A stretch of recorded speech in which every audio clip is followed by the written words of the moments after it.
Most of you aren't subscribed. Make sure to subscribe, as it helps out the channel. Without further ado, kicking off the series, we see our MC, Makoto, narrating his normal life, waking up and having breakfast with the family, heading to school and attending archery practice after school, only to head home, have dinner, shower and read his father's newly released book. But when he closes his eyes, he is suddenly suspended in space, greeted by a glowing orb, which asks Makoto if he knows who they are. When Makoto shows off his confusion, the orb reveals that it is a god, and that Makoto will be reincarnated to another world immediately.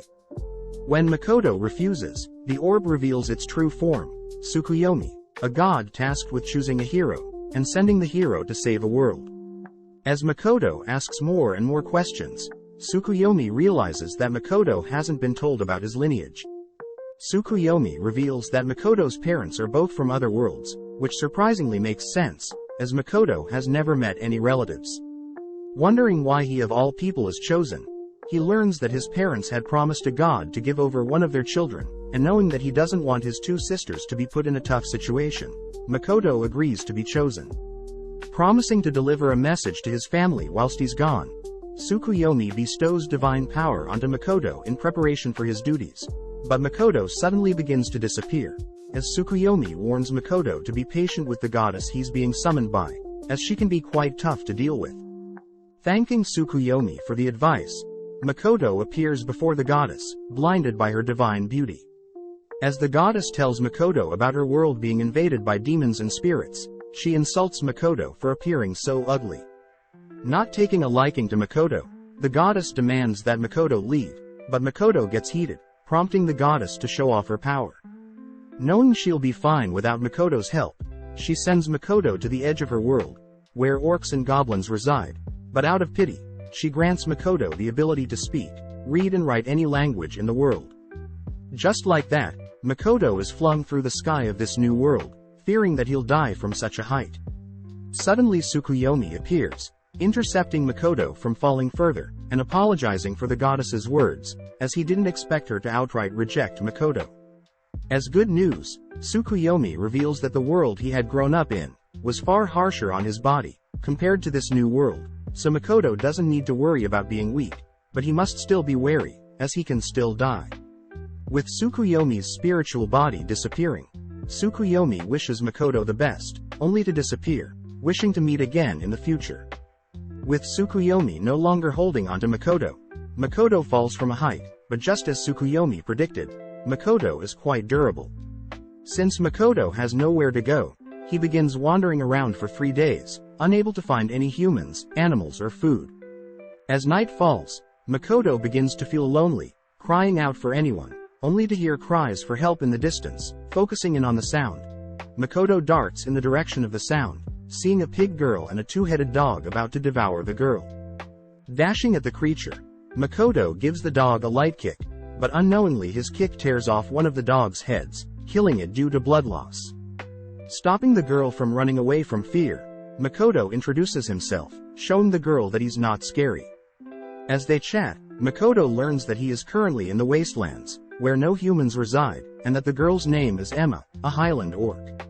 Wondering if he can visit Emma's village, Emma reveals that she can't return home, as she's been nominated as a sacrifice. Apparently, her village has been plagued with fog, so her village has been offering sacrifices to Shen, as a means to stop the fog from interfering with their crops' need for sunlight. Thanking Makoto for saving her, Emma brings Makoto to a place where he can finally eat.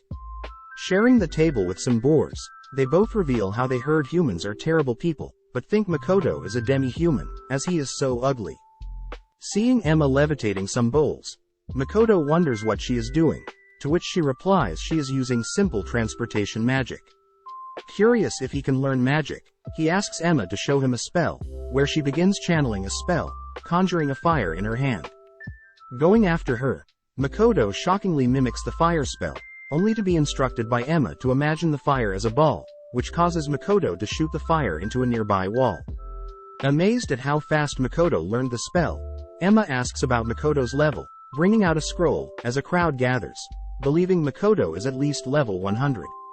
Upon touching the scroll, Emma announces Makoto is level 1, offering to teach him more magic, to cheer him up. The next morning, Emma wakes up, spotting a letter that Makoto had left behind.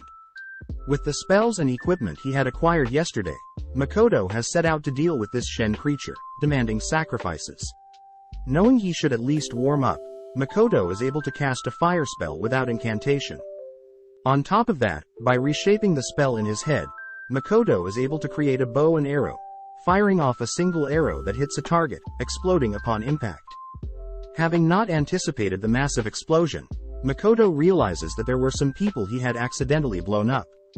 As they talk to Makoto, he realizes that they are clearly bad guys, who feel sorry for Makoto, as he's destroyed Shen's property. As the bad guys perish, a red smoke begins to encase Makoto, who believes that Shen is meant to be a massive clam, like in the stories he's read, but here Shen is a dragon. Immediately dashing at Makoto, Makoto is barely able to dodge the dragon's movements, as the red mist is obscuring his vision. Encasing himself with magic, he begins to read the dragon's movements, dodging Shen's advances. Knowing that he can win, Makoto activates a hidden skill, allowing him to see Shen clearly, whilst casting several fireballs near Shen, who thinks nothing of Makoto's magic. But when struck by a single fireball, Shen sustains huge damage, wondering how fire could harm its fire-resistant body. With no time to think, Makoto sneaks in close, pummeling the dragon several times. Makoto brings the dragon to the ground. Believing the fight is over, Makoto drops his guard, allowing Shen to catch Makoto with some illusion magic. Brought back to his old life, Makoto is alone with Hasegawa, who suddenly confesses to him. Knowing that this is so strange, Makoto attempts to reject her, but is forced to accept her proposal to stop her from crying. After the confession is done, Makoto reveals that he knows this is all an illusion, as he reveals his hidden skill. Makoto can create a zone around himself, which allows him to manipulate the space however he pleases. This means he can also enhance his body, whilst in the zone. Thanking Shen for making him stronger, Makoto breaks out of Shen's illusion spell, but realizes that Shen is no longer hostile.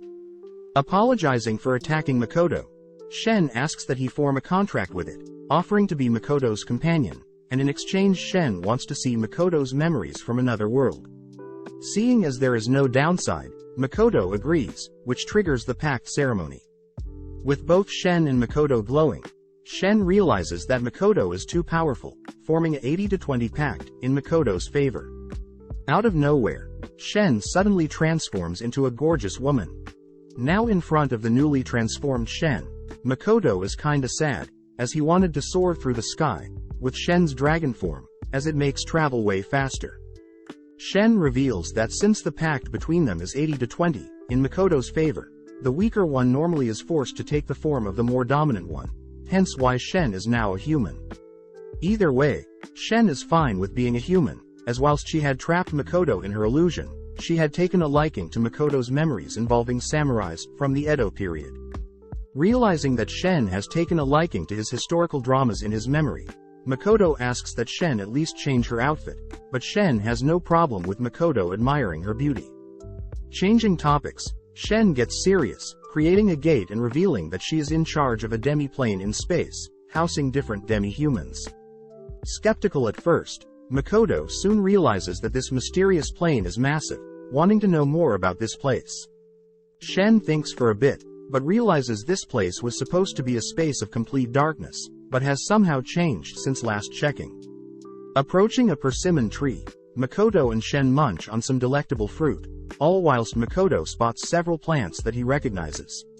Activating his skill, Makoto expands his zone, scanning the area in the zone, only to realize that this place is huge. Wondering about the endpoints of this demi-plane, Makoto learns that things can only enter and exit this area through Shen's mist, so the gods may be unable to directly interfere with this demi-plane. Wondering if they could create a village in this town, Makoto asks Shen if she was terrorizing the Highland orcs, learning that she had nothing to do with it.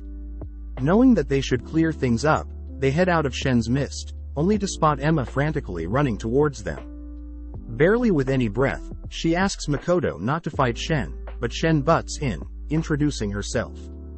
Teasing Makoto for attacking a woman, Shen surprises Emma, who wonders why the invincible dragon Shen is a human.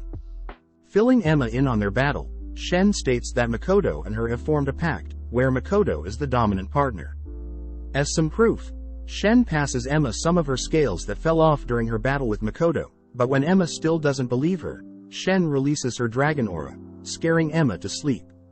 As the three return to Emma's village, we see all the villagers dancing and celebrating the good news.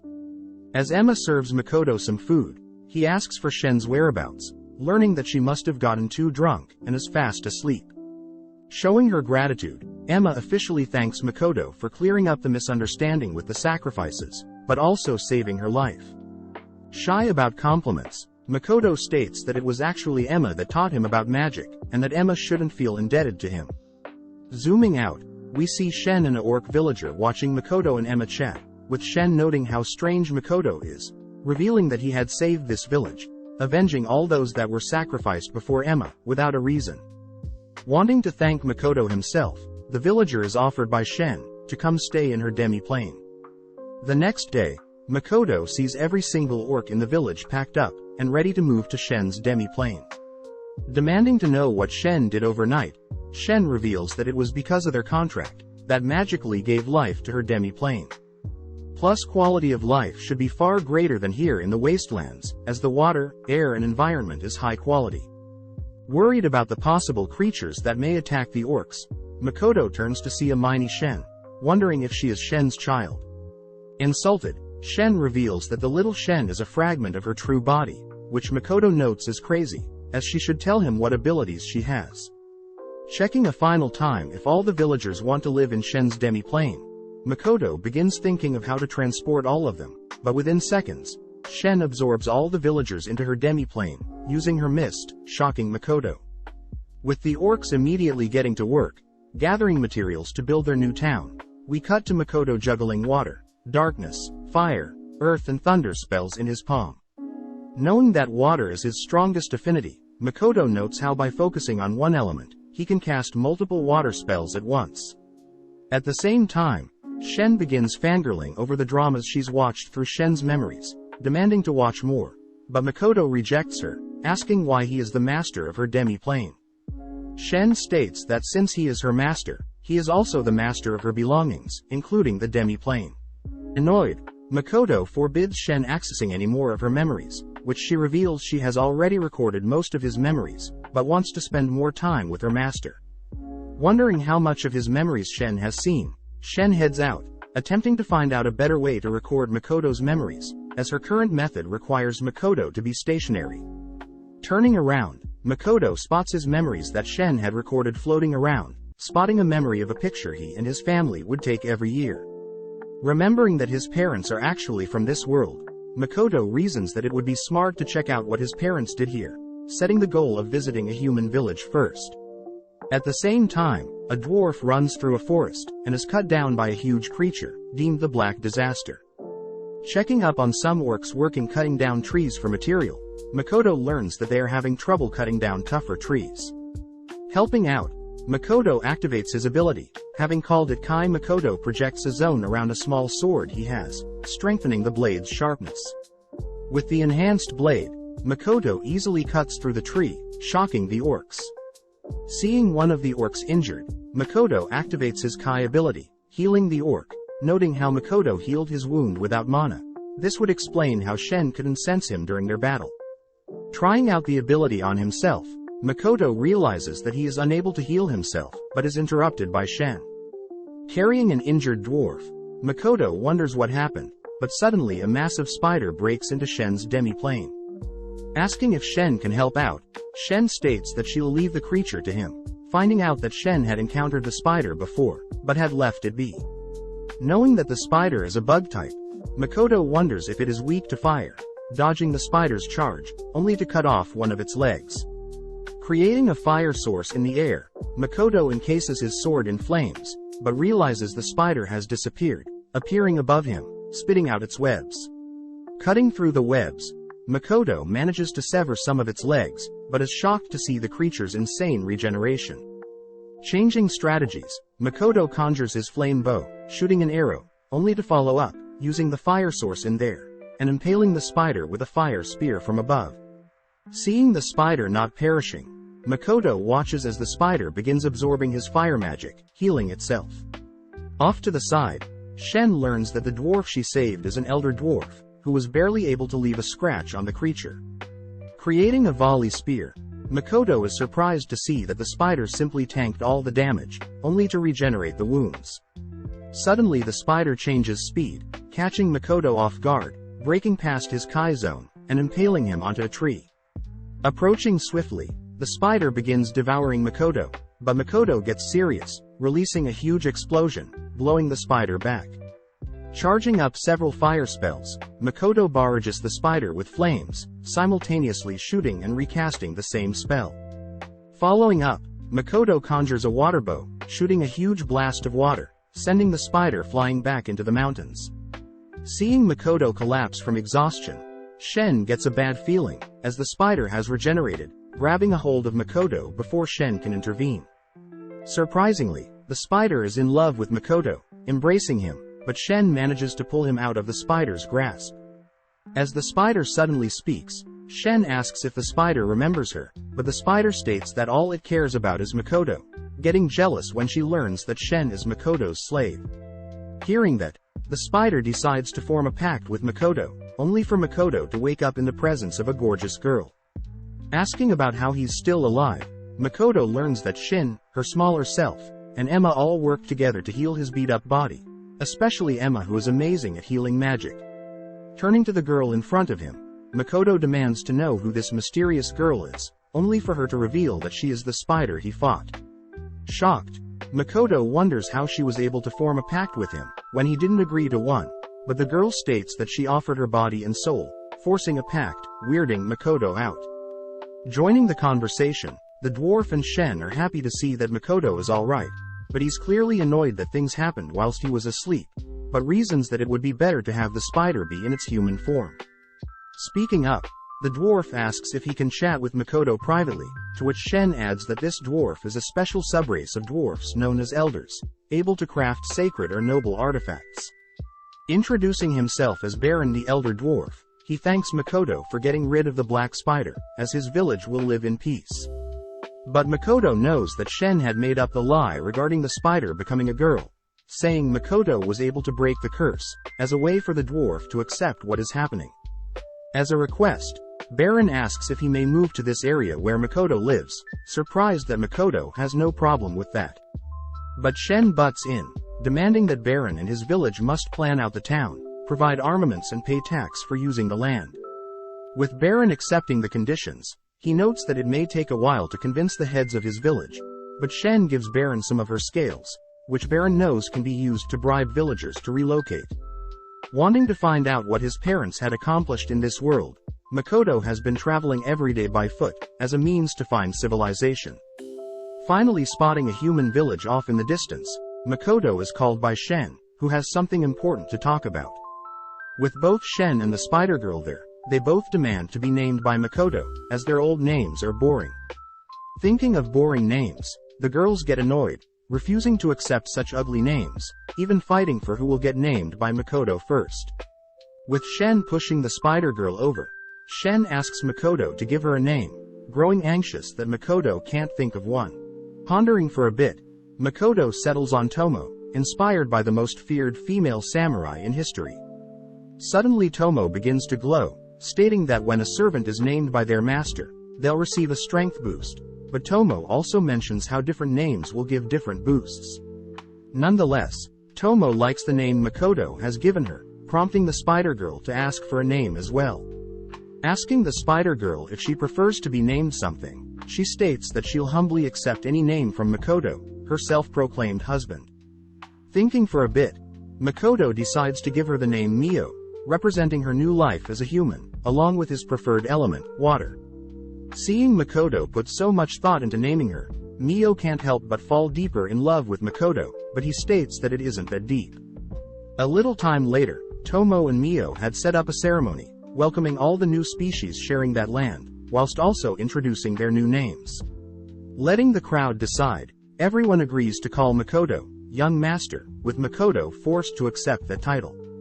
Taking a chance to greet the new species personally, Makoto chats with the leader of the elders in the dwarf village, In disbelief that Makoto, a human, is able to command Mio and Tomoe, such powerful creatures, Eld wonders if Makoto is being instructed by a god, which makes Makoto think of the goddess that turned him away, growing more and more angry with every thought of the goddess.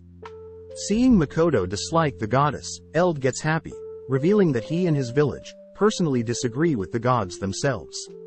Next, Tomo introduces her followers, the 1001st lizards, creatures with affinity of water and air, and all don beautiful blue-green scales. But Makoto asks that Tomo should have told him she has followers, which she adds that there will be too many to go through. Up next, Mio introduces her followers, the Alk, creatures that can regenerate just like Mio. Seeing her followers so quiet, Mio threatens to eat them if they don't serve Makoto properly, prompting them to introduce themselves. Wrapping up the ceremony, Makoto asks that Mio and Tomo fill in Eld on the rules for living here, asking that the girls are free to choose where they'll be living, and that they should keep the bickering to a minimum. Rushing off, Makoto's curiosity of the human village overcomes him, spotting a blonde girl in the distance. As he approaches, the girl suddenly points in his direction, running off whilst crying out that there is a monster. Turning around, Makoto notes how it is just him, brushing it off as a coincidence. As he approaches the village gates, he spots a huge crowd of humans, demanding that Makoto, a monster, not come near their village. As the villagers scare Makoto away, he realizes that the goddess had given him the ability to interact with all creatures, but humans. Depressed, Emma, Shen and Mio have a chat with Makoto, revealing that the language of the humans are called Common, being the most common language known, and that all three of them can speak it. Cheering Makoto up, the girls state that Makoto's appearance is the issue, which Makoto doesn't appreciate, as he knows he's not the best looking. Clearing things up, the girl states that it's not his looks, but his mana that is the issue, as it's pouring out of him, making him appear as if he were a creature with the strength of 5 demon lords combined. Trying to suppress his mana, Makoto only manages to remove a little bit, switching up plans, as he'll first have to learn the common language, but also get a mask, as the humans already know what he looks like.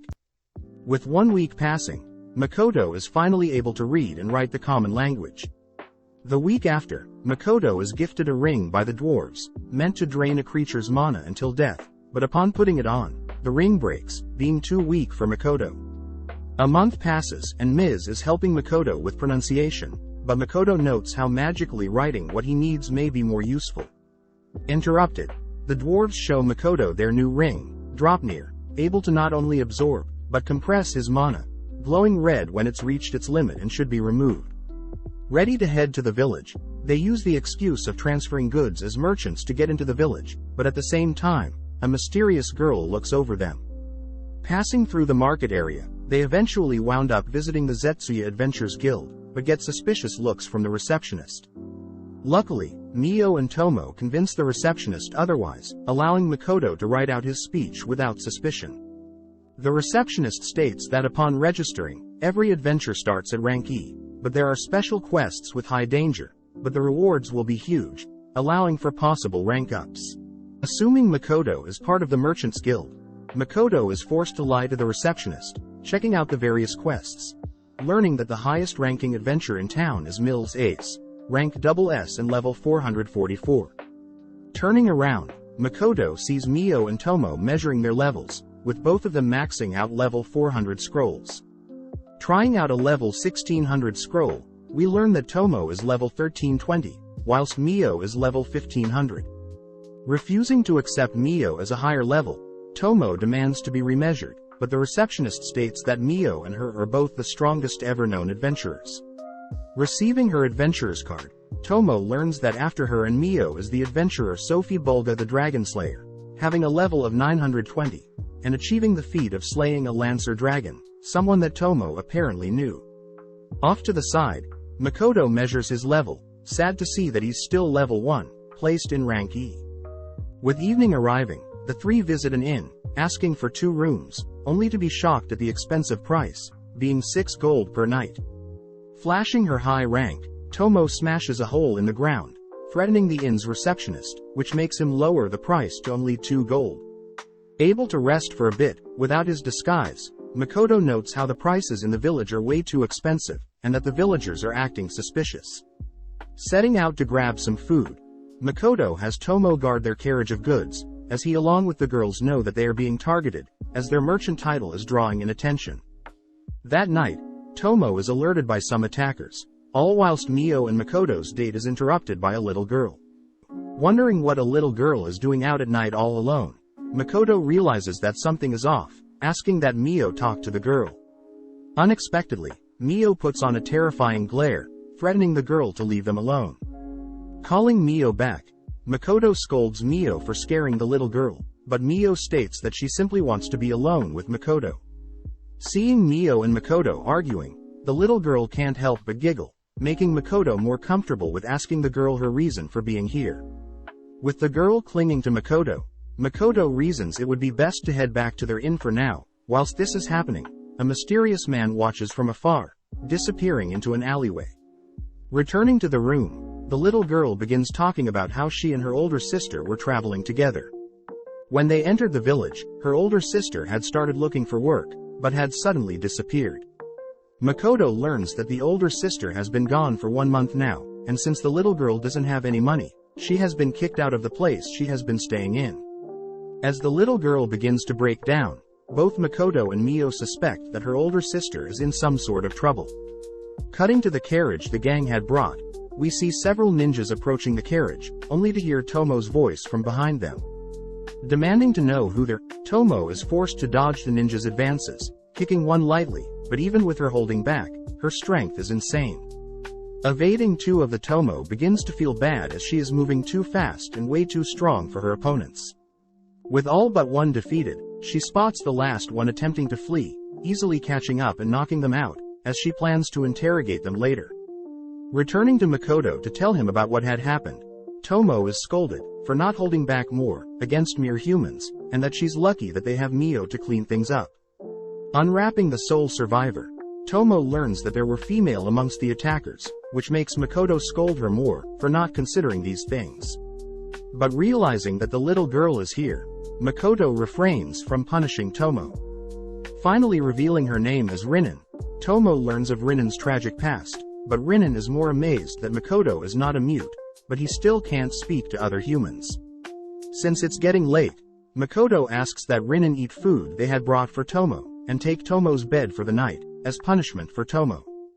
Happy to be given such luxuries, Rinin accidentally calls Makoto Big Brother, only to apologize, but Makoto says Rinin can call him whatever she feels comfortable with. Before she leaves, Rinin gives Makoto a sketch of her sister, which Makoto, upon seeing, recognizes something. As Rinin leaves the room, she for some reason looks guilty.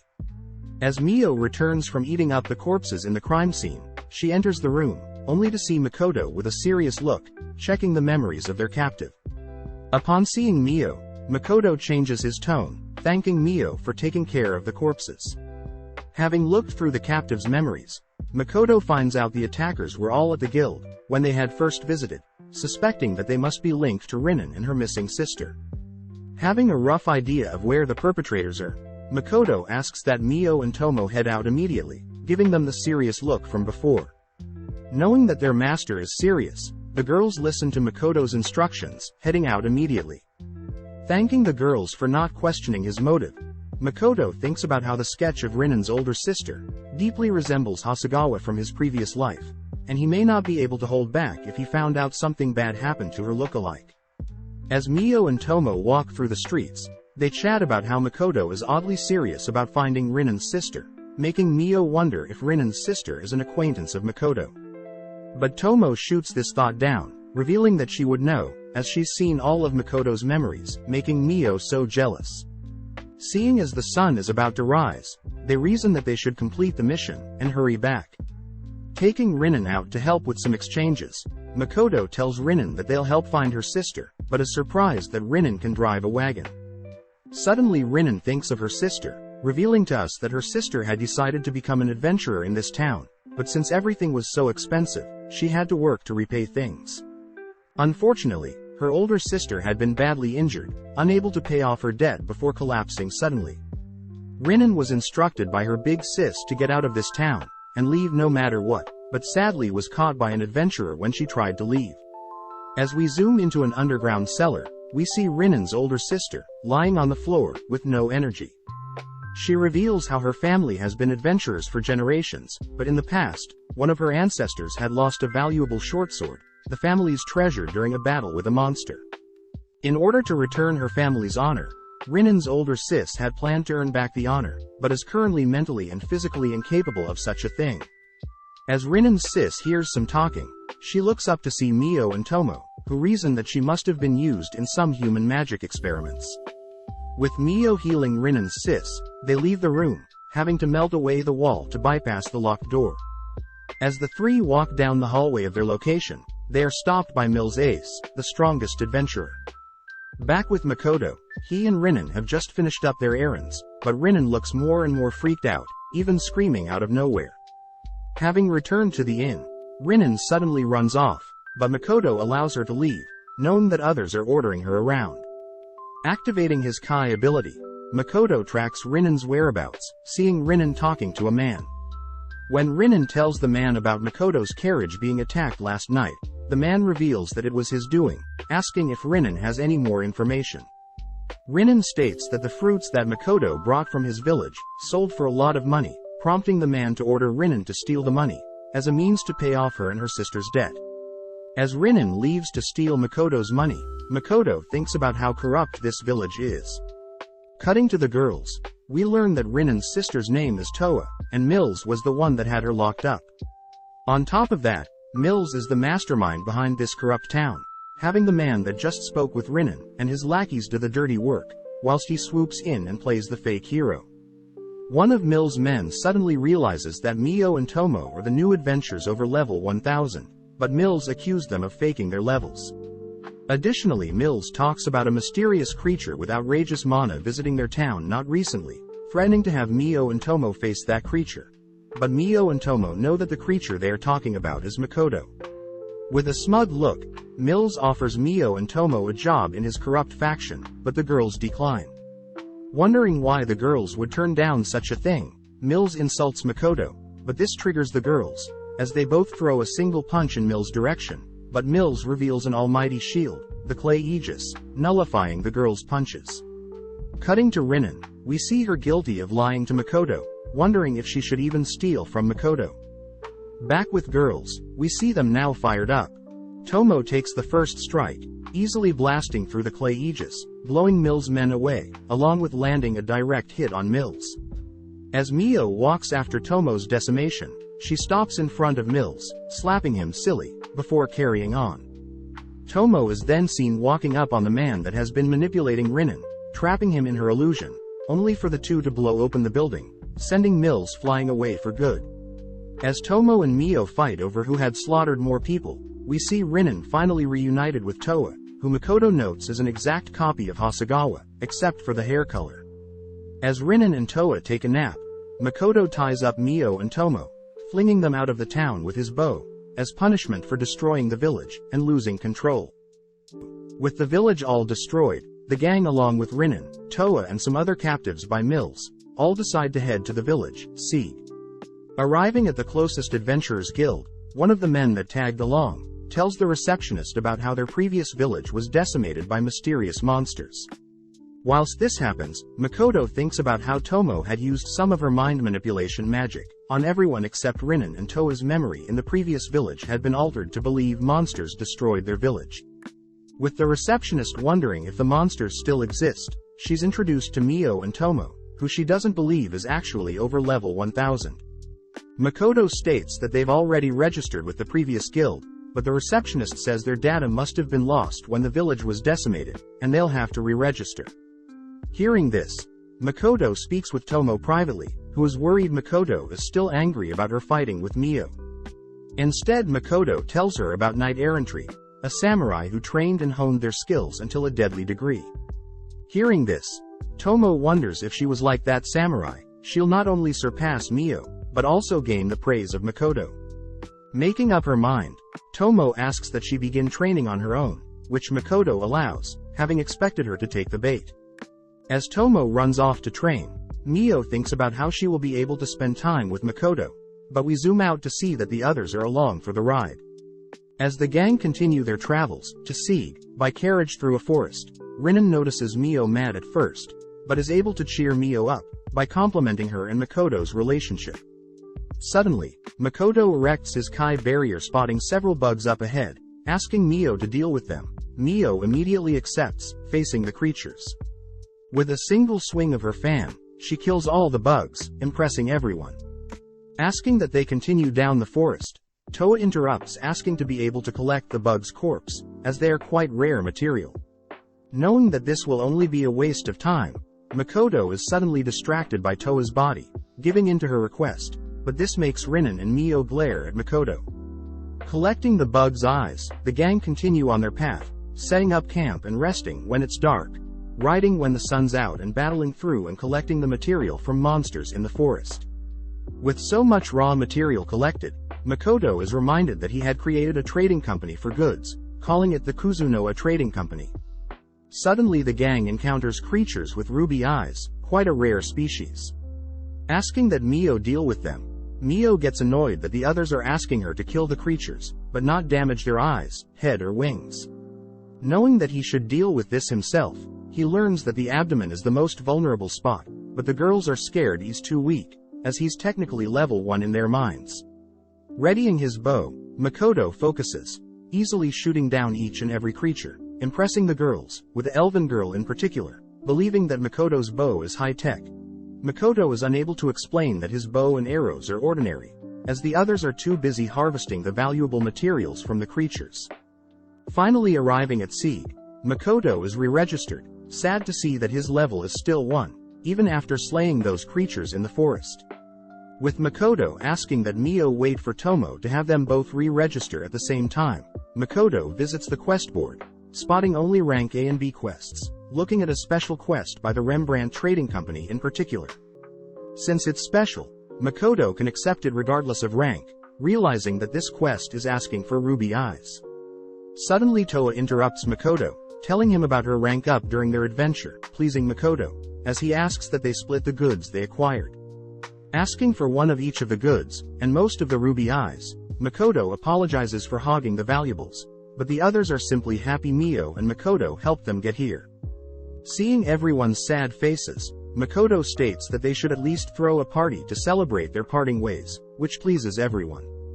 With Toa offering to set things up for the party, Makoto exchanges contacts with Toa using their guild cards, which Makoto notes how high-tech this is, as all adventurers no matter the rank have access to a town map and monster encyclopedia, but it comes at the cost of a yearly fee to the guild.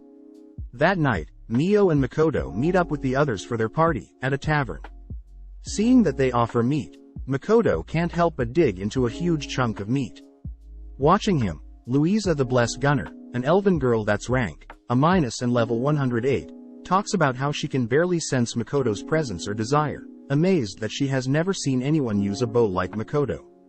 Next Mio glares at Hazel, who is an alchemy master who's rank B+ and level 114, learning that Makoto plans to use the ruby eyes he acquired from their trip for a special quest he found earlier. Next is Renina, who's a dwarven priest knight, rank B+ and level 122. Quite drunk, Renina challenges Makoto to an arm wrestling contest, but is surprised when she's defeated by Makoto. Finally, Toa is revealed to be a dark thief, with rank A and a level of 125. As the party comes to an end, Toa asks more about Makoto's special quest, but upon hearing it's from the Rembrandt Trading Company, she warns Makoto about some rumors she's heard regarding them. As the two make their way back to the room they will be sharing, Makoto asks that Mio go on ahead, as he plans to grab the goods for the special quest, being warned by Toa that people that accept Rembrandt Trading Company's quest usually have bad things happen to them. Since Tomo is nowhere to be found, Mio gets antsy wondering if he and Makoto will get to share a bed, but when Makoto arrives, he simply sleeps in his own bed, making Mio regret not destroying one of their two beds. The next day, Mio and Makoto head back to the demi-plane, which Makoto is proud to announce that he's able to create the mist needed to enter and leave whenever he wants.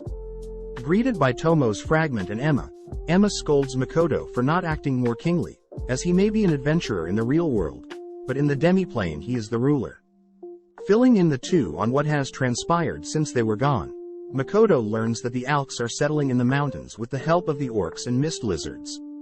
The dwarves are helping with construction and repairs, along with designing new equipment, and as for farmland, the mist lizards are in charge of clearing farmland and guarding the village. As a final surprise, Makoto spots a huge area of land, being built specifically for him, designed based on his memories, which Makoto remembers Tomo had recorded a bunch of his memories, and this is what it's being used for. Speaking of Tomo, Makoto is sad to hear that neither Emma nor Tomo's fragments have been able to get in touch with Tomo. Suddenly Eld appears, showing off his new boots invention, allowing him to walk and keep up with the younger dwarves, but more importantly asked to show Makoto something. Unveiling his new leather, scaled and full-plated armors, Eld asks that Makoto equip one of them, but are all disheartened when Makoto refuses to wear any of them, as they are too heavy-duty and flashy. Instead, Makoto notices a thinner protective gear on the racks, which Eld states that Rugi was the one that crafted this coat. Makoto recognizes that name as the same person that crafted his Dropnir rings. Rugi reveals that the gear absorbs mana, just like his Dropnir rings do. When the gear is blue, it prioritizes physical and magical defense. But Makoto has the option to convert the gear to red, favoring mobility over defense. Trying out the gear, Makoto is sad to see the gear is already exhausted with his mana, but Rugi states that he'll make the gear more compatible with Makoto's vast mana pool. Meeting with Mio, Makoto is introduced to some of Mio's ALK followers, who are practicing appearing as humans.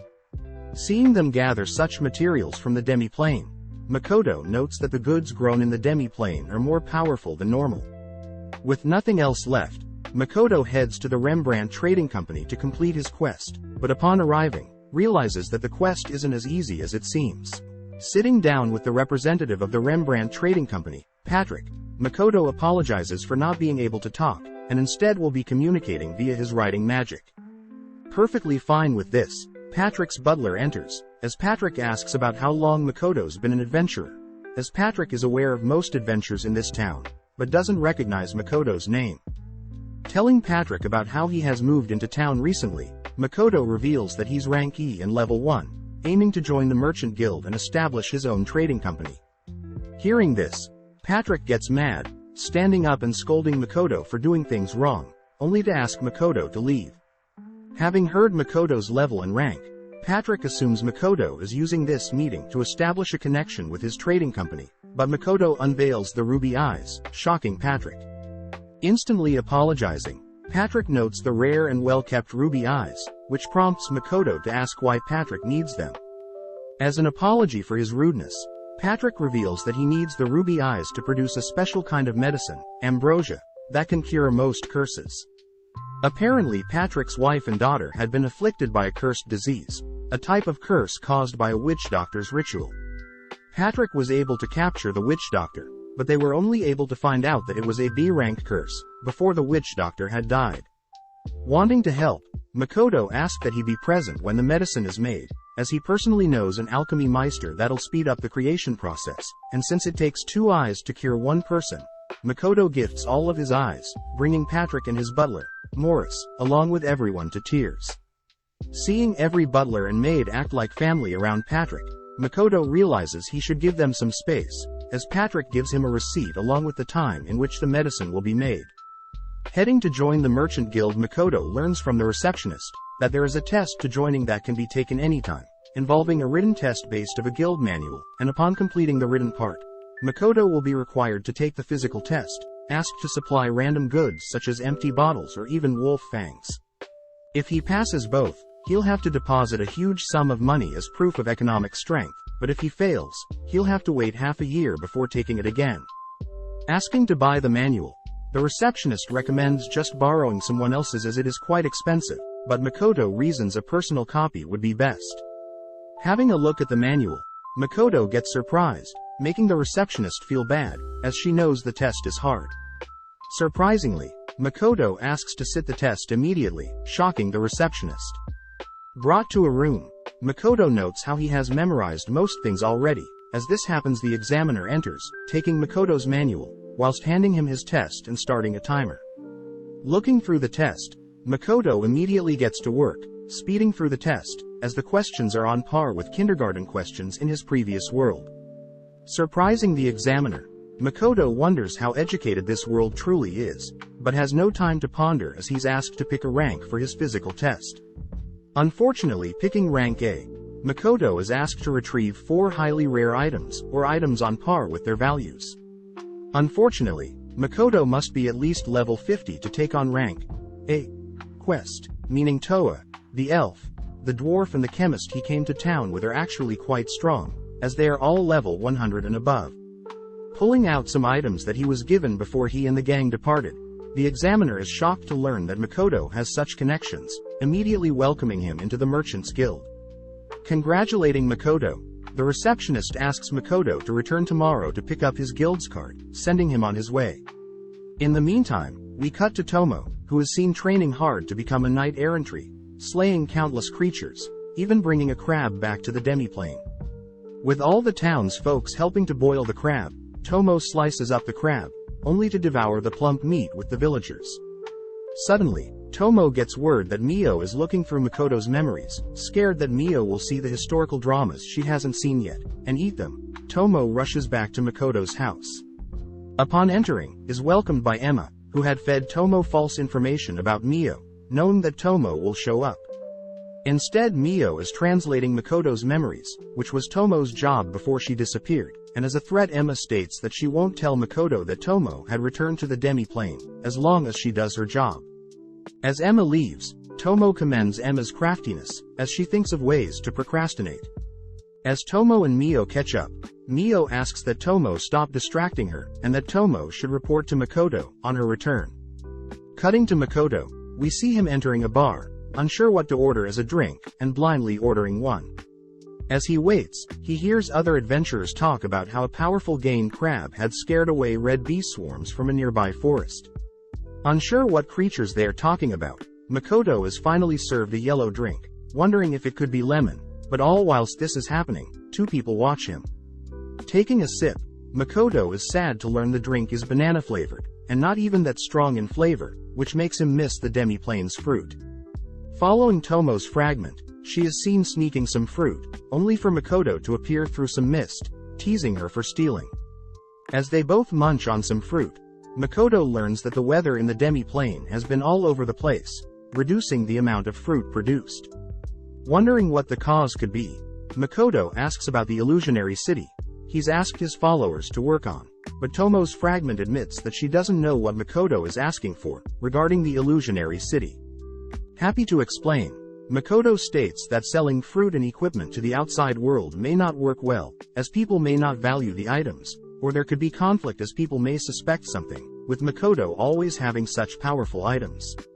Instead, Makoto wants to have adventurers wander through a mist and into the demi-plane, gifting these adventurers with some free items, only to send them away. This way these adventurers will spread the news of this mystery town, and the rare items, allowing Makoto to more easily sell and integrate items in the demi-plane into the real world. Suddenly, Makoto is called telepathically by Tomo, who asks Makoto to come to her location, as Mio is going rogue. As Makoto rushes back to his house, he's unsurprised to see Mio demanding Tomo continue recording Tomo's memories. When Tomo refuses, Mio threatens to eat Makoto's memories with historical dramas. Asking to be caught up, Makoto learns that Mio was working on translating his memories, but had seen something in the memories, but couldn't see all of it, demanding Tomo to produce the remaining memory. Stepping in, Makoto tries to break them up, but they simply continue bickering, annoying Makoto. Raising his voice, Makoto calms both of them down. Makoto scolds Tomo for not reporting to him, learning that she had secretly returned and ate crab. Asking Mio about the mess, Mio states that she simply wants to continue viewing certain parts of Makoto's memories, showing him the memories. Shocked, Makoto states that these memories are of anime and cartoon shows he was forced to watch, but approves Mio's request, as he plans to have a long chat with Tomo. Returning to town, Makoto states that he plans to sleep here, as he has to wake up early tomorrow. Seeing Mio and Tomo occupy one bed each, Makoto states that the master should at least have a bed, but Tomo and Mio have other plans, wanting to share a bed with Makoto. Seeing this, Makoto reasons it would be best to just sleep on the chair, as Mio and Tomo have already fallen asleep. As the next day comes, Makoto meets up with Hazel, who's just happy to get a chance to witness the creation of such valuable goods. In the meantime, the two mysterious people watching Makoto in the bar, following Hazel and Makoto, stating that they'll stop Patrick from having his way. Cutting to a mysterious location, we see Morris and Patrick, torturing the witch doctor that had cursed Patrick's family.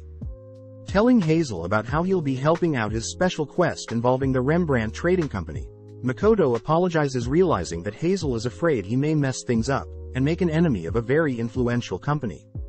Just then, Patrick and Morris enter, telling the two that all preparations are done.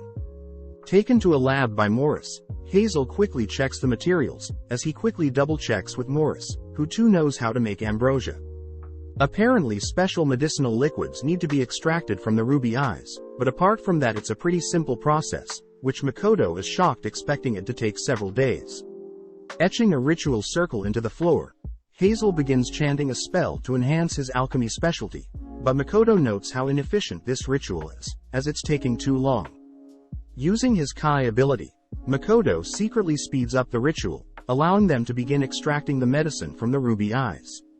As they wait, Morris reveals that they would normally extract a similar liquid from the ambrosia flower itself, but it's quite rare, more rarer than ruby eyes, which gives Makoto the idea of hunting these flowers down and selling them for his own trading company.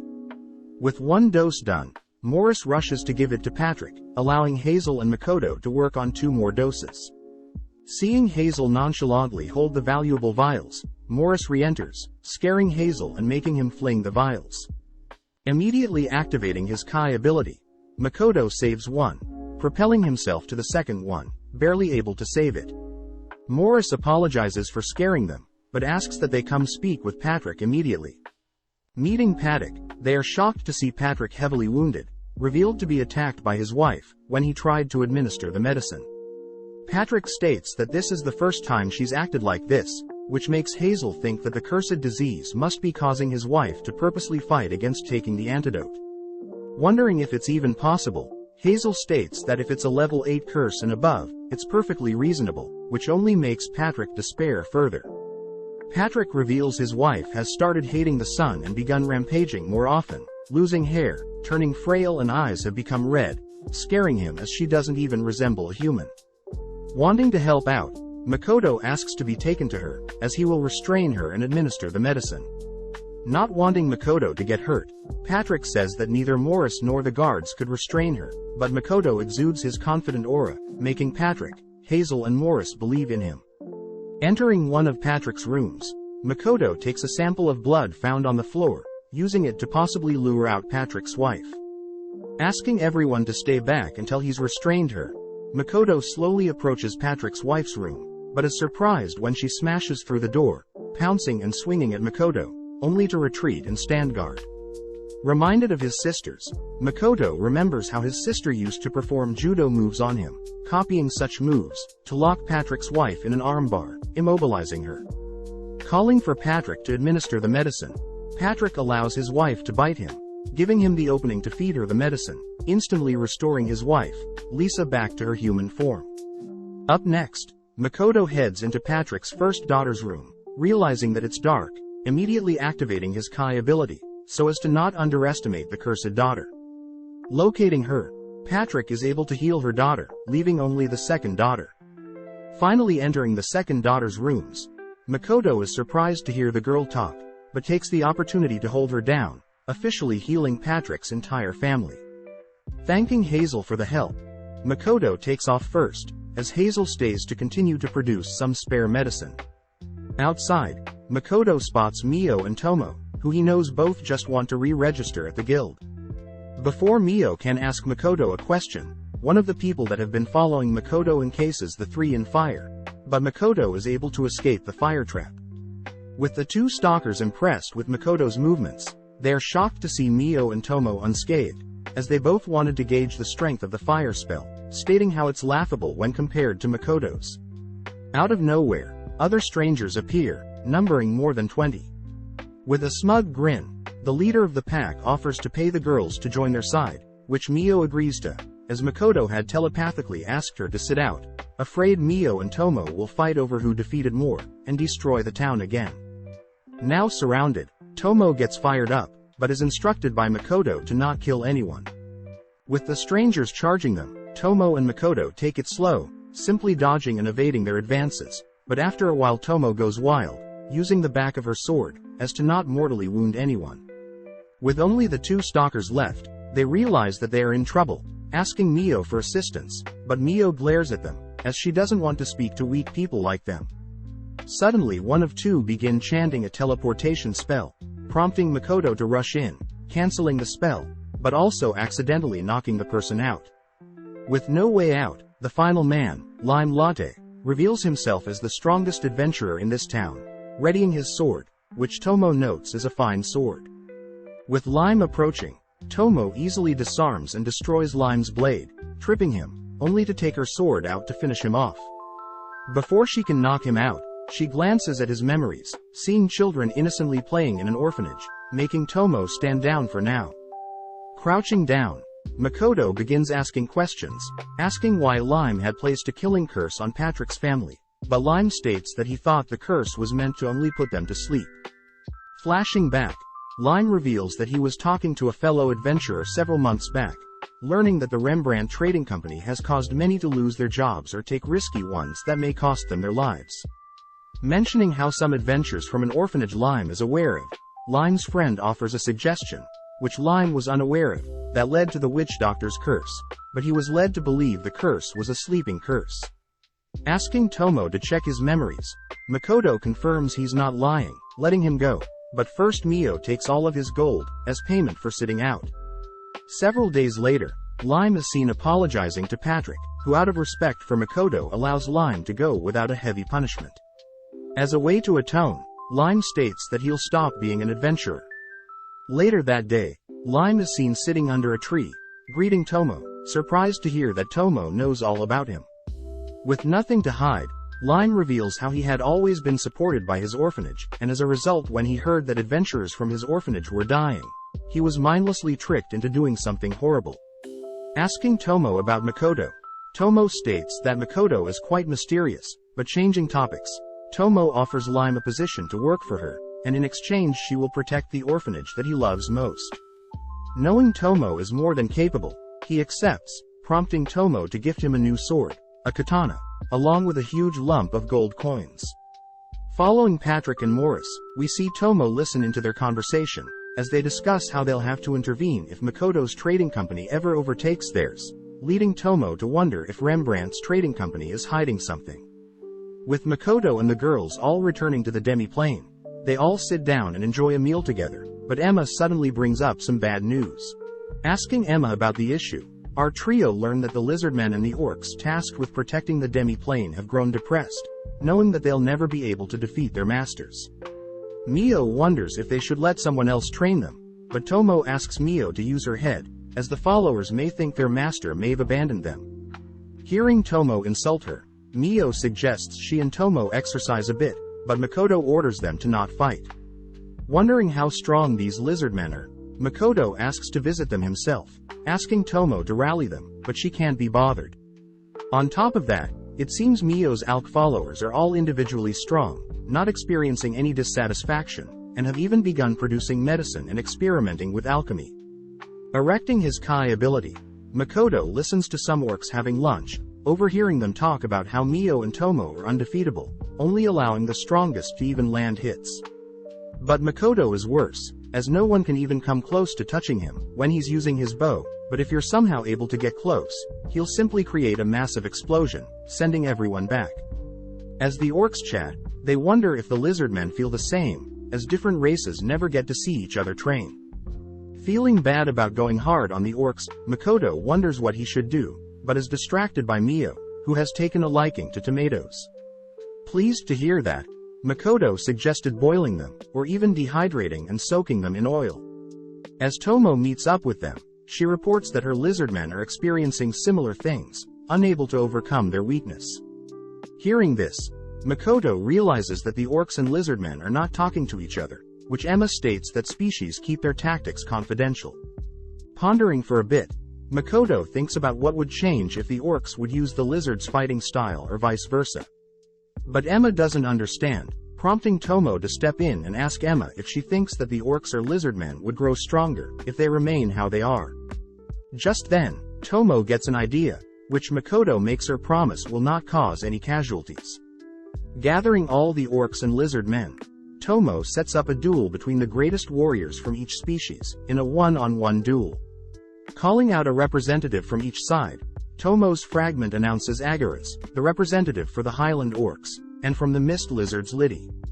With both courageous warriors taking the fight seriously, the duel begins, prompting Liddy to blast Agaras with a wind roar, only to pounce on Agaras. Remaining calm, Agaras conjures a shield, halting Liddy's advances. Now on the offense, Agaras smashes his axe into the ground, blowing Liddy back, but Liddy takes the chance to carve up Agaras with his wind roar, moving in for the finishing blow.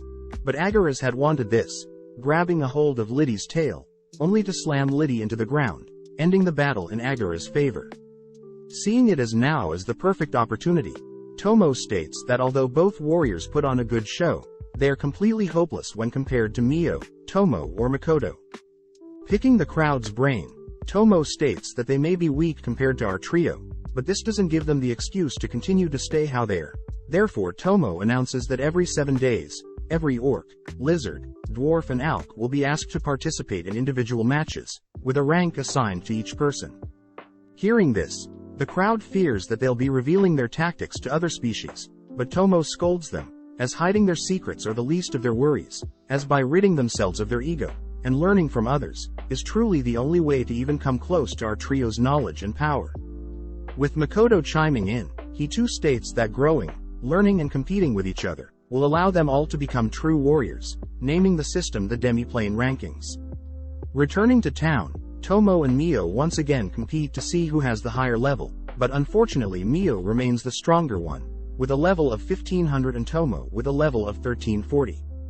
Seeing Makoto with the girls, the receptionist tells Makoto about how Lime, the rank 1 adventurer in town, had retired, and asks Makoto to find a suitable replacement.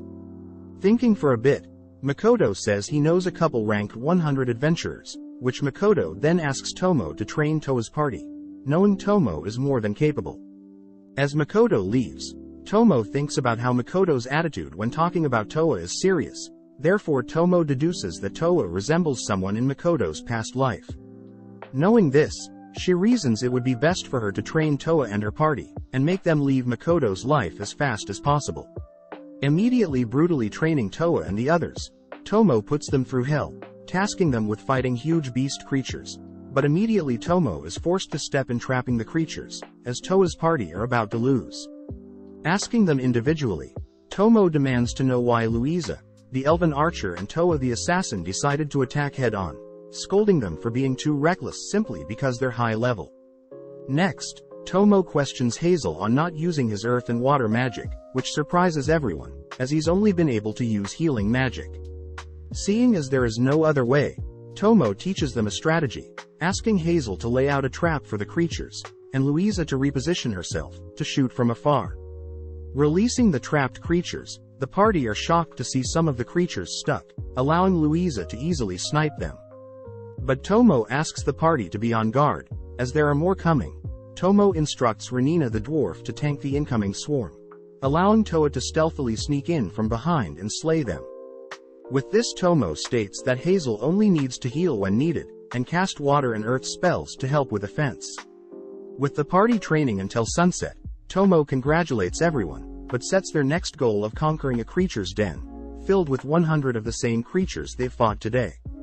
Hearing this, the party states that they're still too weak, but Tomo states that she knows they are able to achieve such a feat, ordering them to rest for today, but tomorrow she expects them to report back to her, succeeding in conquering the creature's den.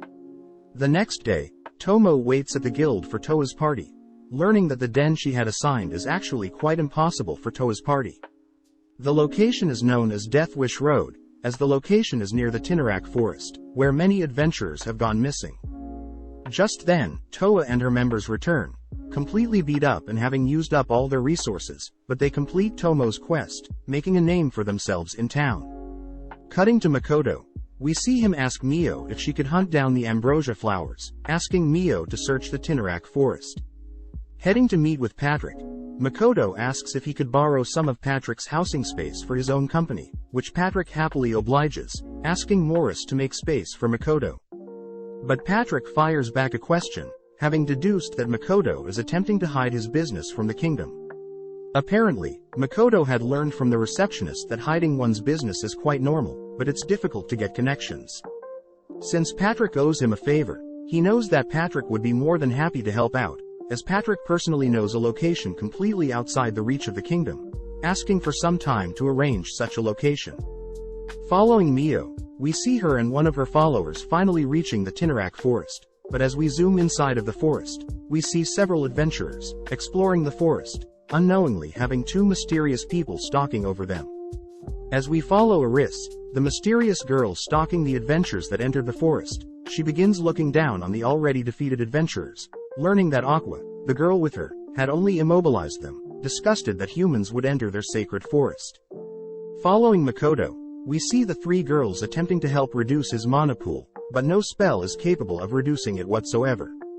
Just then, Tomo's fragment reports that preparations are ready, seeing that the villagers of the demi-plane have set up a party, celebrating the formation of Makoto's new trading company. Giving a speech, Makoto gets shy, but Tomo's fragment brings Makoto a beverage cheering him up. As a thanks, Makoto pats the fragment on the head, but realizes that since she is part of Tomo, both the fragment and Tomo feel Makoto's head pat.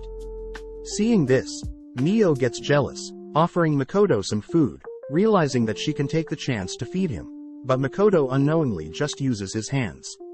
Seeing herself and Mio hogging all of Makoto's attention, Tomo drags Mio away, leaving Makoto to spend time with the villagers that have gathered here today. Stepping up, Alkina the Alk introduces herself, showing off how she can maintain her human form for long periods of time, impressing Makoto. Since Alkina had accompanied Mio to the Tinarak forest, Alkina gives Makoto a full report of the different species of flowers and their respective coordinates in the forest, confirming that there are ambrosia flowers in the forest. The only issue is that there seems to be creatures living in the forest, so Mio nor Alkina chose to not take things without permission.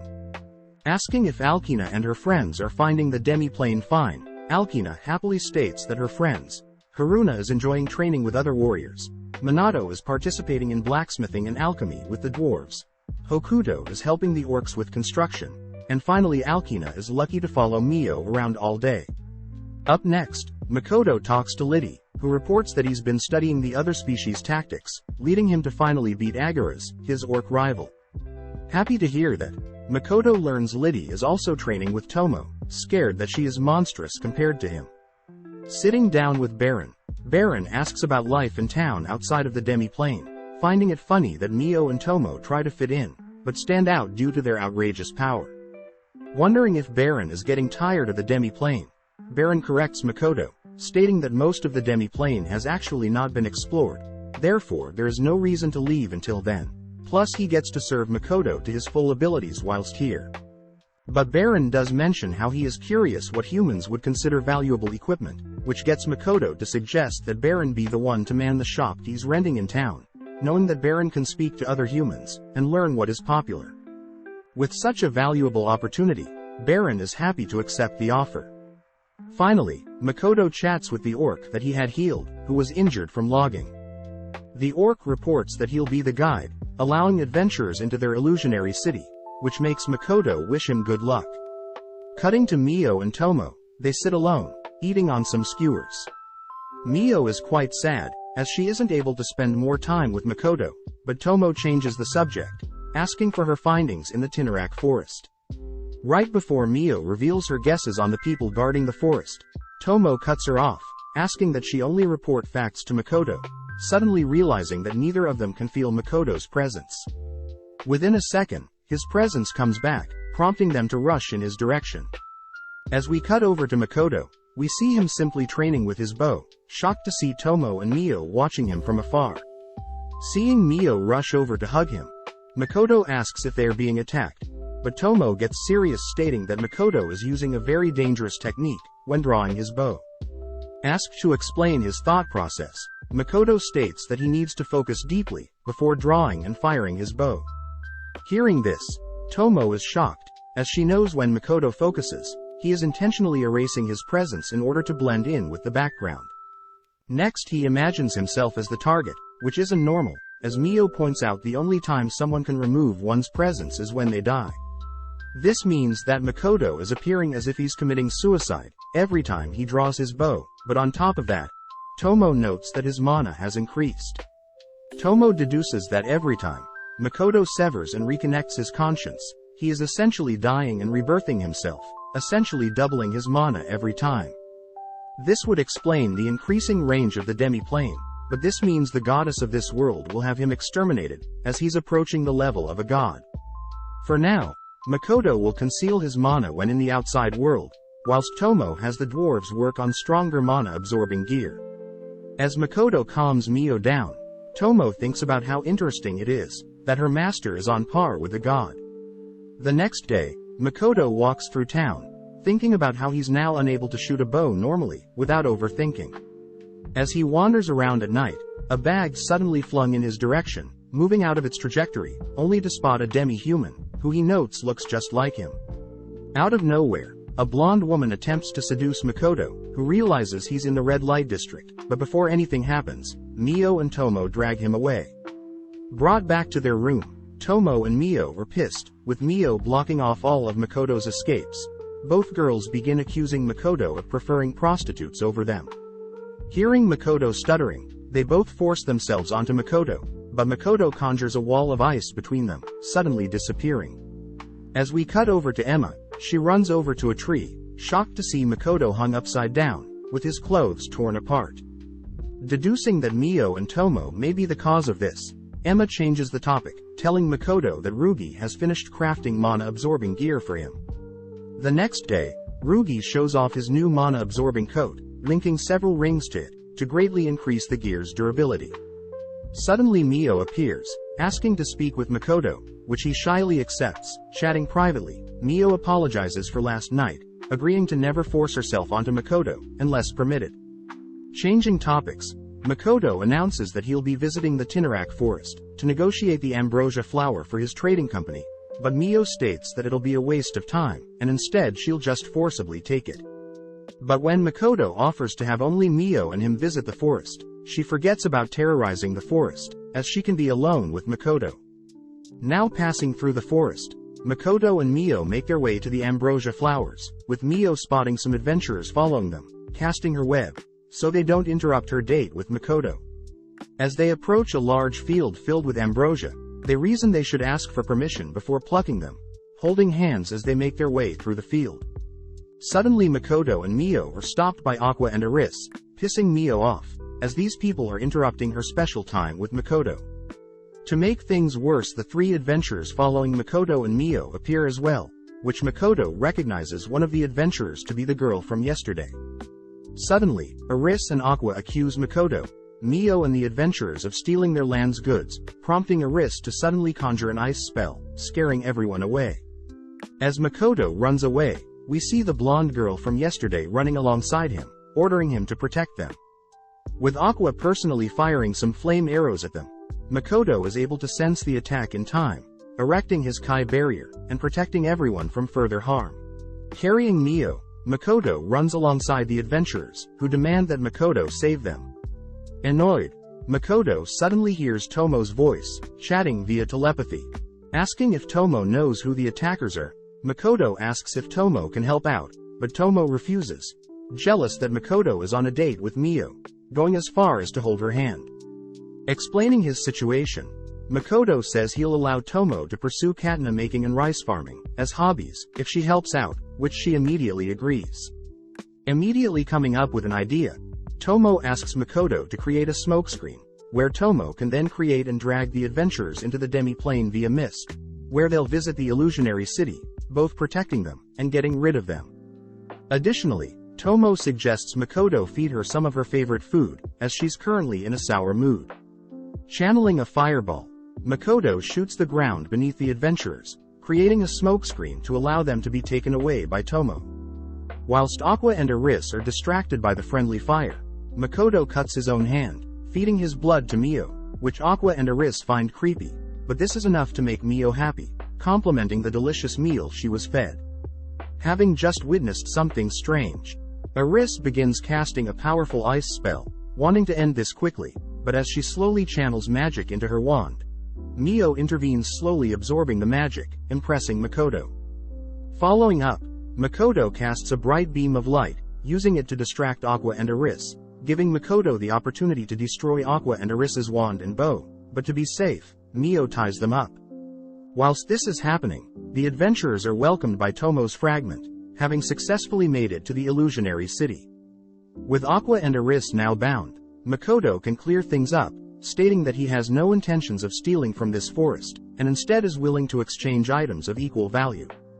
Hearing this, Eris and Aqua introduce themselves, offering to lead them to their village, where the elder of the village will talk to Makoto.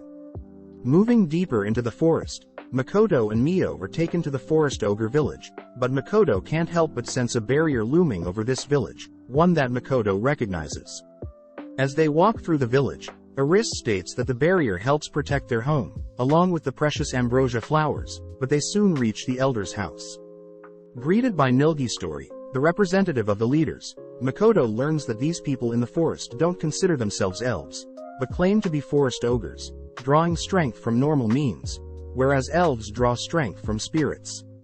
Just then, Nilgistory's son enters Adano, who glares at Makoto only to scold the elders for refusing to accept that they are elves, even though they are descendants of elves.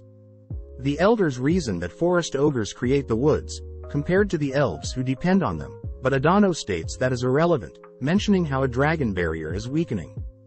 Turning to Makoto, Adano listens to how Makoto is only a merchant, here to trade goods, but Adano knows that if Makoto is capable of taking down Aqua and Eris, Makoto is more than a merchant. As Adano leaves, Nilgistory apologizes for his son's behavior, asking that Mio and Makoto stay, asking the two more questions. Taken to their room, our duo learn that there will be a feast held for them, as an apology for keeping them here, but first Aqua and Eris want to introduce their master to our duo. Suddenly, a nearby wall is kicked in, allowing Mondo, Aqua and Eris's master, to appear. Spotting Makoto, Mondo reaches out to shake Makoto's hand, rubbing Makoto's hand, able to sense something leaking from them. Out of nowhere, Mio kicks Mondo out of the room, stating that she wasn't able to hold Makoto's hand for nearly as long. As Aqua and Eris check up on Mondo, Mondo notes how Mio is very strong, but more importantly, Makoto is concealing a powerful skill. Later that evening, Makoto chats to Mio privately, asking Mio to personally investigate Adano and Mondo, as Makoto has a bad feeling about the two. Happy that she gets to pretend to be a spy, Mio sinks into the floor, but as she sits in a void of darkness, she thinks about how Makoto is becoming more and more impatient every day. As Mondo walks through the forest, Mio is seen watching him from the trees, noting how Mondo has fully recovered from before, but most importantly, Mio suspects Mondo is possessed by something, holding herself back from devouring him. At the same time, Mio catches something in her webs she has strung up, listening into a conversation with Adano and a mysterious person, who is revealed to be a demon. As Mio reports back to Makoto, Makoto asks that Mio and Tomo switch places, as he needs to confirm something. That night, as the feast begins, Makoto looks past the crowd admiring the performers, noticing Mondo and Adano chatting privately. As Mondo gets more and more aggressive, suddenly a mysterious undead appears from Mondo's body. Turning to Adano, the undead absorbs Adano's life force, killing him, whilst also tossing Mondo's unconscious body aside.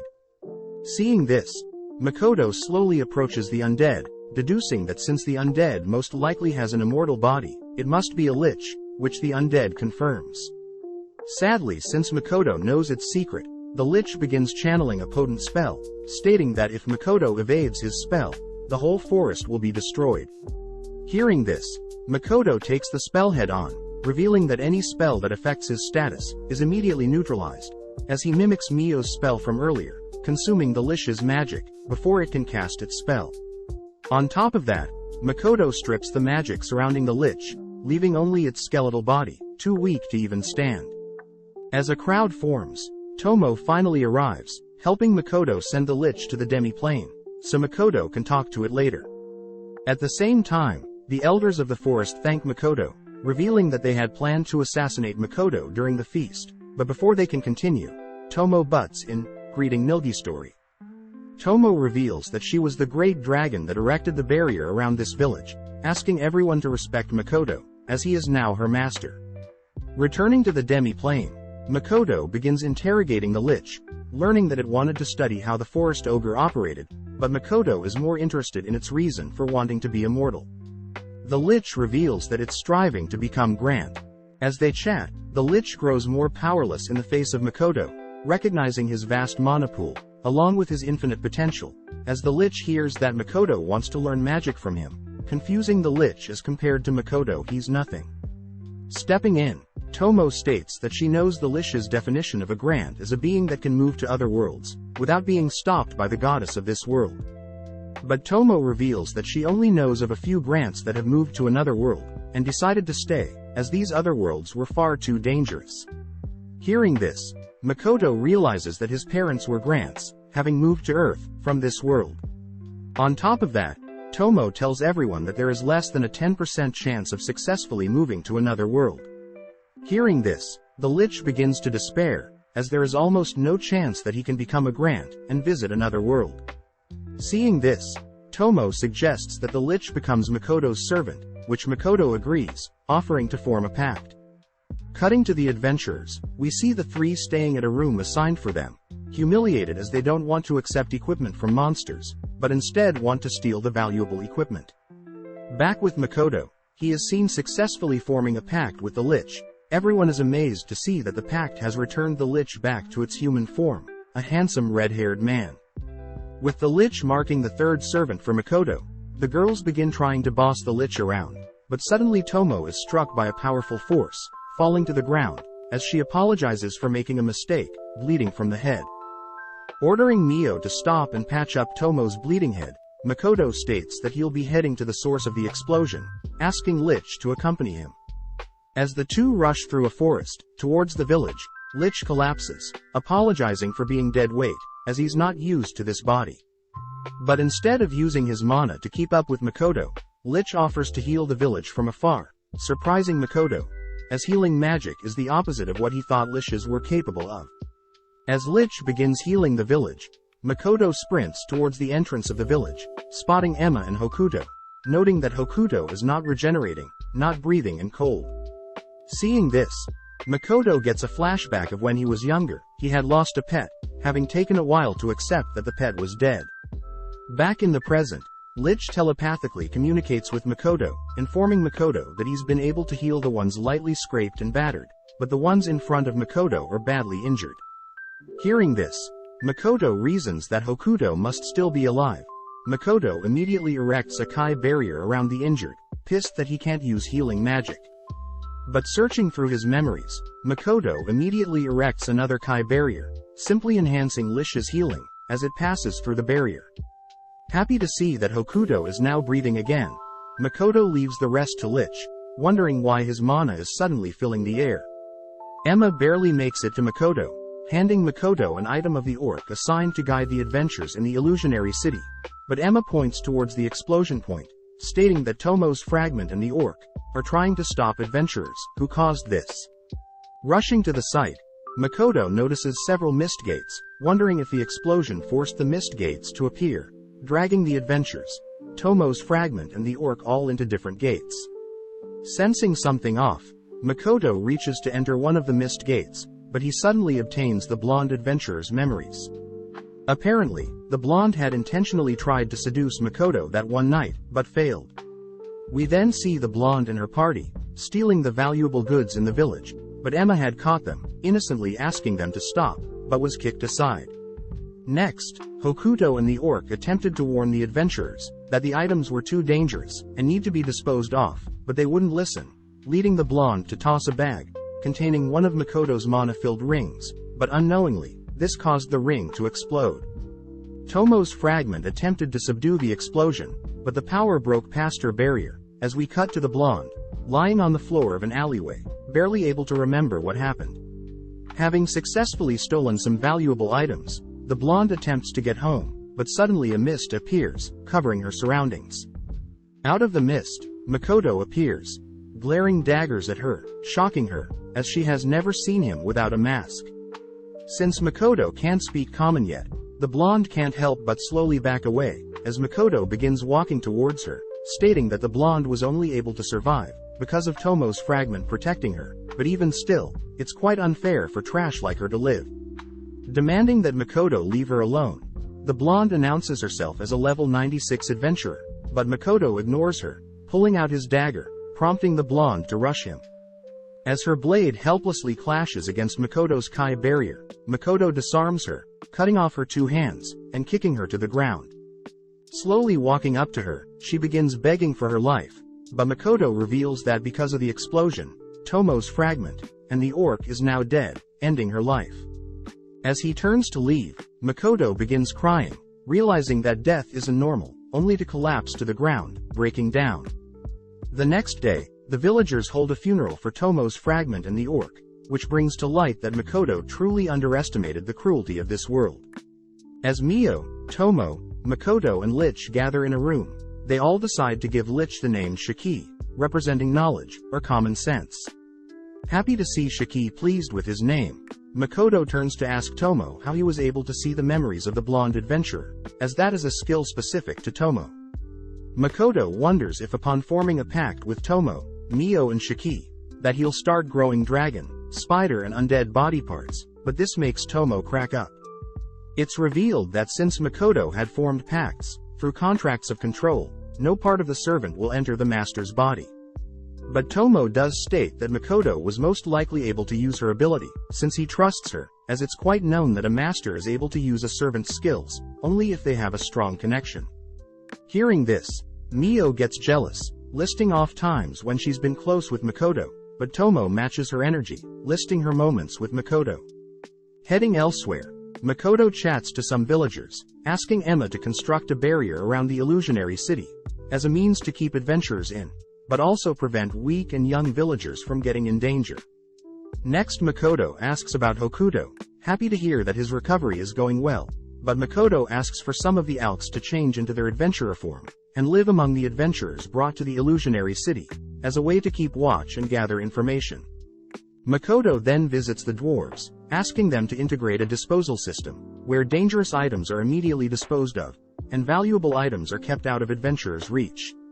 As the dwarves immediately get to work, Makoto visits the friend of the orc that passed, stating that he's personally apologized to the deceased orc's parents, but hearing this, the orc's friend states that Makoto is not to blame, as things like this do happen, and when they do, it's important to accept and make sure it never happens again. As Makoto and Shiki wrap up their rounds for the night, Shiki notices Makoto acting strange, but Makoto says he's simply been thinking about the future of the demi-plane. The next day, Makoto meets up with Patrick, learning the location in which Patrick has set up for Makoto. Seeing as things are ready, Makoto states that he will be heading out soon, planning to leave some of his associates to man the store in town. But first, he feels bad for lying to Patrick. Taking off his mask, Makoto reveals his face, but this doesn't shock Patrick or Morris, as Patrick was fine loving his family when they became monsters. Sitting down with Mio and Tomo, the girls are jealous that Makoto is only bringing Shiki on his travels, but Makoto reasons that since Shiki was a former human, it would help greatly, as Makoto wants to learn more about this world's humans, gods, magic, demons and especially Grants, hoping to learn more about his parents, since Makoto plans to attend a school in this world. As a parting gift, Makoto gives Tomo and Mio fragments of his memories, each containing hobbies that Mio and Tomo may be interested in, whilst Makoto is gone.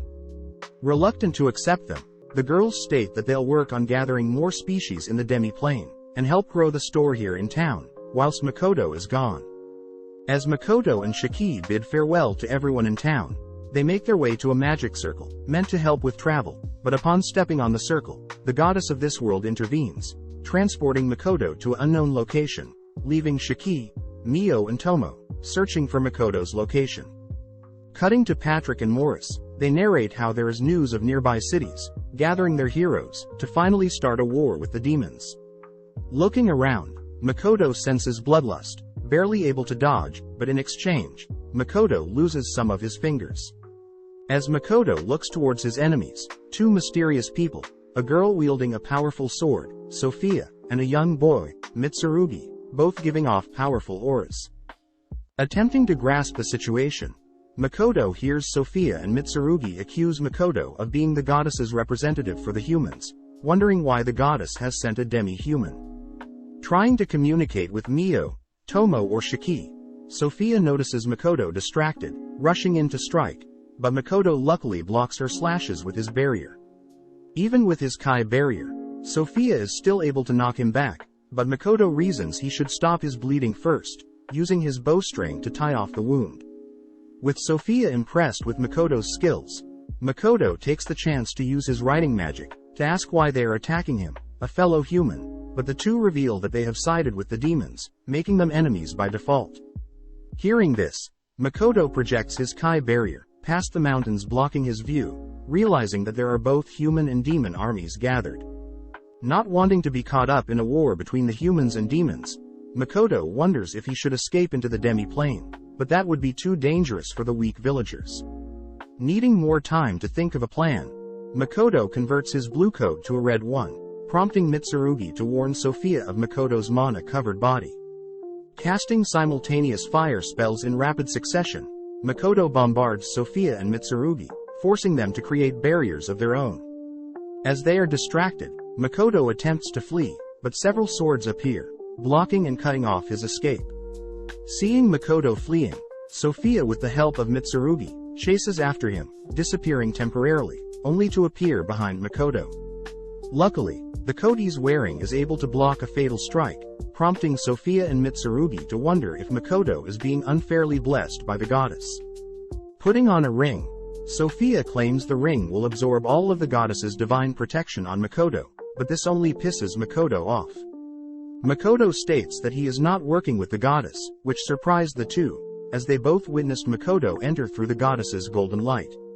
Knowing this, Sophia and Mitsurugi reason that they should still kill Makoto just in case, but ask for his name, before they continue their attack.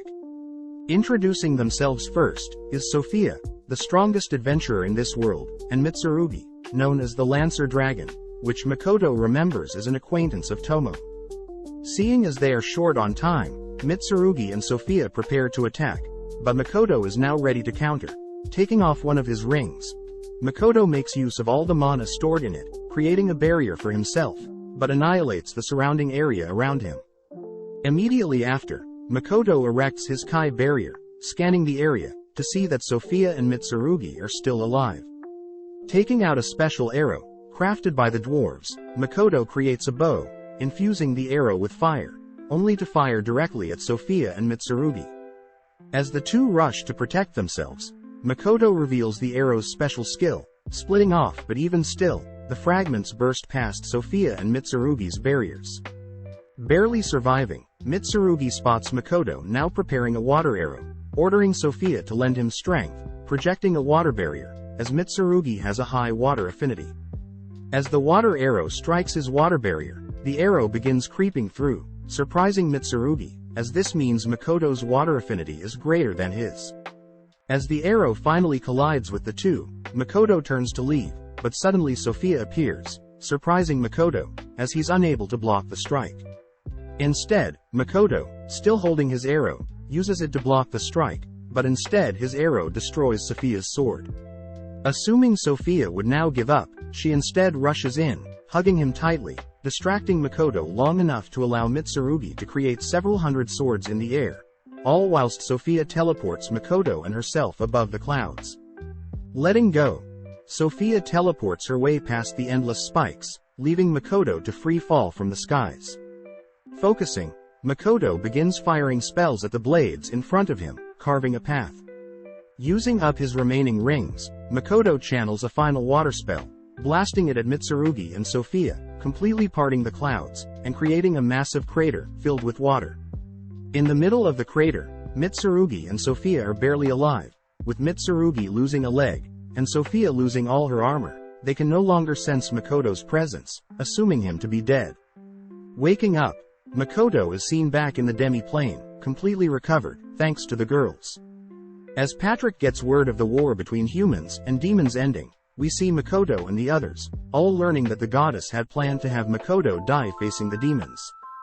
Seeing the girls pissed at the goddess, Makoto reasons that he should get far stronger, therefore heading to this world's school, and learning more about the fundamentals will help him grow stronger. This time, the girls want to follow him, not wanting something similar to happen, but Makoto states that he wants to keep the girls' existence a secret, as the goddess may already know about Shiki. Changing topics, Tomo says she wants to introduce Makoto to someone, asking for her new fragment to come out. This time, Tomo states that she had used one of Makoto's rings to create this fragment, making sure this one will never perish like the last. Since all fragments have different personalities, Makoto chooses to name this fragment, Kamoi. Seeing Makoto grow so attached to Kamoi, Mio can't help but hate Kamoi. As the season ends, we see Tomo successfully recruiting the forest orcs, happy to see that Aris, Aqua and Mondo are here as well. Several days later, Makoto is successful with opening his store, showing off the dwarves' masterful craftsmanship, and the demi-plane's valuable items and fruits, which draws in attention from everyone, including Toa and her party, along with Lime. That evening, Makoto sits alone, reflecting on the battle with Sophia and Mitsurugi, noting how there were actually heroes fighting for the humans, but he brushes that all aside, as he's called to attend a party, celebrating the opening of his store in town. Picking up from the previous season, Masumi Makoto narrates how he along with Shiki will be heading to Rotskirt Academy, hoping to set up a store as a traveling merchant, along with continuing his search into his parents who had also lived in this world. Having decided to avoid using another teleportation gate, to avoid being located by this world's goddess, Makoto and Shiki mention how tiring it is, having to walk to the town of Rotskirt. Seeing as they have almost arrived at Rotskirt, Shiki reasons that they should rest up a bit and grab some food, offering to book Makoto and himself rooms, but when Makoto states he doesn't mind how cheap the room is, Shiki freaks out, stating that Mio and Tomo would never allow Makoto to stay in a cheap room. Cutting to Tomo and Mio, who have decided to stay in the demi-plane and take care of it whilst Makoto is gone. Tomo speaks up about Mio's cooking. Although Tomo praises Mio for trying to learn new skills to impress Makoto, Tomo can't help but point out that the meal she had just cooked was so dangerous that it knocked out Emma, Baron and Kamoi. Baron points out that there are crystals in the curry, prompting Mio to admit that she had placed a rare green mineral in the curry, having mistaken it to be the green vegetables that would be normally found in the curry. Tasting the curry for herself, Mio states that it doesn't actually taste that bad, but Tomo points out Mio can consume and devour any material whereas others can't. Mad that Tomo is calling her out, Mio states that she can at least toast some bread, but when Tomo challenges that statement, Mio is seen encasing a piece of bread with her purple flames, ashamed to admit that she doesn't have any knowledge of conventional cooking. Back with Makoto, we see him trying out a new type of blue meat, savoring the unique taste, but due to his ugly looks, the chef believes that Makoto is disgusted by the food. Apologizing for the confusion, Makoto is forced to communicate with the chef via magic writing, reminded that he can't speak with other humans, having been cursed by the goddess of the world. Chatting with the chef, Makoto is able to deduce that blue meat is slime, but Makoto spots others in the tavern eyeing and listening in on his conversation. Having finished the meal, Makoto surprises the chef, having paid for the meal with a gold coin, only to head towards the town's guild. Along the way, the townsfolk notice Makoto's ugly face, confusing Makoto for a demi-human, with some believing that he had been cursed, but having drawn so much attention, Makoto wonders if he should have kept the mask on. Attempting to sign up for the town's guild, the receptionist notes how Makoto is only rank E and level 1, but nonetheless, Makoto is accepted as an adventurer. Heading over to the quest board, Makoto spots a rank B blue slime hunting quest, reminded of the chef, but since he is rank E, Makoto can't accept a rank B quest.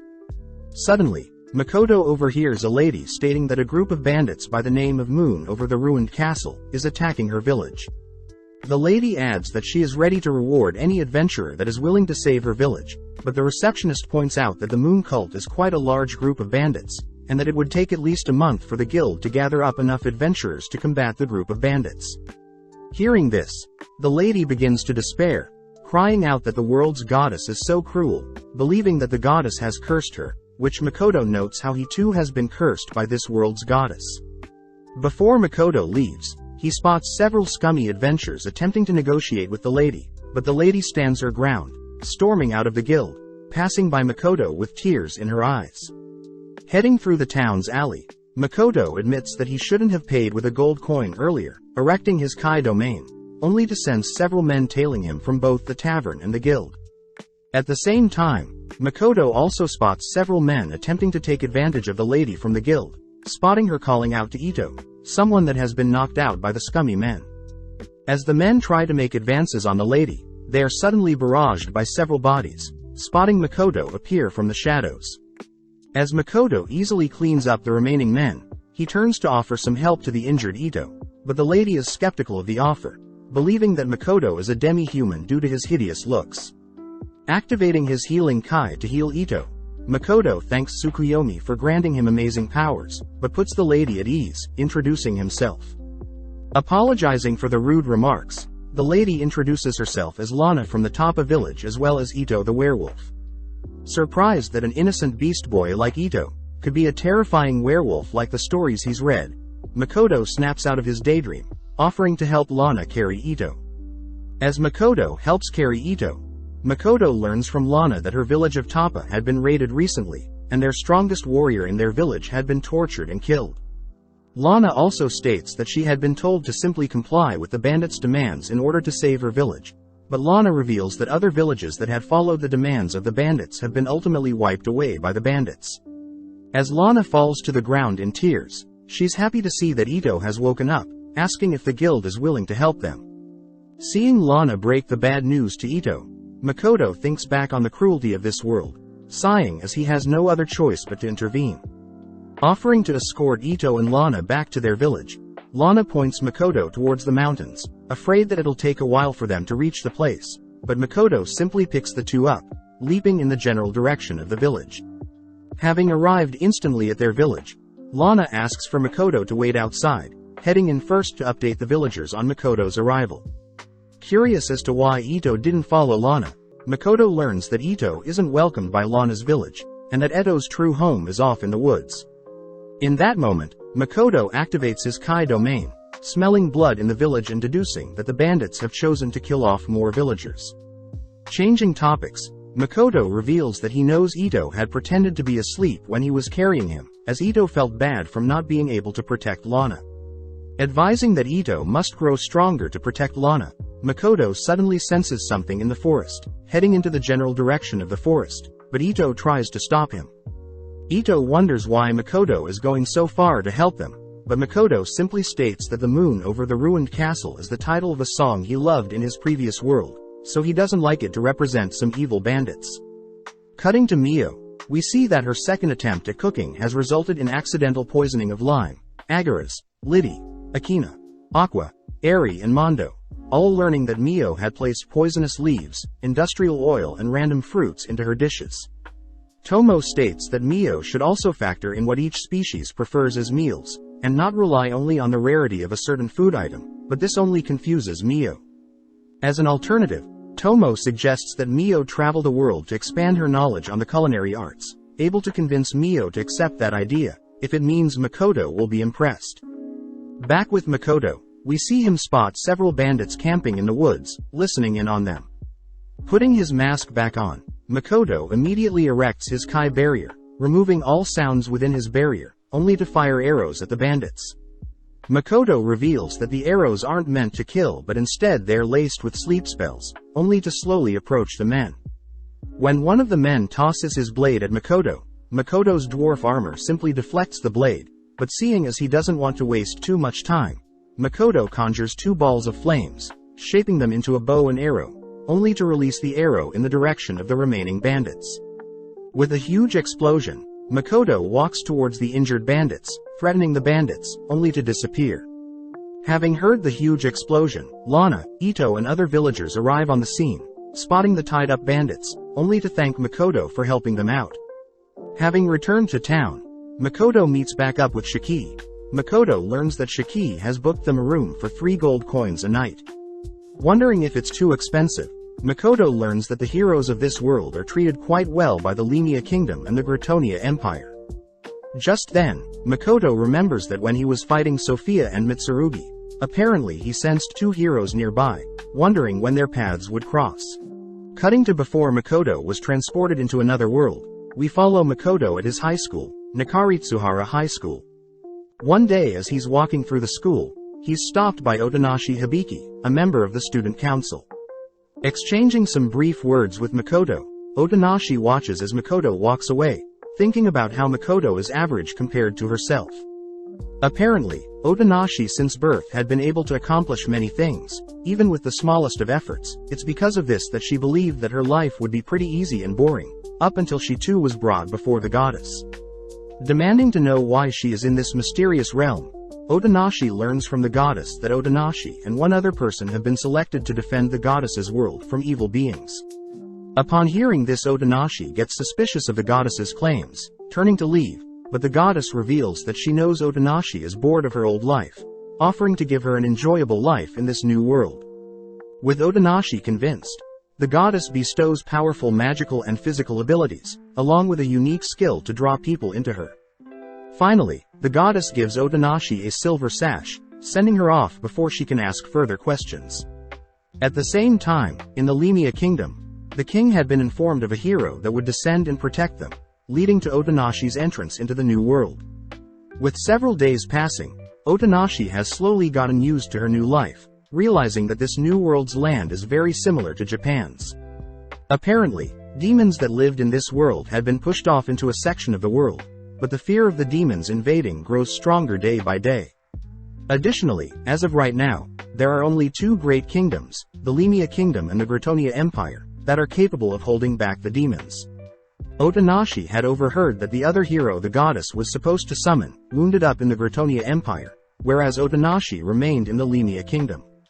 As Otonashi ponders about life, she calls for her sacred wolf summon, Horn, to appear, revealing that the sash she was given stored the wolf. Thinking about tomorrow, Otonashi is notified that she will be forming a party with other adventurers, happy to see that the king had already assigned her Woody the court mage and Verda a promising knight. The next morning, Otonashi searches for additional party members, noticing Navel the silver-haired ogre, chatting with Woody the court mage. Before Navel leaves, Otonashi asks Navel to join her party, promising Navel she'll get the chance to slaughter as many demons as she likes. With the sun almost setting, Otonashi and her party are assigned with escorting a priestess, but their knight Verda realizes that something is off. Heading to where the priestess was supposed to travel, Otonashi and her party spot the priestess fending off kobolds, a type of beast that grows stronger by devouring mana. More importantly, the gang are surprised that the priestess's barrier spell is quite strong, but seeing as there is little time, the members begin to act. With each taking a beast for themselves, but when Otonashi goes to slay her opponent, she holds herself back, not wanting to slay another living creature. Due to her mistake, Otonashi's kobold howls, prompting a swarm of kobolds to appear, all piling onto the adventurers. Standing there in shock, Otonashi is pissed at herself for causing such a mess, not wanting her friends to die. Otonashi begins rampaging, mindlessly slaughtering the horde of kobolds. As the battle ceases, Navel praises Otonashi's spirit, since it's Otonashi's first time fighting. Just then, the priestess introduces herself as Chia, for the neighboring kingdom of Laurel. Seeing Otonashi and her members fight so bravely, Chia asks if she could join Otonashi's party, but when Otonashi and her members refuse, Chia cuts off her hair, threatening to disappear and blame them for her disappearance. Seeing Chia act so rashly, Otonashi disarms Chia, offering to cut off her own hair and Navel's hair to tease Chia. With all jokes aside, Otonashi praises Chia's barrier magic, offering Chia a position in her party. With that, Otonashi and her members have been defeating countless demons and monsters, until one day they encounter the massive black spider of disaster. With the spider initiating the battle, Navel attempts to sever one of the spider's legs, but no luck getting through. Only with the help of Woody does Navel manage to sever one of the spider's limbs, but before the gang can celebrate, the spider regenerates, spitting its web at Otonashi. Unable to react in time, Otonashi watches as Navel pushes her out of the way, wrapped up by the spider's web, only to be punctured. Riding Horn, Otonashi frees Navel, ordering her members to protect and heal Navel, but instead is forced to helplessly watch the spider pick off her members one by one. With Otonashi managing to get in a clean slash-in, Otonashi unfortunately falls to the ground, wondering if her life ends here, only to fall unconscious. Luckily, Otonashi wakes up, spotting Horn and the other party members have made it out alive, but her defeat against the Black Spider has given Otonashi a clear goal moving forward. Cutting to several days after Otonashi had gone missing from school, we follow Iwahashi Tomoki, being bullied as other students found out Tomoki was a model. Powerless to act, Tomoki ultimately relied on several girls in the school to stand up for him, only to run away in embarrassment. Back at home, Tomoki immerses himself in video games, but gets pissed when he loses, dreaming of a life where he's overpowered and given strong abilities. Out of nowhere, Tomoki is also brought before the goddess, asked to save her world as a hero, and in exchange the goddess grants Tomoki various magical and physical abilities. A magic eye skill to attract people and silver shoes that allows flight. Tempted by the amazing offer, Tomoki wonders if he can gain any other skills, prompting the goddess to grant Tomoki immortality, but his immortality is only active during a full moon. Before Tomoki is sent away, Tomoki asks if he can modify his appearance, which the goddess grants. Having been summoned into the new world, Tomoki greets Lily Flaunt, the second princess of the kingdom of Gratonia. Just then, Genevieve, Lily's royal guard, appears, introducing herself as well, but Tomoki is surprised to see a female knight, accidentally insulting Genevieve. When Tomoki attempts to apologize, Tomoki accidentally activates his charming eyes, forcing Genevieve to fall in love with him. Seeing Genevieve act so weird, Lily takes Tomoki to assess his skills, only to show Tomoki his new room. Having assessed Tomoki's skills, Lily learns that Tomoki wields a magical eye of sorts, ordering her scientists to come up with a way to prevent themselves from being affected by Tomoki's magical eye. That night, Lily introduces Tomoki to Yukinatsu, the kingdom's alchemist. Intrigued by the appearance of the hero, Yukinatsu begins bombarding Tomoki with questions, but when Tomoki learns that Yukinatsu can summon golems, Tomoki accidentally charms Yukinatsu with his magical eye, forcing Lily to step in and separate the two. The next day, Tomoki is walking through the castle, when he stumbles upon Mora, the dragon summoner. Sitting down to have a chat, Tomoki learns that Mora had been brought to the kingdom when her village was attacked by demons. But when Tomoki attempts to comfort Mora, he accidentally charms her with his eye, but this frustrates him. That night, Tomoki privately asks to form a party with the 3 girls he's charmed, but this allows Lily to deduce that Tomoki is still unable to control his magical eye. Taking this opportunity, Lily seduces Tomoki, but as the two finish up their business in bed, it's revealed that Lily intends to use Tomoki to slaughter the demons, all for her mother who worshipped the goddess. As Makoto continues to travel to Rot's Guard Academy, we see that Tomoki, still positioned in the Gratonia Empire, is shown to have grown used to life in the new world. Reporting to Lily on his most recent demon hunt, Lily praises Tomoki's martial arts skills, happy to report that they'll be able to reclaim stolen land from the demons in no time. But Tomoki is clearly more interested in meeting the other hero from the Lemia kingdom that he'll be teaming up with to fight against the demons. Cutting to Otonashi and her party, we see them scope out the area of the land they'll be reclaiming, known as Fort Stella. Having set up camp nearby, Naval is happy that they've already secured their attack route for Fort Stella, but also reminds everyone that Gratonia's hero will be introducing themselves to everyone. Apparently, it's quite common for humans in this world to receive blessing from this world's goddess, before engaging in a fight with demons or demi-humans, but Otonashi is clearly acting strange, having heard that the other hero of this world came from the same world as her and is similar in age. With Otonashi heading to meet the hero from Gratonia, Otonashi introduces herself to Lily, leading to both Tomoki and Otonashi's members sitting down for a meeting. Lily takes command of the meeting, stating that they've currently received supplies from the King of Ion, but as for Laurel Union there seems to be less than expected support, due to nations' friction over Chia leaving her country. Nonetheless, Lily points out that their current combined forces is at least 5 times the demons they'll be facing, and once they are blessed by the goddess, they should have no issues winning. Before the meeting wraps up, Otonashi asks the reason for their battle commencing during night, but Tomoki interrupts, stating that his army has simply grown used to fighting at night. Not wanting to pry too much, Otonashi backs off, allowing Tomoki to ask if Otonashi has any requests of herself, but Otonashi and her members are quite flexible. With the meeting over, Tomoki starts the banquet, munching on the scrumptious food. Wanting to get to know each other, Otonashi asks Tomoki if they've met before, but Tomoki quickly shoots down that assumption. Knowing that she's definitely seen Tomoki before, she remembers a model that shared that exact same name as Tomoki, but when Otonashi brings up Tomoki's previous life as a model, Tomoki gets pissed.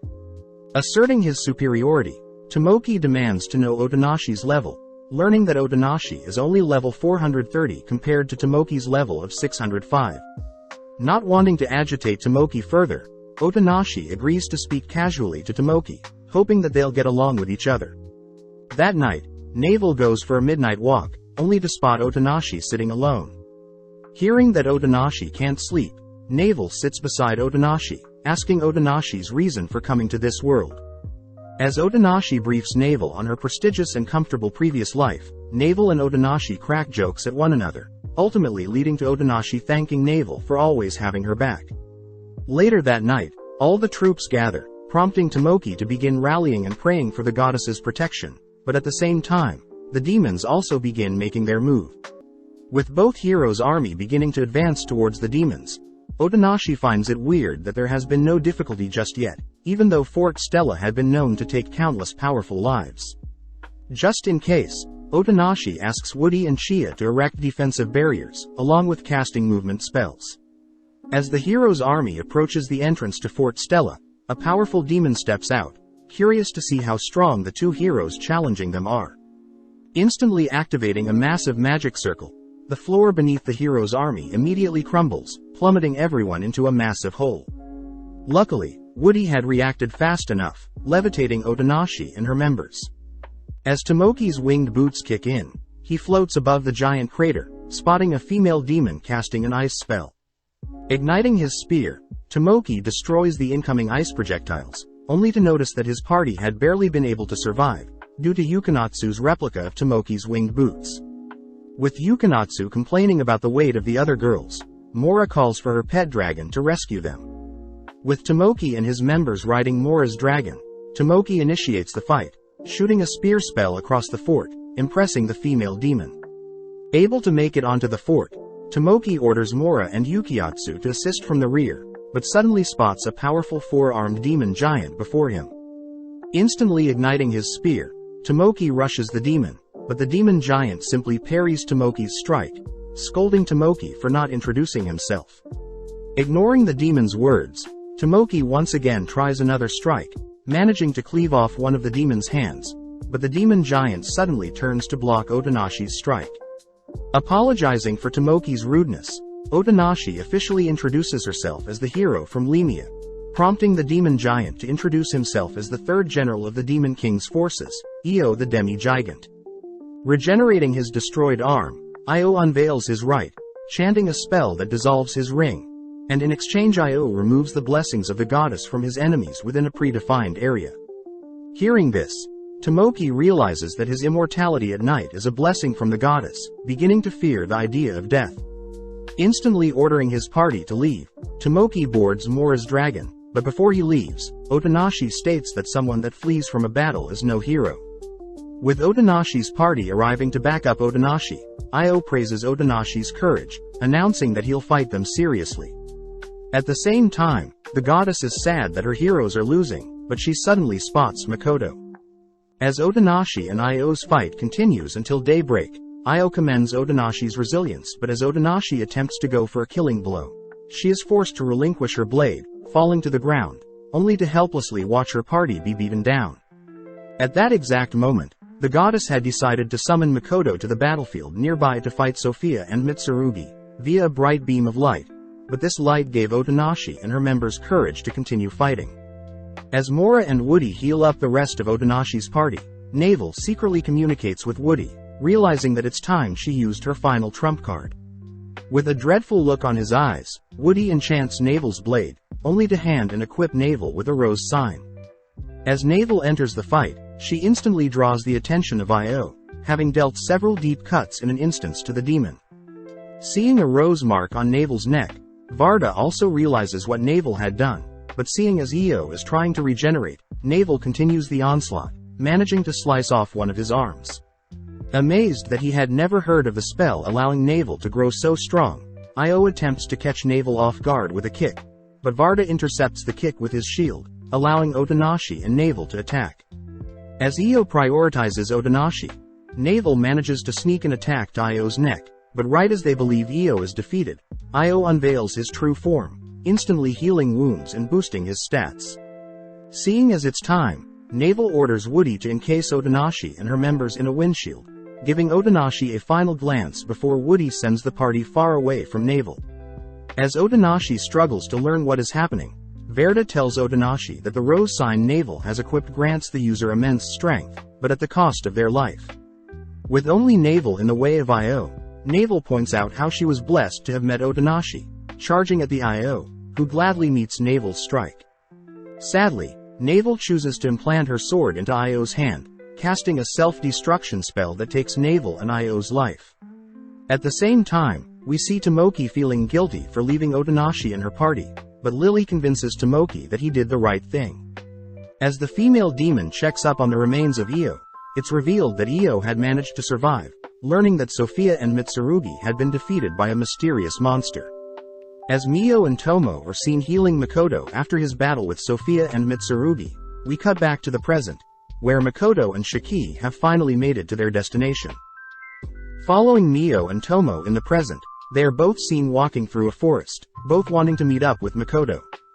Holding themselves back, Mio mentions how she plans to head to the town of Korin to acquire some kelp for a Japanese dish Makoto likes. But Mio also reminds Tomo that she needs to head to investigate the location of where Sophia, Mitsurugi and Makoto fought. Tomo states that she plans to investigate the reason for the appearance of a massive lake where Makoto fought, noting how Mio and herself will be alone for a while, but is happy to hear that Shiki and Makoto have made it to the town of Rotskerd. Back with Makoto and Shiki, they begin exploring the town, wondering what sort of competition they'll face when setting up the store. Upon turning a corner, they see a crowd of men gathered around a girl, which Shiki finds peculiar, but Makoto knows that this isn't the first time he's seen humans bullying other humans. Realizing that the girl is acting strangely cold, Makoto approaches the crowd, but at the same time the girl attempts to leave, only to be shoved for being so rude. Attempting to stop them, Makoto asks for Shiki to speak for him, drawing the attention of the men gathered. Threatening Makoto and Shiki, Makoto notes how the men's uniform belongs to the Rotskerd Academy, but when he turns to Shiki, Makoto gets scared when Shiki asks if he can murder the men. Ordering Shiki to calm down, Shiki instead politely asks the men to leave the girl alone, stating that he doesn't want to slaughter them. Shocked at Shiki's threat, the boys take out their wands, casting wind magic and levitating, but Makoto accidentally provokes them when he asks if levitating is all the boys can do. Bored of the situation, Shiki takes out his wand, tapping it onto the ground, only to instantly conjure 4 rock pillars that target the men. Knowing that they shouldn't cause a scene, Makoto dispels Shiki's earth pillars, impressing Shiki as Makoto has already mastered the fundamentals of counter magic. Turning to communicate with the girl, Makoto gets annoyed that she believes Makoto wants something from her, but Makoto states that she is free to go, learning that she works at the Gotetsu restaurant nearby, where they serve great hot pots. Intrigued by the offer, Makoto realizes the 4 men are floating slowly to their deaths, ordering Shiki to help them out. With a single cast, Shiki casts a wind spell to help assist their fall, but out of spite purposely drops them. As the men look around for the girl, they utter the girl's name, Luria, only to run off, cursing at Makoto and Shiki.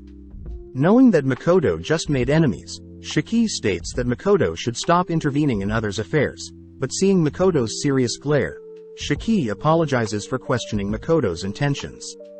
Since Makoto plans to take the student entrance exam in 3 days, Shiki and Makoto head to find an inn, as once Makoto is a student, he'll be officially a resident of the town, where he can finally open up a store.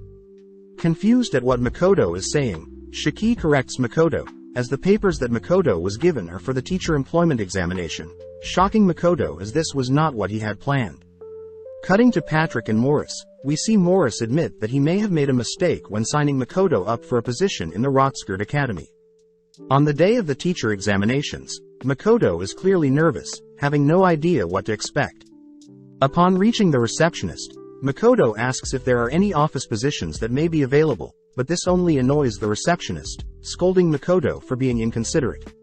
As the receptionist looks up, he's terrified to see Shiki glaring at him, only for Shiki to use some dark magic, draining the life force from the receptionist.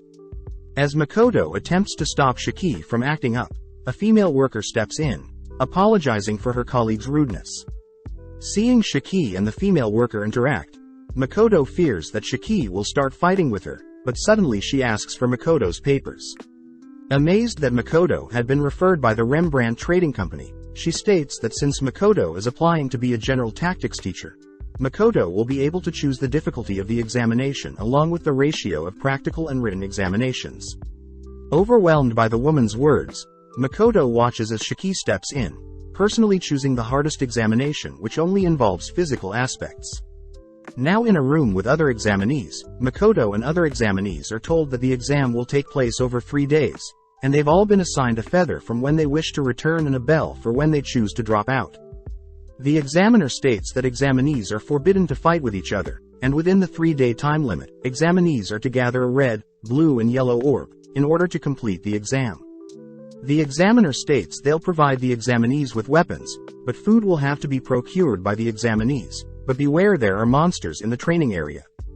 Just like that, Makoto is sent to a random location, immediately erecting his Kai zone to inspect the surrounding area.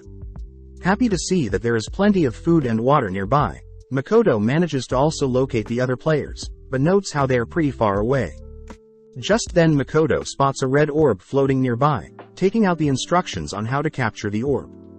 Apparently, each orb upon being damaged by specific attacks will stop moving, allowing them to be captured, but if the orbs are attacked by incorrect methods, they'll explode and disappear. Since red orbs require physical attacks, Makoto lightly punches the red orb, but it explodes on impact. Spotting a yellow orb, Makoto fires the required magic attack at it, but it too explodes on impact. Finally, seeing a blue orb nearby, Makoto fires an arrow at it, as the blue orb needs to be hit by projectile attacks, but is confused when the blue orb is destroyed as well.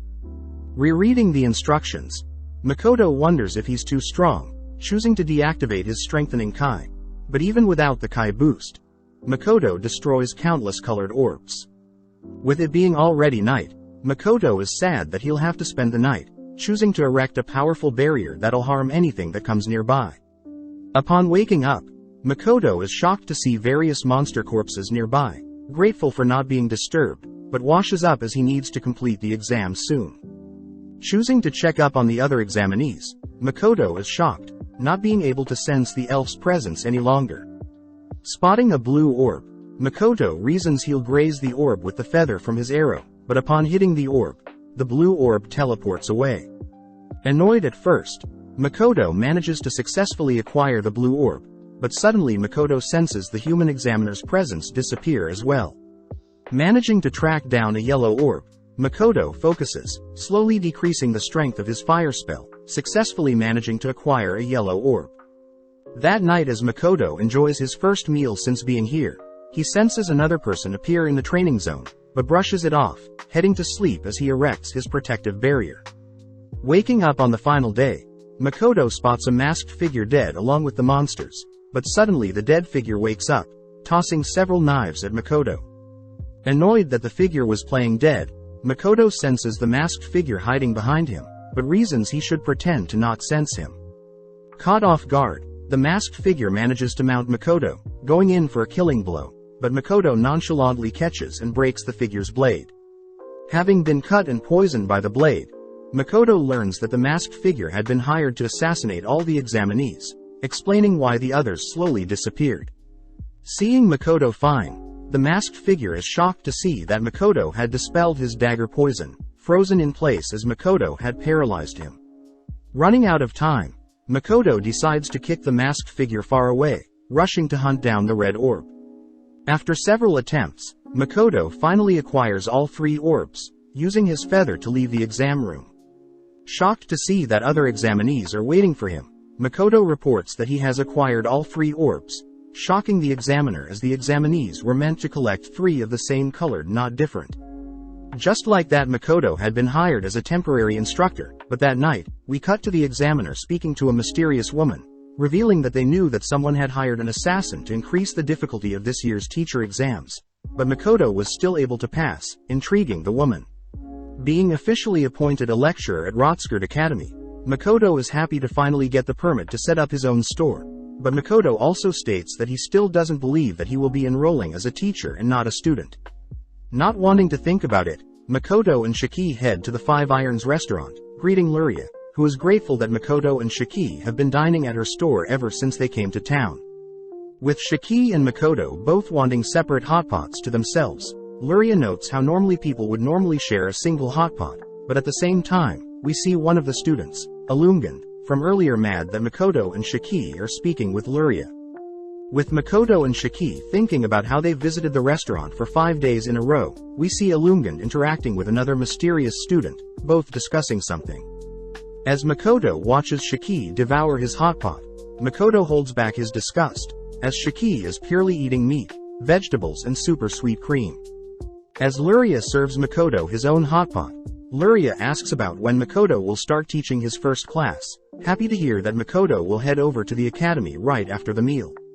Luria remarks that she knows someone at the academy, but before she can tell Makoto more about her friend, Luria is pulled away, as other customers need service. Sitting down to be briefed on his role by a lady, Makoto learns that he is forbidden from involving himself with any monetary transactions with students, but he's allowed to promote his business. The lady states that there are around 100 other lecturers in the academy and that lecturers are paid based on the number of students they teach, with each student adding 10 silver coins. Since Makoto is a part-time lecturer, Makoto is happy to start any time, aiming for a 10-student class, whereas the maximum per class is 30 students. Surprised, the lady states that normally lecturers would want to fill out their classes as soon as possible, but Makoto states that he wants to start small and work on his teaching skills before expanding. Just then, Blight, another fellow lecturer, joins them, praising Makoto for being so level-headed with his approach to teaching. Upon hearing that Makoto will be teaching magic, Blight reveals that he personally teaches combat techniques, offering to send over 10 students that may be interested in Makoto's teachings.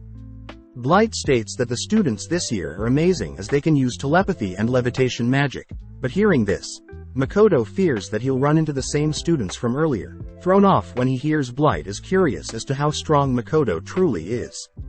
Heading to the library, Makoto is amazed by the sheer size of the library, running into the librarian who asks if she can help Makoto out.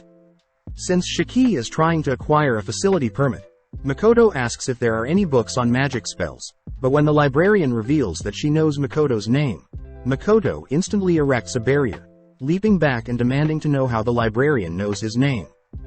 Dancing around the question, the librarian states that she had learned from an examiner that Makoto was special, but seeing Makoto is still not satisfied, the librarian reveals that Luria is her sister. The librarian states that Luria had told her everything about Makoto and Shiki's weird habits when eating hotpot, but hearing this Makoto relaxes, realizing that the librarian does look like Luria. Catching Makoto judging her breast size, the librarian introduces herself as Eva, but Makoto wonders what Eva is hiding, as Eva reminds Makoto of Mio. Cutting to the port town of Korin, we see Mio chatting with Beretta, asking Beretta to teach her the basics of using a knife. With Mio promising to not to think of a knife as a weapon, Mio is amazed at Beretta's knife work, learning that the technique stems from Laurel. With 1 week passing by, we cut to several students making their way towards Makoto's class, discussing rumors they heard about Makoto. The students utter that they've heard Makoto can only communicate via magical text and has an assistant, but some of the students could care less as long as Makoto is strong. The students also mention how they heard Makoto might be a demi-human due to his looks, but as we pan out, we see Makoto listening in on the students gossiping, sad to see that there are already rumors spreading about him. Knowing that he should be stern with his students, Makoto waits for the students sent by Blight to arrive on the training field where Makoto's class will be held. With Shiki introducing himself first, Shiki instantly charms the girls, but as Makoto talks a little about his backstory as a merchant and owning a store in town, the students can't help but focus on Makoto's hideous face.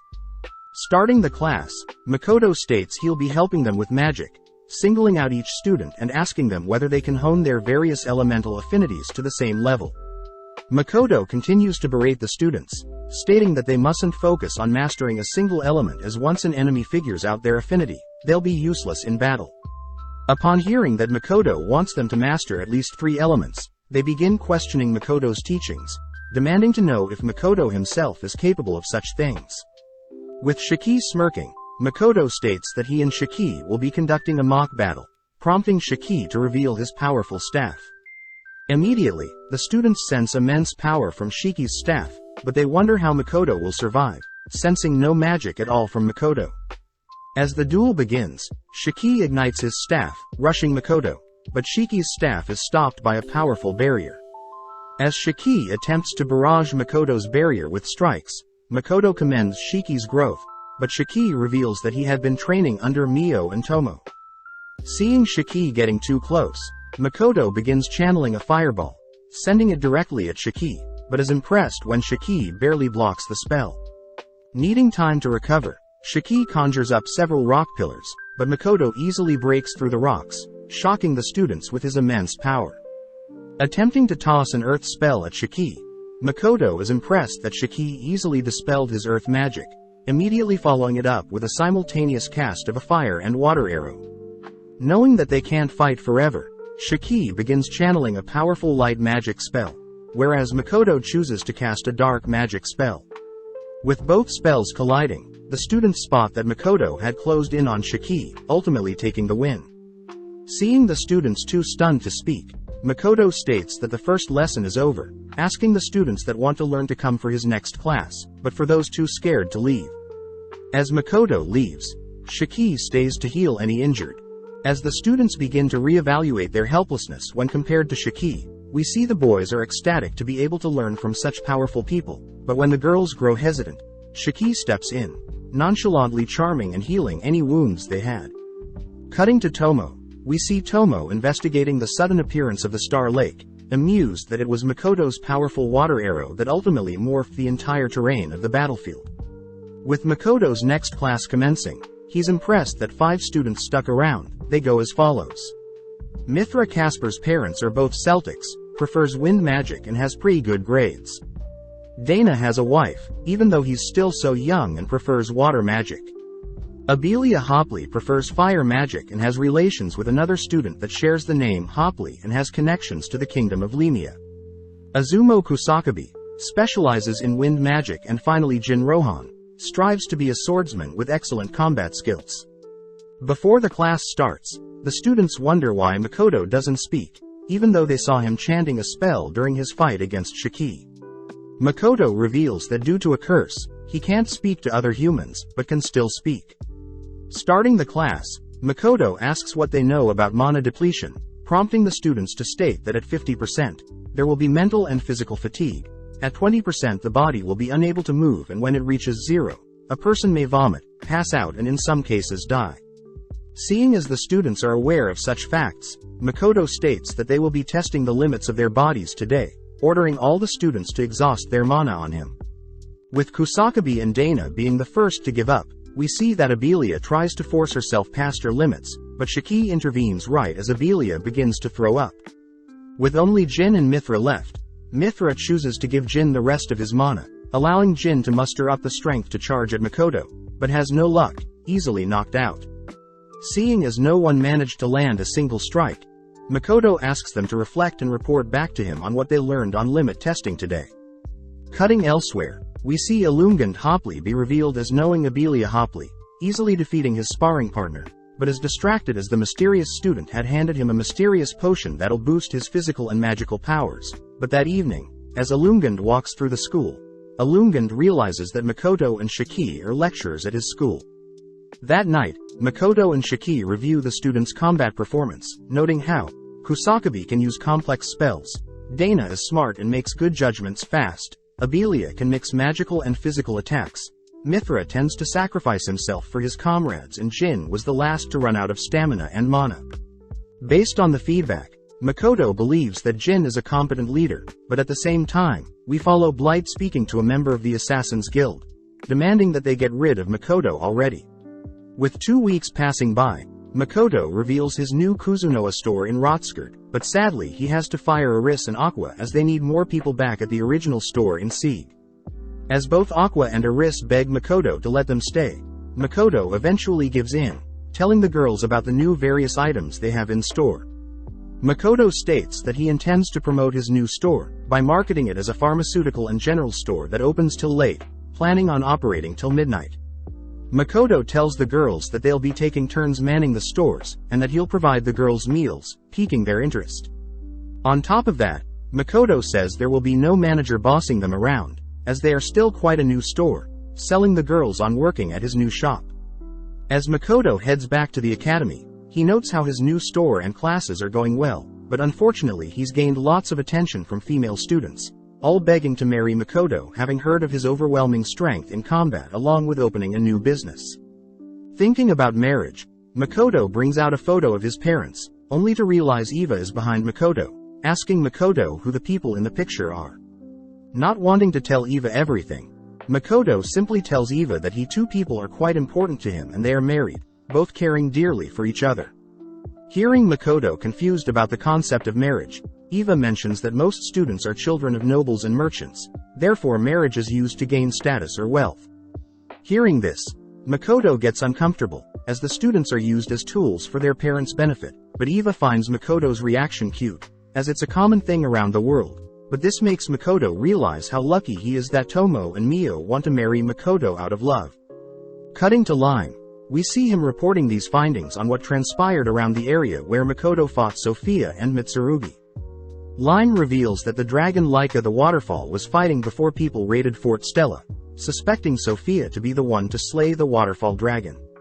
Lime also asks if Tomo had figured out what the rings that strip users of the goddess protection came from, but Tomo sadly says she hasn't, but has figured out who created the massive lake. Before Lime and Tomo can utter that it was Makoto's doing, they both suddenly sense people outside, calling out to see who it was. The voice outside reveals that they had sensed that Lime was carrying a powerful sword, but as they both ready to engage whoever's outside, we see Lily, Mora and Tomoki greet them. Diffusing the situation, Tomo and Lime introduce themselves, uttering that they work for the Kuzunoa Trading Company, explaining Lime's rare sword. Tomoki notes how Tomo's speaking is familiar, asking how old Tomo is, but Tomo fires back, noting how rude Tomoki is, asking for Tomoki to introduce himself first. Apologizing for Tomoki's rudeness, Lily introduces Tomoki, Mora and herself, implying that Tomoki is the hero for the Gratona Kingdom and herself is the second princess.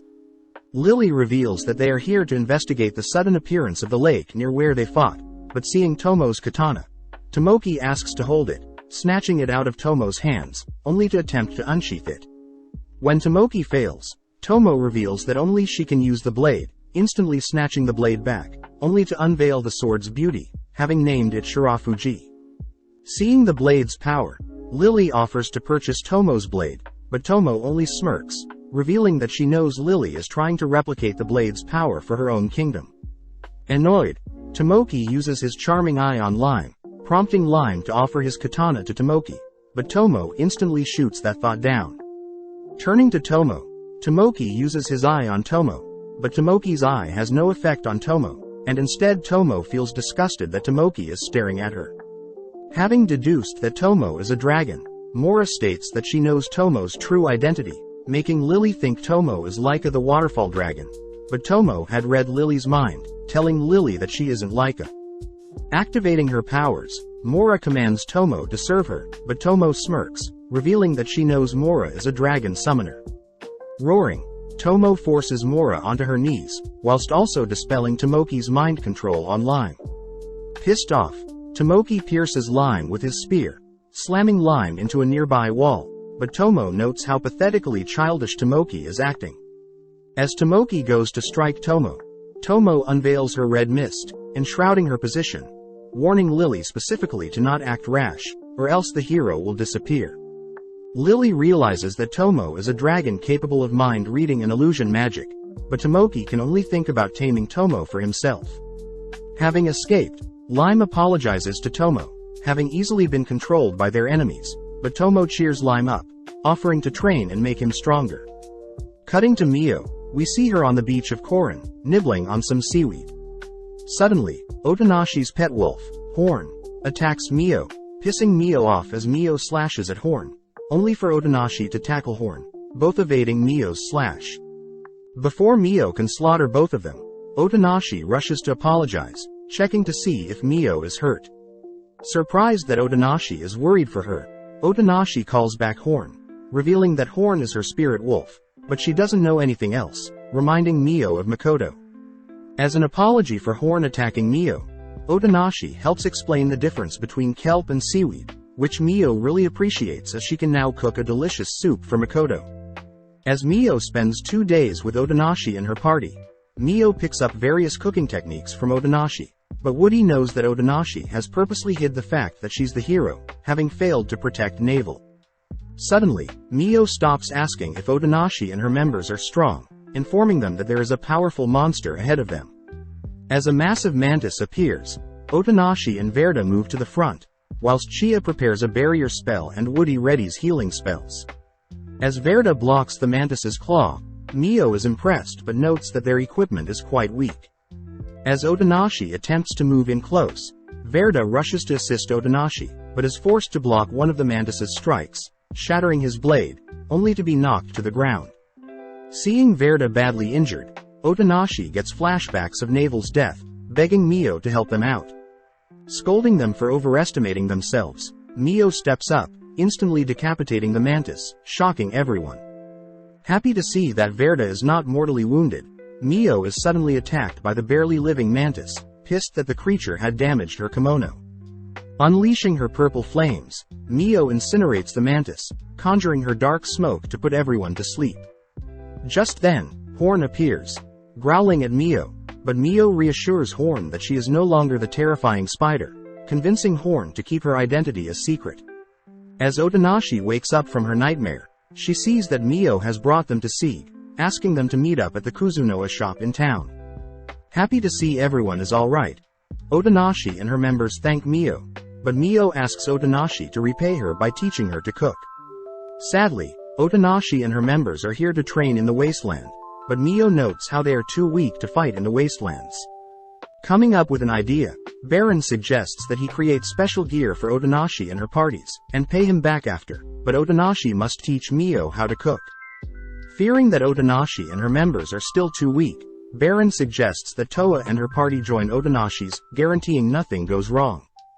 With Otonashi beginning to teach Mio on how to cook, we cut back to Makoto, who learns from Shiki that Tomo wants to meet up in person, happy to hear that Shiki will take care of things whilst he's gone. As Makoto enters through the mist to the demi-plane, Makoto suddenly senses something is off. Walking around, Makoto wonders why the demi-plane is so hot all of a sudden, which Shiki notes is weird as well, especially in the middle of the night. As Makoto and Shiki head to Makoto's newly constructed home, Makoto is greeted by many of the citizens of the demi-plane, flattered as Mio and Emma reveal that everyone has been waiting for his return, especially Tomo's fragment. With Tomo egging Makoto on to give a speech, Makoto shyly utters that he's grateful to be surrounded by so many hard workers, prompting everyone to raise a glass as they start the welcome party. Indulging in the delectable food, Makoto apologizes to Emma and Tomo, having spent way too long away from them, promising to visit more often. Just then, Mio brings over a soup for Makoto to try, impressing him as the soup reminds him of something he tasted in Sieg. Noticing Mio's flustered look, Makoto learns that Mio was the one who cooked the soup, even more amazed to learn all the food he's been eating was specially made by Mio. Complimenting Mio's amazing cooking skills, Mio can't hold back the joy, announcing that she plans to cook more delicious meals for Makoto, heading off as Emma reveals that a lady in Sieg is teaching Mio how to cook. Happy to see Mio has found something interesting to pursue, Makoto turns to Tomo, hearing that they'll report their findings to Makoto on what they discovered after the party. In a private setting, Tomo casually mentions how she ran into one of the goddess's heroes, intriguing Makoto as he asks what the hero was like. Tomo states that the hero's name was Iwahashi Tomoki with a similar age to Makoto, but he is a scumbag, overestimating his abilities and selfishly pursuing his own needs. On top of that, Tomo reveals that she had read Princess Lily's mind, sensing Lily had intended to create some sort of firearm. Shiki chimes in, mentioning how the heroes from Makoto's world must have mentioned handheld firearms, which Makoto knows isn't as strong as magic, but can easily be used for assassinations. Tomo mentions how the hero Tomoki along with his party were quite annoying, even considering wiping them out, but Makoto asks Tomo to simply remain to observe them. Next, Tomo reports that she hasn't found anything about the goddess nor Sophia the Dragon Slayer, but Tomo does jokingly allude to a demon that fired a single water arrow onto a battlefield, turning the flat land into a giant lake. Makoto now begins to report what he found whilst traveling and teaching students, but Tomo reveals that Shiki had already been updating them throughout, but Tomo does ask about other girls clinging to Makoto. Dancing around the topic, Makoto wonders why it's so hot in the demi-plane, prompting the three to head out to the forest. Shiki and Tomo mention several citizens of the demi-plane have gotten sick recently, hinting that it may all be because of Makoto. Tomo states that the mist gates Makoto has been randomly creating dictates the weather of the demi-plane, especially Makoto's most recent mist gate location. Makoto states that his most recent gate was near the academy, which was a bearable temperature, but Shiki states that there must be other factors at work. Tomo says she'll look into what could be causing the unbearable temperature change, warning Makoto to be more careful where he's traveling. Cutting to Mio, we see her sad to hear that Otonashi will be returning to the kingdom of Lemia, as Otonashi needs to fulfill her duties back home. Otonashi reiterates how grateful she was to have trained in the wasteland, and even be gifted such a marvelous sword by Baron. Getting an idea, Otonashi asks Mio to join her, but Mio coldly shoots down that thought, stating that she only serves her master, which Otonashi respects. Before parting ways, Otonashi asks Mio to visit Lemia someday, and in return she'll teach Mio some Lemia recipes which Mio agrees to. The next day, Emma shows Makoto the abundance of lotus flowers and white clover flowers they've been growing, reasoning that it'll enhance the demi-plane and allow children to play in it. Emma also reports that their harvesting cycles had sped up thanks to Shiki's earth magic, now able to harvest every 2 weeks, meaning that they'll never run out of resources. Hearing all the good news, Makoto states that they should continue to expand their population of species, which Emma happily reports that they have candidates that Makoto can interview. But first, Makoto heads to visit Eld, spotting a massive monster drop, learning that Mio had acquired the item from slaying a monster that ruined her kimono.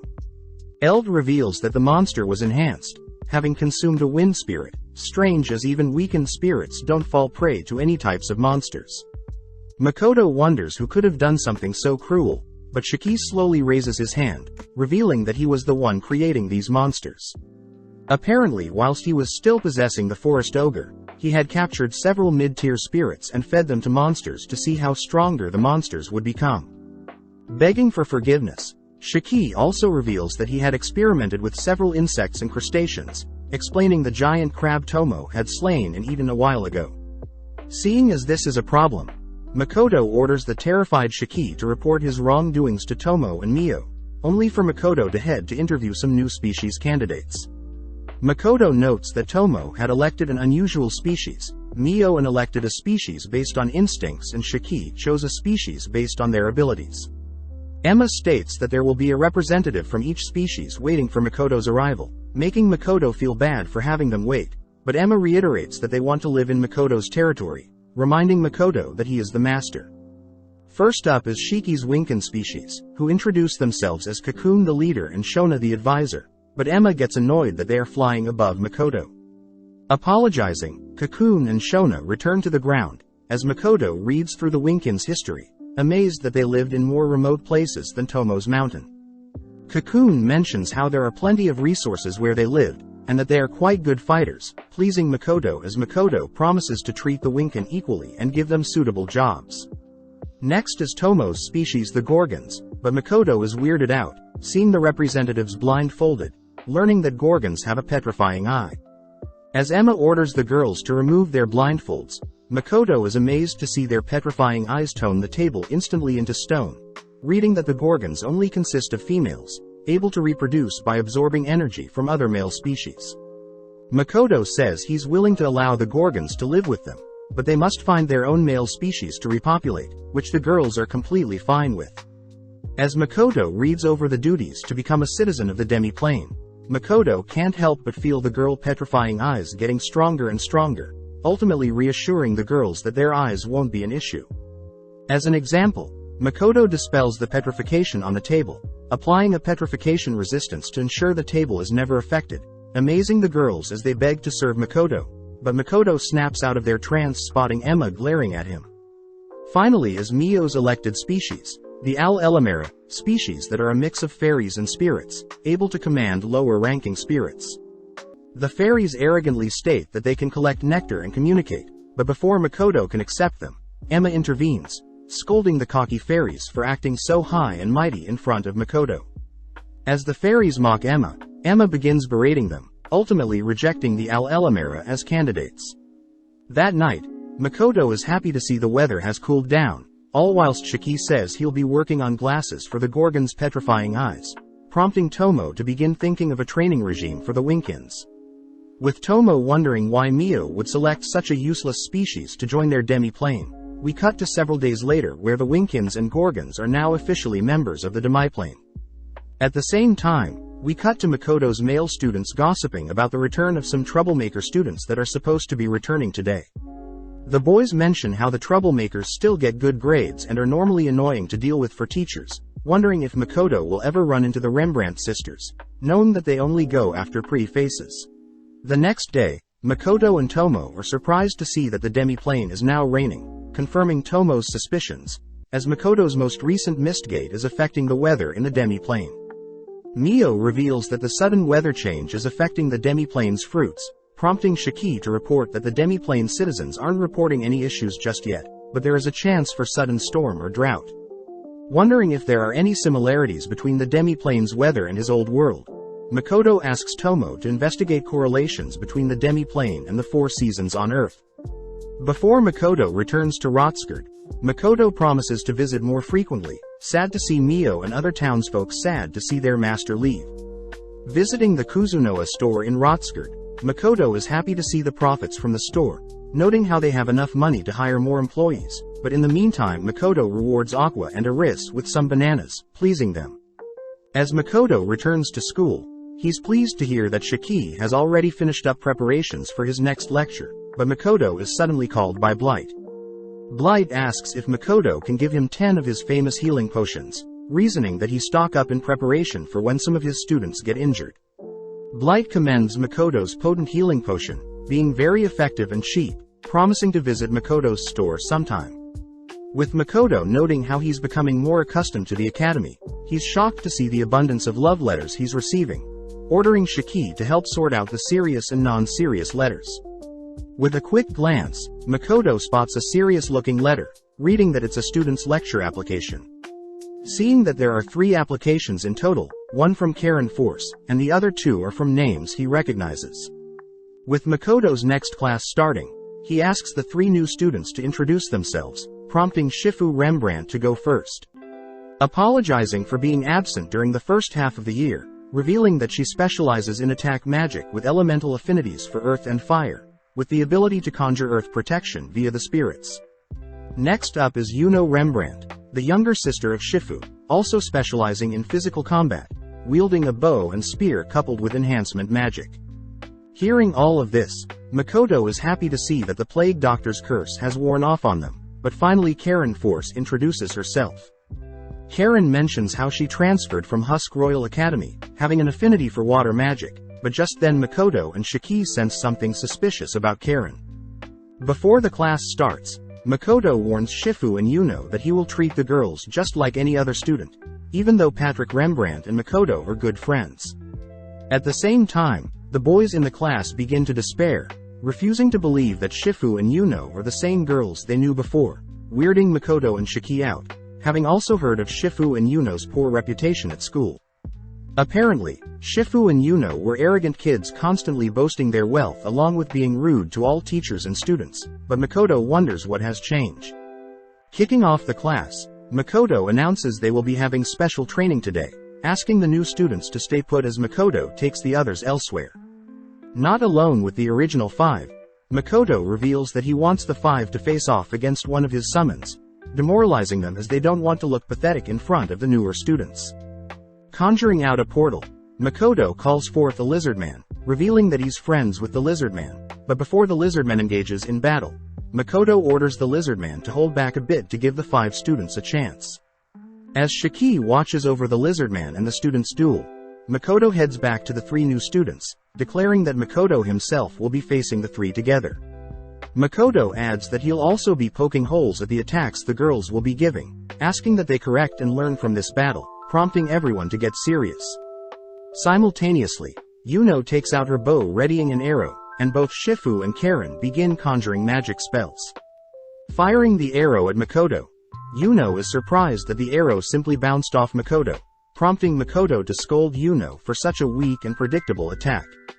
As Yuno tries again, she has no luck breaking through, forcing Makoto to instruct Yuno to imbue her attacks with mana and enhance her body to fire the arrow stronger and faster. Just then, Shifu finishes her chant, launching a beam of fire that creates a smokescreen, only to be followed up by Karen's ice spell, encasing Makoto in an ice block. Makoto is impressed that Shifu has used her fire spell to block his vision, allowing Karen to strike Makoto with her ice spell, but unfortunately Makoto nonchalantly breaks free from the ice spell. Makoto advises that Shifu learn to cast stronger spells and that Karen focus on prolonging her ice magic effects, but just then Yuno attempts to land an arrow, but Makoto simply burns the arrow, scolding Yuno for such a pathetic attempt, especially putting everything she can into a single shot. Makoto orders Yuno to try incorporating her spear into her attacks, warning the girls that they must learn defeat before they can improve, but at the same time we see the Lizardman execute a powerful wind slash. As everyone is blown back, Azumo counters by creating wind barriers around the other students, prompting Abeli to dash forward, igniting an arrow, firing it towards the Lizardman. As the Lizardman jumps back, Jin approaches from behind, but having anticipated the attack, the Lizardman disarms Jin, ultimately defeating the 5 students. Asking the 5 to report what they've learned today, Makoto asks to have a private chat with Karen, all while the remaining students complain that Makoto is purposely trying to kill them. Speaking up, Shiki states that Makoto is setting tasks with the goal of having each student improve, jealous that Makoto is paying more attention to them than he is to Shiki. With Shifu and Yuno agreeing to continue to take Makoto's classes, Abelia offers to have everyone work together on the reports they have to write for Makoto, but the male students wonder why Shifu and Yuno are so friendly. Elsewhere, Makoto demands to know why Karen has been holding back, prompting Karen to reiterate that she was a military student back home. Makoto reveals that he had already looked her up, wondering if she is an imposter, but Karen tries to divert the topic by seducing Makoto. Getting serious, Makoto reveals that he knows Karen is a demon, having deduced so by Karen's skin and eyes. Unable to deny Makoto's claims, Karen tries to charm Makoto with her eye, but to no effect, giving up but warning Makoto to never call her a hornless demon. Karen states that she is using Karen's body, but it wasn't her that killed Karen but her allies, making Makoto feel sad for Karen. Karen is surprised that Makoto is not worried about speaking to a demon, but Makoto reveals that he doesn't discriminate as long as Karen stays in check. Makoto reveals that he can speak demon, asking Karen what her demon name is, prompting Karen to reveal that it's Rona, preparing to slay Makoto for knowing her secret. Just then Shiki appears, revealing that Rona is one of the Demon King's 4 generals, having personally run into Rona himself whilst he was still a lich. Makoto warns Rona to not act up, as Makoto has not only an army's advantage but also information on Rona, but seeing things escalate, Rona asks if they can change locations. Heading to the hotpot store, Rona asks about Makoto's trading company, shocked to hear that Makoto doesn't work for the Kingdom of Ion, but Makoto reveals that he knows some humans have sided with the demons, so Makoto being neutral is simply in between. Getting serious, Makoto demands to know why Rona has infiltrated the academy, but Rona dodges the question, prompting Shiki to reveal that Rona has the ability to charm and seduce her enemies. Shiki warns Rona to not touch Makoto, fearing that Rona hasn't picked up on how powerful Makoto truly is, but answering Makoto's questions, Rona states that she wants to stop the humanoid experiments that have been secretly occurring in town.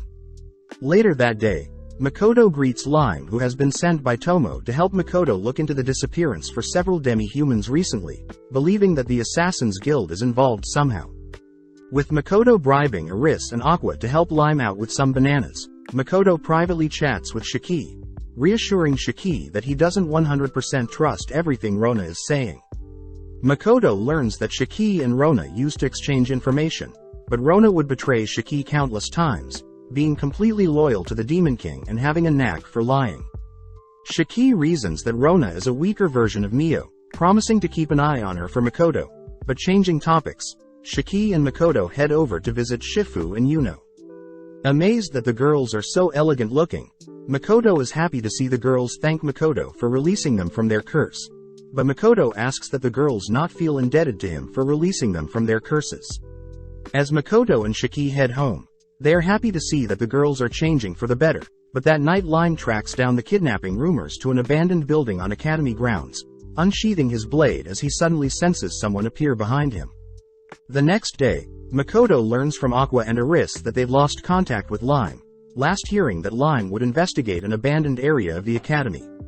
Aris and Aqua note how Lime has been instructed to not fight, which Makoto also adds that Lime is quite strong and smart, so Lime would have ran if he had the chance. Hearing everyone's concerns, Shiki speculates that Rona is hiding something, only feeding them information to make them do what she needs them to do. Frustrated at the situation, Makoto reasons they should head to where Lime was last heard from, but at the same time, we cut to Lime locked up behind bars, pissed that his gifted sword was taken from him. Turning around, Lime asks if the lady in the same cell is alright, revealed to be Eva, who Lime apologizes for dragging into the mess. Flashing back, we see Lime place his blade against the mysterious man's throat, ordering the man to not move, having barely been able to sense the man sneak up to him.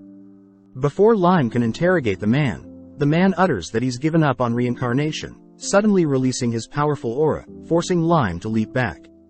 The man spots Lime holding a powerful sword, but Lime notes how the man is acting strange, reasoning he should contact Tomo or Makoto, but the man suddenly reveals a ring, sacrificing the ring and preventing Lime from telepathically contacting anyone. As the man slowly approaches Lime reasons he should end the fight quickly, stepping in close to strike the man down, but sadly the man nonchalantly blocks Lime's strike, following up by knocking Lime back. No longer holding his sword, Lime watches as the man disappears, alluding to some mysterious figures that will arrive soon. Fearing what is to come, Lime quickly gets up, suddenly spotting a figure in the distance, revealed to be Eva.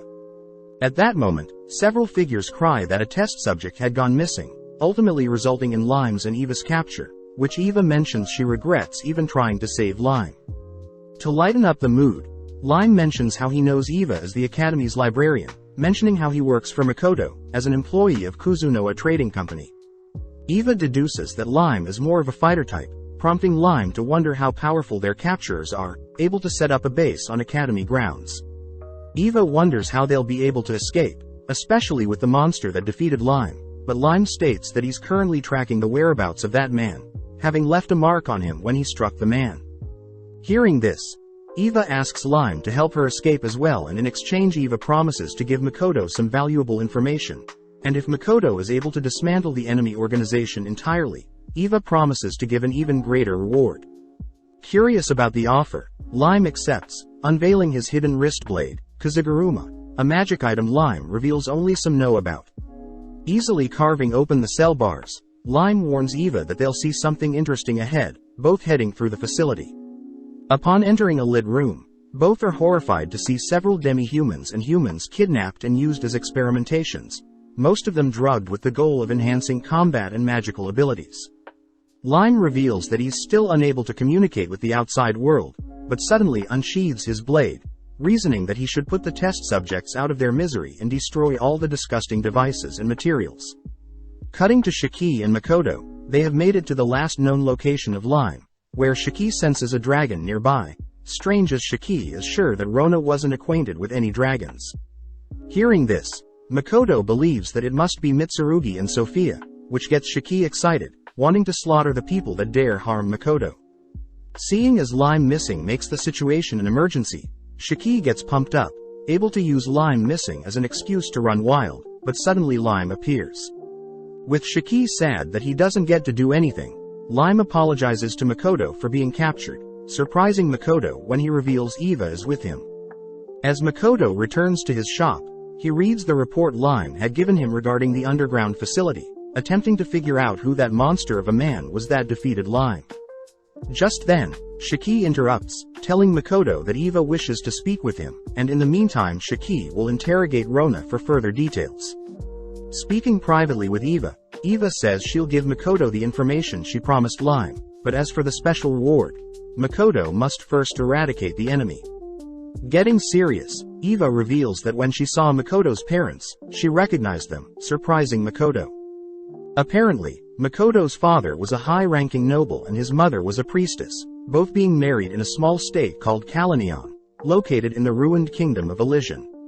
Apparently, most Kalanion citizens were forced to flee the kingdom of Elysian, due to the demon war 10 years ago that ultimately favored the demons.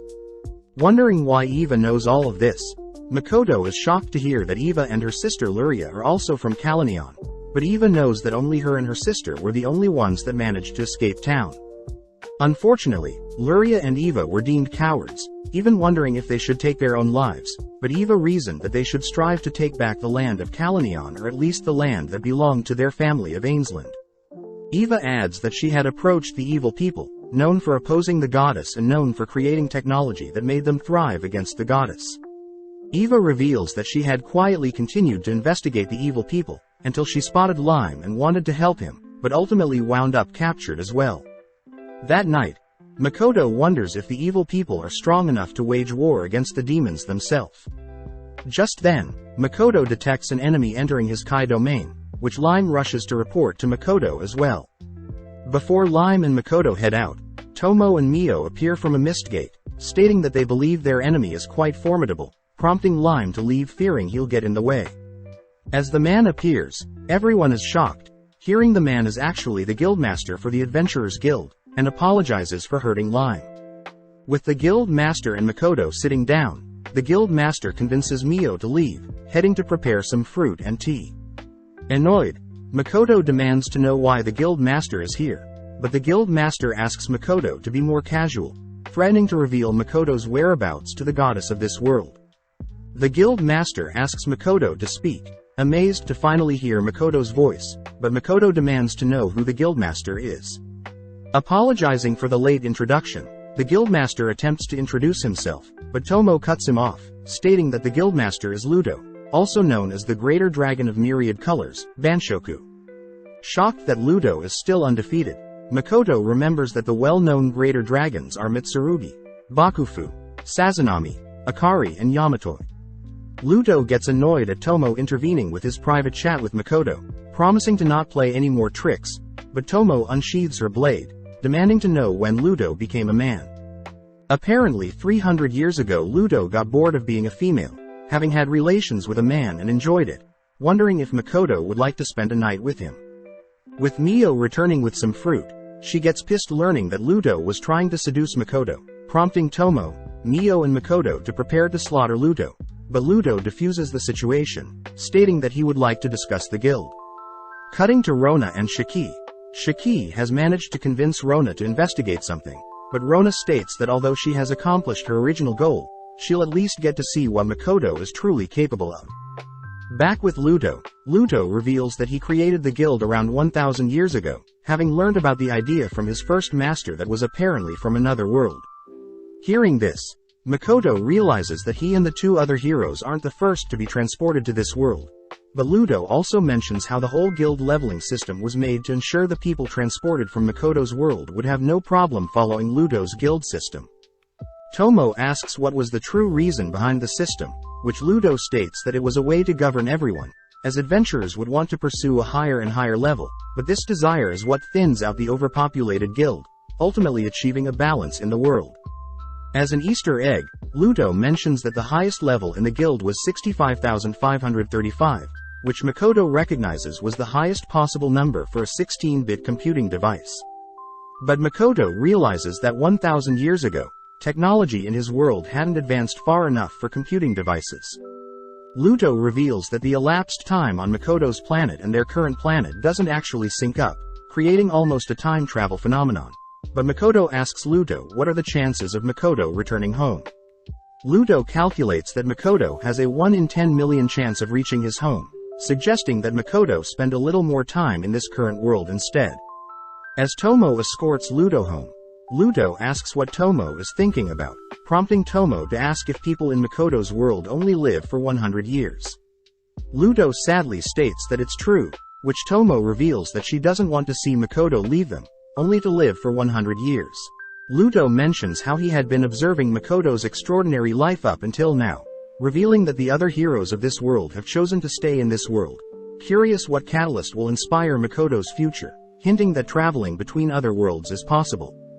As Ludo leaves, Mio appears, voicing that she too will follow Makoto wherever he goes, prompting Tomo to ask Mio to set her straight if she were to ever betray Makoto.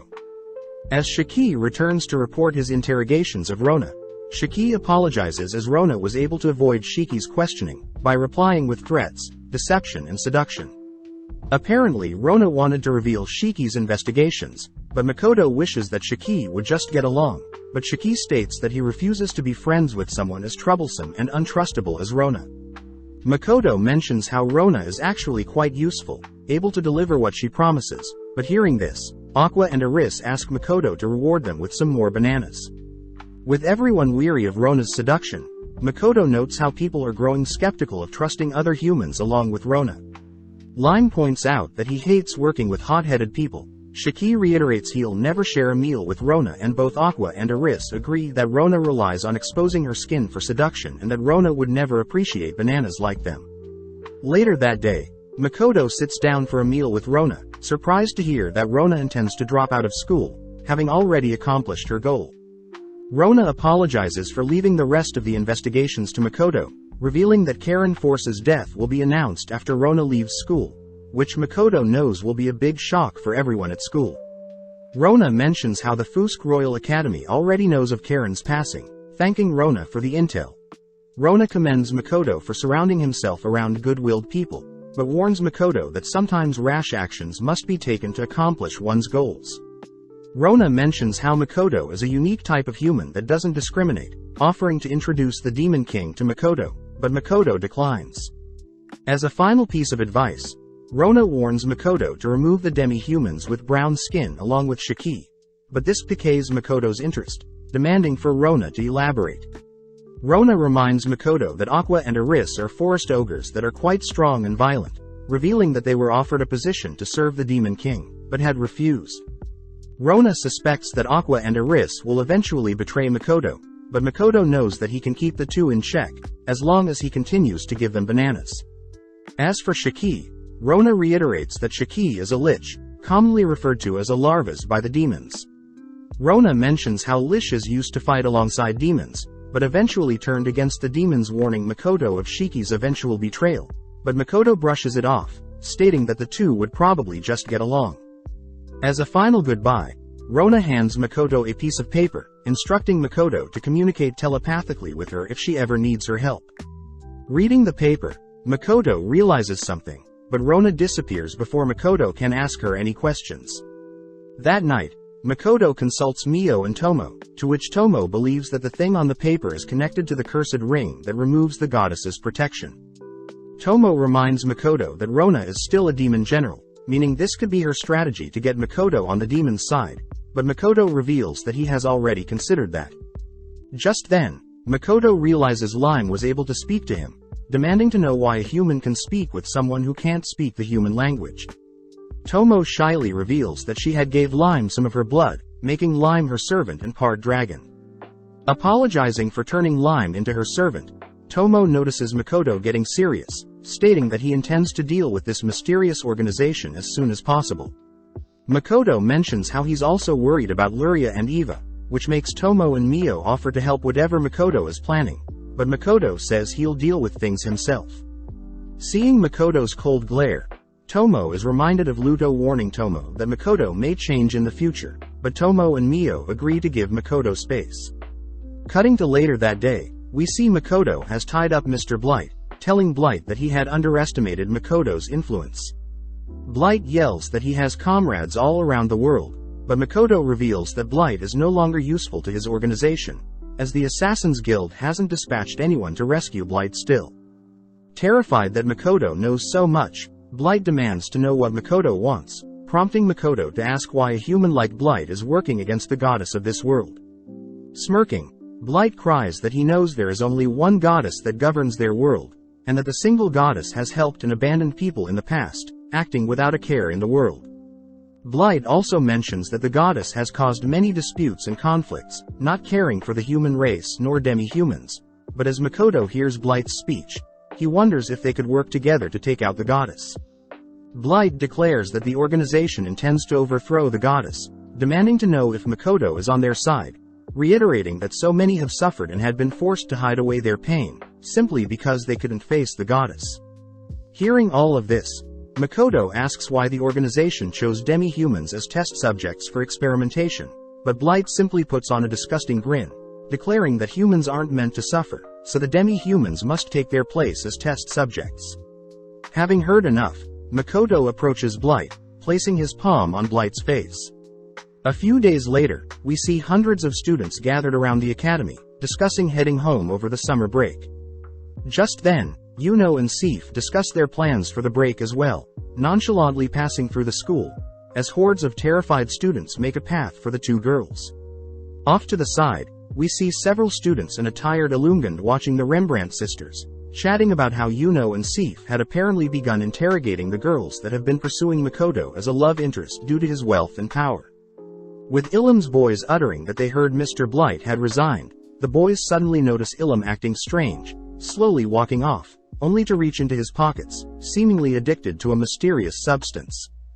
Cutting to Makoto's students, they all discuss how sad it is to hear that Karen had left the school, all moving on to discuss how they'll defeat Makoto's blue lizard summon. Makoto's students note how the blue lizard is able to maneuver flawlessly due to its tail, along with elemental affinities for water and wind. Excited with Seif and Yuno agreeing to help take down the lizard, the students begin discussing battle formations, all heading to Makoto's last class before the summer break. As the lesson begins, Makoto shocks everyone when he reveals a female blue lizard, both equally as strong as the male blue lizard. Even with 7 students, they were unable to defeat this new obstacle, ultimately defeated. With summer break finally arriving, we see Makoto and Shiki amazed that several students have decided to remain at the academy, hoping to train and get an edge on other students. Makoto mentions how Seif and Yuno chose not to head home, disappointing Patrick, as he wanted to see his 2 daughters. Just then, Makoto's students asked to have a private meeting with Makoto and Shiki, asking if Makoto could continue to train them over this summer break. With the students offering to pay Makoto, Makoto apologizes since his schedule will be packed, but Shiki corrects Makoto, uttering that Makoto can actually hold a class once a week. With Makoto unable to say no to his adorable students, but Makoto states that Seif and Yuno must head home during the latter half of summer break to visit their father. Cutting to Eva, we see her sifting through some books, dead set on repaying Makoto for saving her. Apparently, Eva had offered Makoto a part of her Ainsland family's land, once she has reclaimed her home country of Kalanion, but Makoto simply asks to be rewarded with Eva's favorite books. With Eva deciding on a book, we cut to Makoto's students, finally able to defeat the male blue lizard, which Shiki commends them for. Sadly, Shiki reveals that the blue lizard was holding back, prompting the blue lizard to suddenly radiate a powerful aura.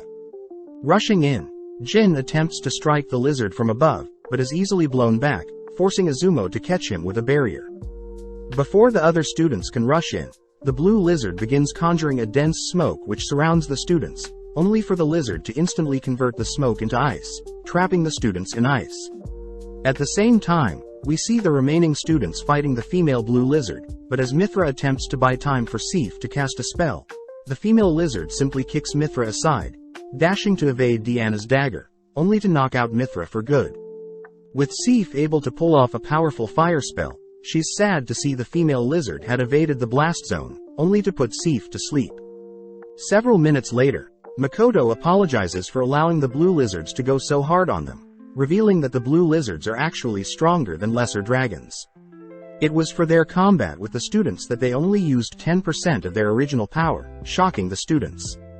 With the students asking to give another go at their lizard partners, we cut to later that night where Makoto and Shiki had finished having a meal with all of the students. As the students leave for the night, Makoto asks what Shiki had taught them, surprised that Shiki had suggested the students level up by defeating lower-tier monsters first through the Adventurers Guild. As Makoto and Shiki head elsewhere, Makoto suddenly stops, asking Shiki if there are any more bananas at their shop. The next day, we see the students have already started grinding levels, impressed that Makoto and Shiki's training have been paying off, but at the same time, Abelia notes how she's falling deeper in love with Shiki, happy if she can be Shiki's second or third wife. As the students rest for the day, they encounter a Drake the next day, noting how their average party level of 75 is too weak, as normally a party of level 90 is needed. Before the students can get into formation, the Drake suddenly releases a howl, freezing everyone in place, only to slowly approach them.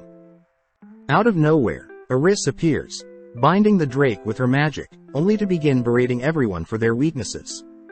With a single wave of her wand, Eris flings the Drake into a nearby river, instantly impaling it with icicles, only to incinerate the Drake. As Eris disappears, the students wonder who that was.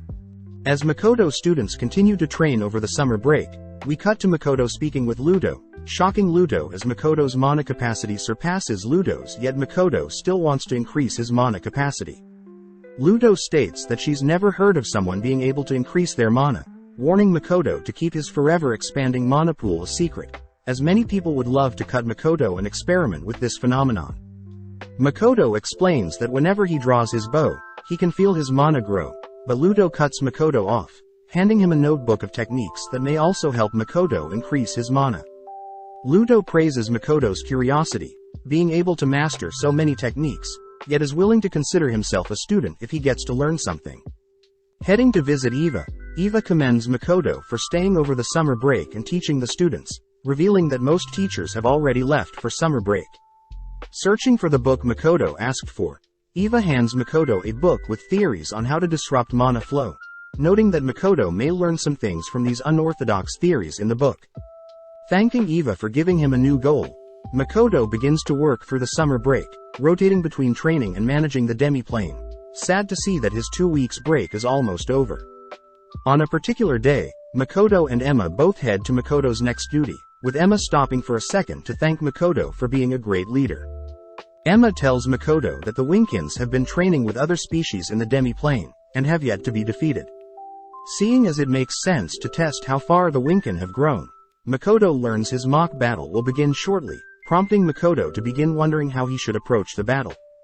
With the duel beginning, Makoto spots the first wave of Winkins soaring into the sky, reasoning that he should start off with a light scattered fire spell, but Makoto is shocked when his first spell clears the entire first wave.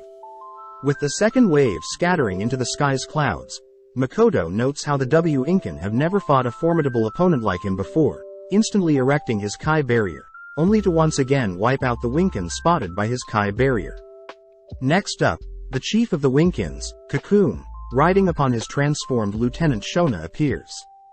Firing the same fire spell once more, Makoto is impressed to see a barrier has been erected to stop his fire spell, only for Cocoon and Shona to encase themselves in a wind barrier along with casting and enhancement spells. Seeing the two dive head-on into him, Makoto nonchalantly stops Shona's dive, slamming her onto the ground, forcing Cocoon to leap back. Scolding Shona and Cocoon for using such predictable attacks, Makoto parries Cocoon's spear thrust, ultimately forcing Cocoon to admit defeat. Gathering all the Winkin, Makoto states that the Winkin rely too much on their ability to fly, and in no time the Highland Orcs and the other species will be able to defeat the Winkins. Additionally, Makoto warns the Winkins to avoid diving head first, as this allows enemies to predict their attack patterns, and instead should use their flight to their advantage and develop multiple attack patterns. Before Makoto leaves, Cocoon asks if they can join the demi-plane ranking as long with helping to develop and expand the demi-plane, which Makoto says they can join the demi-plane ranking whenever, but the Winkin are still too inexperienced to help expand the demi-plane. That night, Makoto continues to read through Eva's recommended book, collapsing due to the complex theories within the book, but ultimately chooses to head into the forest to test one of the theories. Instantly unleashing his mana, Makoto begins firing of repeated fireballs, all whilst allowing his mana to encase him, but Makoto suddenly begins to feel his mana limiter disappearing, seeing various bright lights suddenly consume him. Upon opening his eyes, Makoto notices Tomo and Mio calling out to him, scolding Makoto for falling asleep outside. Makoto notes how the sensation before he fell unconscious was the same as when he erased his presence to fire an arrow, suddenly thanking Mio and Tomo for all their help. As the three head to breakfast, Makoto praises Mio's new cooking, but Mio is distracted since she needs to keep Tomo from stealing Makoto's food. Tomo gets emotional, blaming Mio for making amazing dishes with her favorite fruit, the persimmons. Several days later, Makoto is seen continually firing off fireballs, whilst allowing his mana to surge, but he's gotten used to the feeling, able to stay awake now. Knowing that Eva's book mentions something about the mana itself manifesting after a certain point, Makoto erects his Kai barrier to conceal his mana output, only to read out a chant that was placed near the back of the book. Out of nowhere, an ooze of some sort surrounds Makoto, which Makoto confirms is the physical manifestation of mana itself. As Makoto fires several fireballs, Makoto watches as the ooze transforms to execute the spell, but this makes Makoto wonder how durable the ooze is. Running head first into a tree, only to easily topple it, impressing Makoto as he states that with this added barrier, Makoto will be able to defeat any dragon or enemy the goddess sends at him. With the final day of Makoto's summer break arriving, Makoto is brought before all the species of the demi-plane, learning that they all want to show off what they've learned to Makoto over the summer break. Shiki reveals that he had dug up a boulder and cast a spell on it to help gauge how strong each species' attacks will be, but off to the side Mio only cares about the food.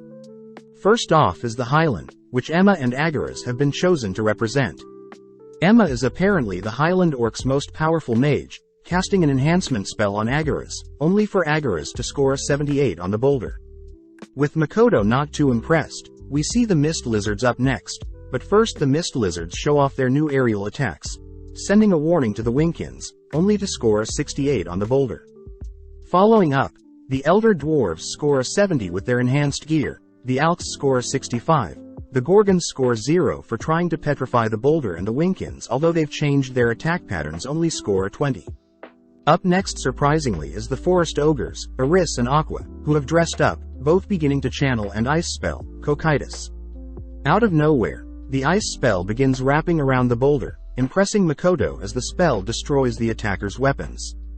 Tomo reveals that she would have trouble breaking through, but when Makoto erects his Kai barrier to scan the spell, Makoto immediately disappears, surprising Eris and Aqua, having discovered a major weakness in this ice spell.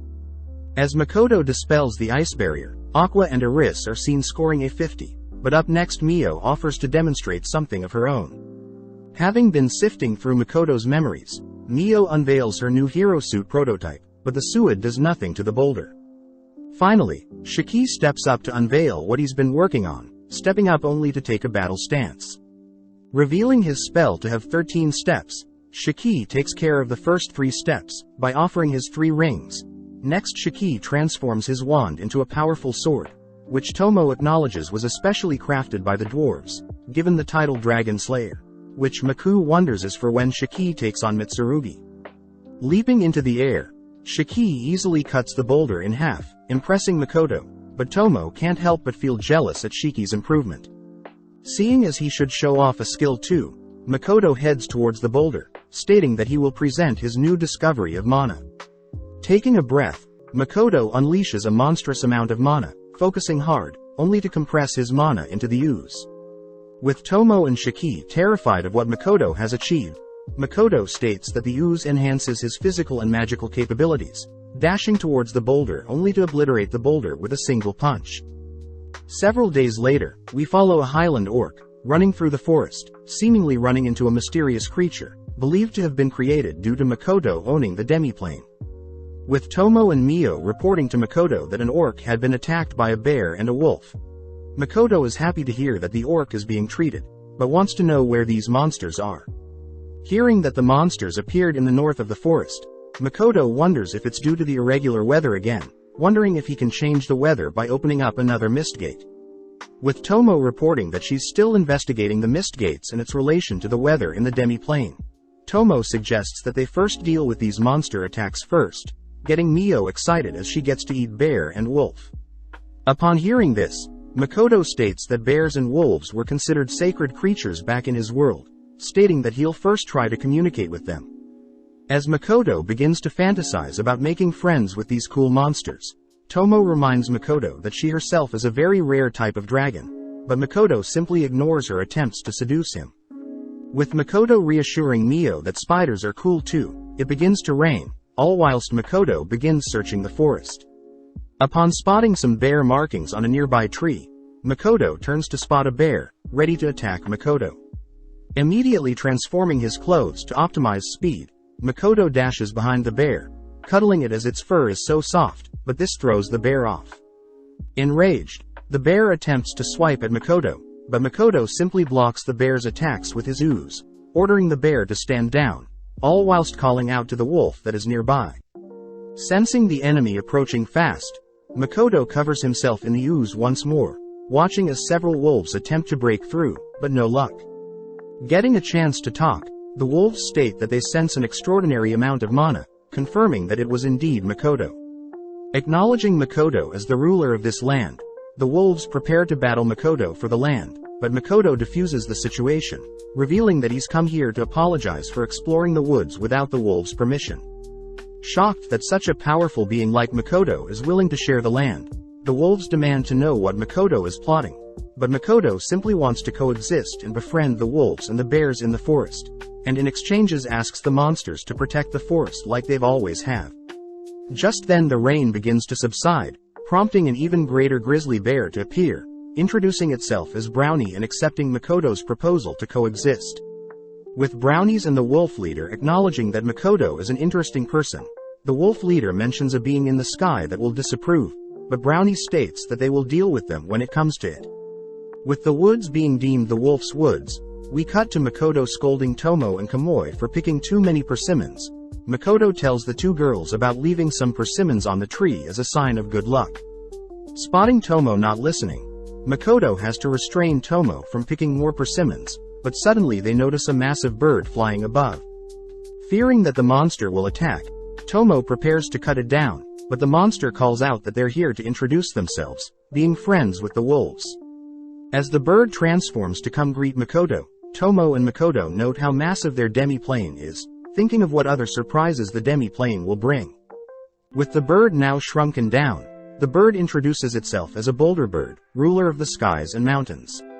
Having only heard of rock and stone birds, Makoto is happy to have the boulder bird continue to protect the skies, but the boulder bird chooses to take Makoto's name for it, officially called Rock Bird. As Rock transforms and flies off, Makoto is happy to have gained more followers, but seeing Tomo jealous of all the attention others are getting, Makoto states that Tomo, Mio and Shiki are the most valuable to him, pleasing Tomo. With everyone heading back to town, Tomo tries to impress Makoto by carrying all the baskets, but at the same time, we cut to Jin, all dressed up, meeting up with Abelia. With both heading to a tavern to chat, Abelia gets jealous hearing Jin has been spending time with Shiki, asking what Shiki looks for in a girl. They both acknowledge that they've been busy recently, with Abelia commenting that scholarship students will get expelled if their grades fall. They both acknowledge that they felt more like rivals, but speaking up Jin states that he wants to defeat the demi-dragon they ran into, uttering that he felt they could have taken it down if they were more prepared. With Abelia agreeing, Jin states that they will defeat the creature before summer break ends, but they both return to some small talk. Abelia asks why Jin had come to the academy, prompting both to reveal that they were both scouted, but had not idea where to go in life until they met Makoto. Jin wonders why Abelia didn't head home for the summer break, but Abelia sadly reveals that her mother was her only family, and had sadly passed away during an epidemic. With Abelia asking Jin his reason for staying at school, Jin mentions how there was a powerful orphan girl by the name of Miranda in his old village, always tasked with fighting monsters and handling tough jobs, only to reveal she was his first love. Eventually Jin and Miranda went on adventures together, ordered by their village to investigate a nearby forbidden forest, stumbling onto an abandoned house in the forest. As the two snoop around the building, they suddenly hear a massive banging sound, spotting a terrifying chimera burst through some steel doors, only to break a hole in the abandoned house. With Jin injured and unable to fight, he helplessly watches as Miranda flawlessly dodges and slashes at the monster, making her way towards the creature's face, first blinding it, only to begin carving the creature apart. With Miranda displaying a gleeful smile upon defeating the monster, Jin couldn't help but call Miranda a monster, but sadly that was the last time Jin saw Amanda. As Jin and Abelia walk home, Jin states that his goal ever since that day was to grow stronger and eventually apologize to Miranda. But first they must defeat the demi-dragon to prove their growth. Cutting to Makoto, he learns from Aris that his students want to face the demi-dragon again, but remembers that the Rembrandt sisters already went home. Shiki corrects Makoto, as Lime had been training them whilst they were back home, and have since returned to Rotskird and have been training with the other students. Seeing as his students have grown so much, Makoto asks Aris to not interfere this time, but Aris reveals that a pack of demi-dragons have appeared near the previous demi-dragon's location. Finding it strange that dragons are appearing near that location, Shiki states that he'll look into the strange occurrence, promising to leave one behind for the students. Seeing as everyone is busy, Makoto says he'll personally deal with dragons, wanting to test out his mana manipulation. But the next morning we cut to Shiki visiting the location of the demi-dragon sightings. Sensing an aura nearby, Shiki is amazed to see a ritual, the sacred treasure of Elysian, the scepter of dragons. Believing that these items were lost long ago, Shiki immediately contacts Makoto, who reports that he too has spotted a dragon ritual, both deducing that this is the work of the demons. With Shiki continuing to investigate, Makoto heads towards the dragons, choosing to keep one of the dragons safe, only to surround himself in his ooze. Conjuring a platform with his ooze, Makoto jogs above the dragons, only to leap into the center of the dragon pact, prompting all the dragons to unleash their dragon's breath onto Makoto. With the ooze completely nullifying all damage, we cut to Shiki, who has stumbled onto a lair filled with demons, all declaring that they're working against the Demon Lord's will. With Shiki still unable to piece together the demon's scheme, we cut back to Makoto, who has defeated all the dragons, choosing to store some of the meat for Mio. At the same time, we see that the dragon Makoto stored has appeared in front of his students, who are all preparing to take it down. With everyone getting into positions, we see the front-line students rushing in with enhancement spells from Abelia and Izumo, starting with Dana drawing the dragon's attention, only for Mithra, Jin and Yuno to land strikes on the monster. Seeing the dragon conjure its breath, the front line managed to erect barriers, but seeing as the dragon's breath is too powerful, Mithra activates an enhancement spell, simultaneously absorbing the dragon's breath and igniting his blade. Inspired, Dana unveils his blade, casting fire, water, wind and earth enchantments, leaping forward only to land several slashes on the dragon. Following up, Izumo traps the dragon in a wind barrier, allowing Mithra and Abelia to land clean blows. Having finished chanting her most powerful spell, Sif announces that her next attack is made of spirit and elemental magic, working together with Izumo to trap the dragon, guaranteeing Sif's spell lands. With the smoke clearing, the students celebrate their win over their first great encounter, but Jin knows that he must become much stronger if he wants to find Miranda again. Elsewhere, we follow Sophia and Mitsurugi visiting the destroyed building near Jin's hometown, but it's revealed that Sophia used to be Miranda. Sophia reveals that the chimera she defeated was protecting a workshop that belonged to Banshoku, also known as the Elder Dragon Ludo. Flashing back, Sophia had learned of her real name along with her being created by Ludo, wondering how Jin is doing, but brushes that thought aside, declaring that she will hunt down every greater dragon and consume them. With fall arriving, Makoto notes how it's almost time for the Academy Festival, being very popular, as people from all over flood the city, and as an event that takes place over a week.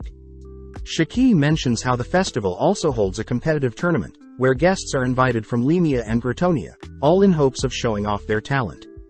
Makoto realizes that the tournament is an opportunity for students to job hunt, but hopes that everything at the festival goes well.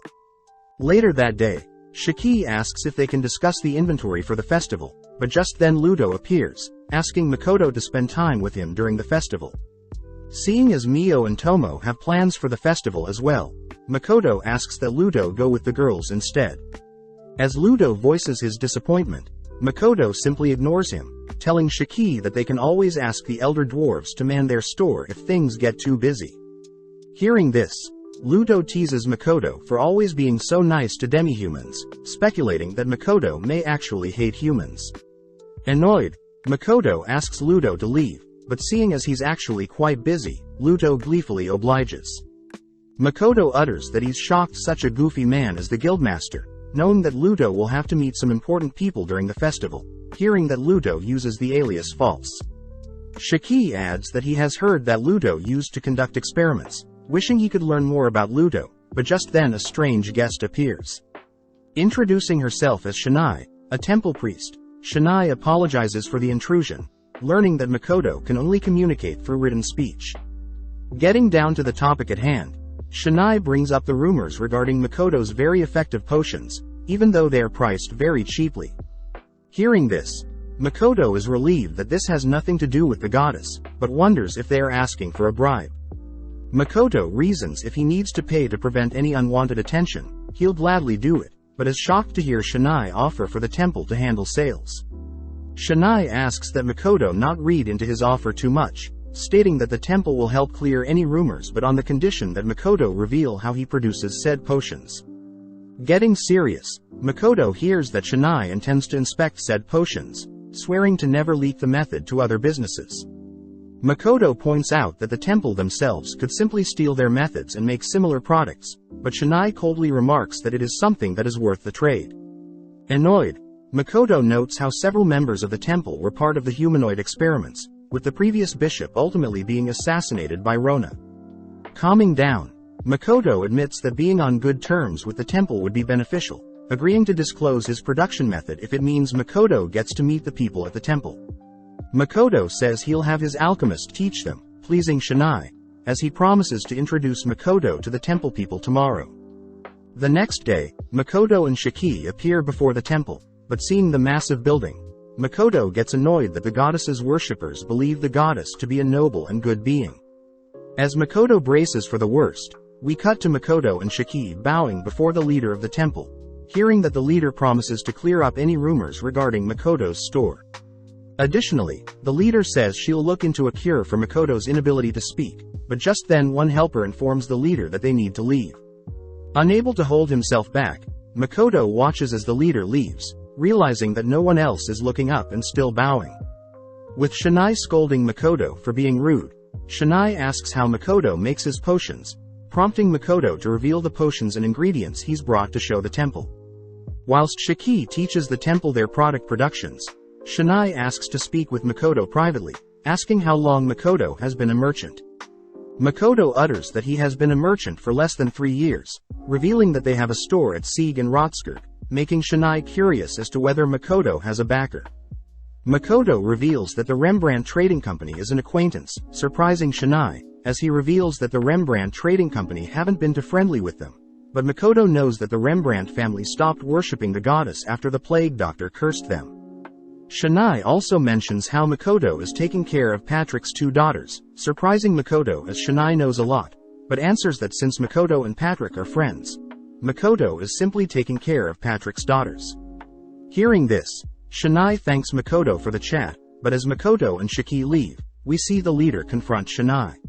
The leader knows that they're following Makoto and Shiki, but states that they failed to read Makoto's mind nor calculate his total mana, knowing that Makoto had purposely blocked their attempts. Knowing that they simply can't follow Makoto without being discovered, several other priestess reveal that the production methods that Makoto provided only yielded 50% success rates, plus the production and material cost would ultimately cost 100 times the price of the product, shocking Shanai. The leader states that she knows Makoto is hiding something, but wonders how she can use Makoto in the future. Cutting to Aris, we see Jin amazed to learn that Aris can defeat the blue lizard by herself, asking if Aris can teach him some ancient magic. As Aqua continues to work, she runs into Makoto and Shiki, scared to explain why Aris is not working. Seeing Aris slacking off, Makoto bribes Aqua with some banana milk, getting Aqua to reveal that Aris has been slacking off for 2 hours. As Aris and Jin continue to chat, Shiki and Makoto make their move, reprimanding Aris and threatening to send her back to boot camp. As Makoto leaves Shiki to deal with Aris, Makoto warns Jin to not cheat during their lessons, heading off to the festival. As Makoto heads through the festival, he suddenly erects his Kai barrier, sensing that several sources of bloodlust, reasoning that he should play dumb for now.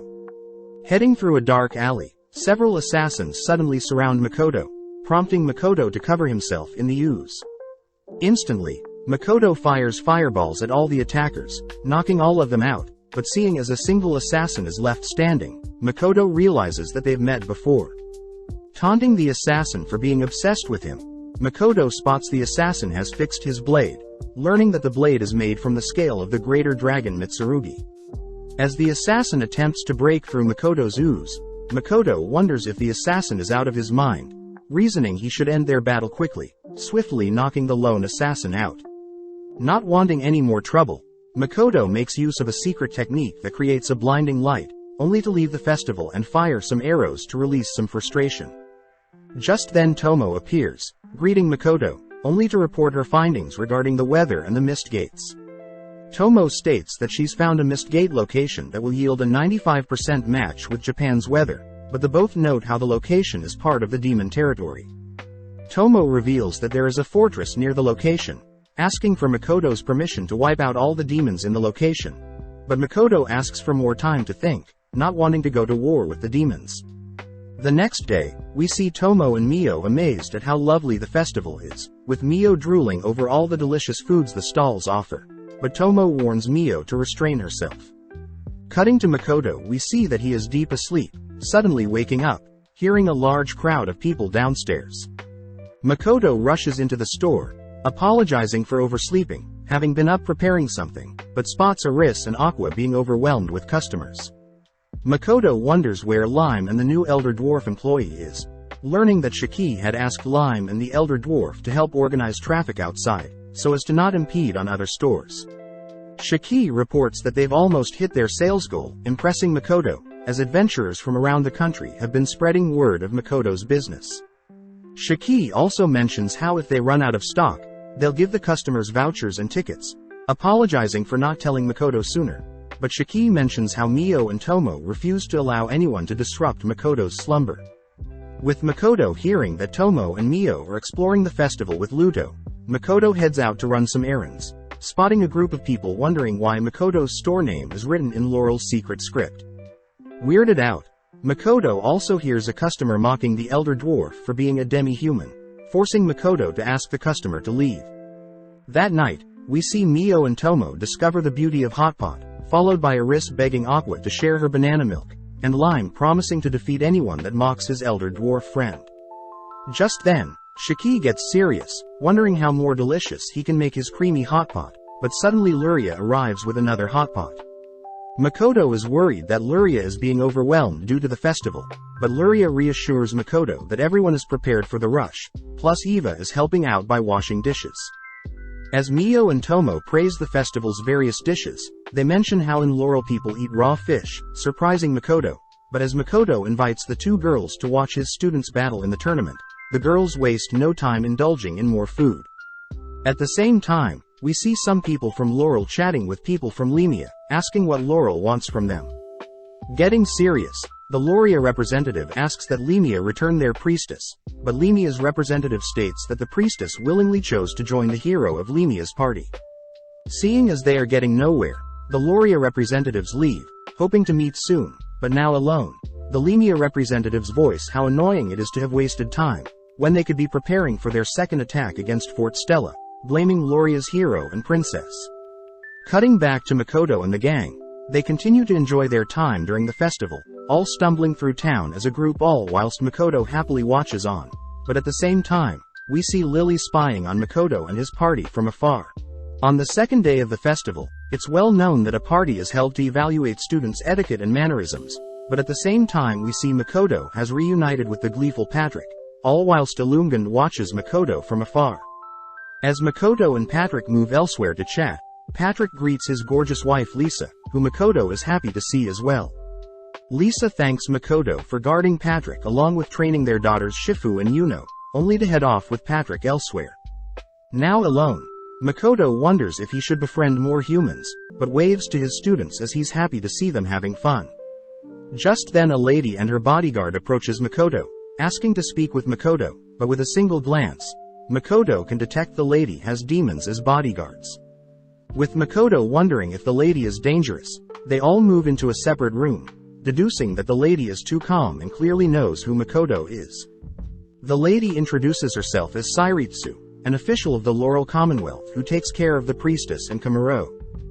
Sairitsu asks if Makoto is familiar with who she is, but Makoto utters that he knows people worship the priestess and that Kamuro is a candidate that will one day become the priestess.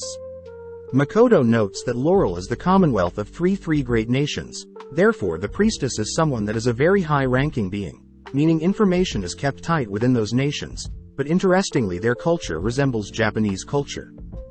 Sairitsu calls out Makoto's bluff, stating that Makoto knows more than he lets on, revealing that the two characters that Makoto uses on his Kuzunoa trading company sign is considered sage script, something only a few people from Laurel should know about. Sairitsu wonders if Makoto is a sage, but unfortunately Makoto admits that he isn't wise enough to be considered a sage, but Sairitsu reveals that sages are also known as people from other worlds.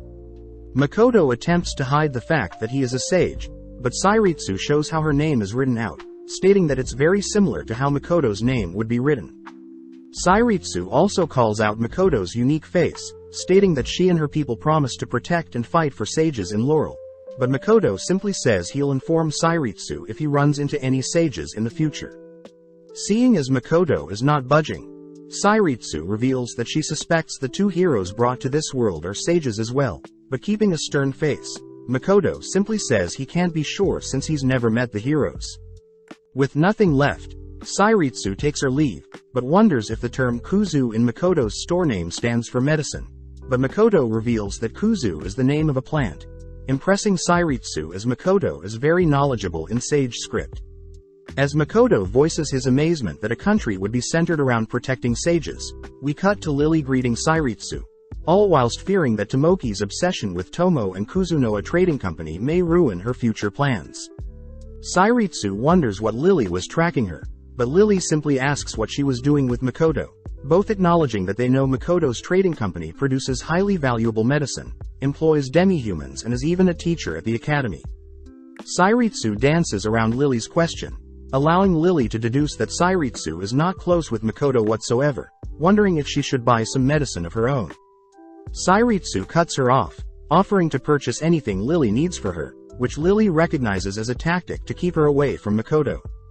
Changing topics, Lily reveals that the Empire is developing new forms of technology, asking Sairitsu for a small favor, but Sairitsu notes how annoying it is already to have spies from the Empire in Laurel. Lily continues by asking Sairitsu for information regarding the use of gunpowder, surprising Sairitsu as gunpowder doesn't compare to magic, but Sairitsu chooses to give Lily what she needs. Lily reveals that she's aware Sairitsu is suspicious of her, but utters that the demons guarding Sairitsu have actually been charmed by Tomoki, leaving the rest to the demons. Elsewhere, we see Yuno and Shifu greet their mother, sad to see that Makoto seems very out of place at the party, but Lisa cuts the girls off, scolding the girls for acting so cocky and warning them to fix their reputations before they graduate. Later that night, Patrick and Lisa thank Makoto for today, asking Makoto what he thinks of Yuno and Shifu's dress, prompting Makoto to admit that the girls were indeed beautiful. Just then, Illumined and several of his friends march up to Makoto, but Makoto scolds the students for being so casual with the teacher. Makoto admits that he doesn't know who Illumined and his friends are, annoying Illumined, but as Makoto asks the boys to leave, Illumined states that he'll crush Makoto's students in the upcoming tournament. Seeing Patrick and Lisa worried, Makoto reassures the two that he won't allow anyone to hurt his students, but that night Shiki reminds Makoto who Illumined and his friends are. Shiki promises to look into the boys tomorrow, since he will be accompanying Makoto's students to the tournament drawings, which Makoto notes sounds fun. The next day, Makoto heads to meet up with Mio, Tomo and Ludo, all drawing slots to pair up. Unfortunately, Makoto is paired up with Ludo, all whilst Mio and Tomo glare at Ludo for getting too close with Makoto.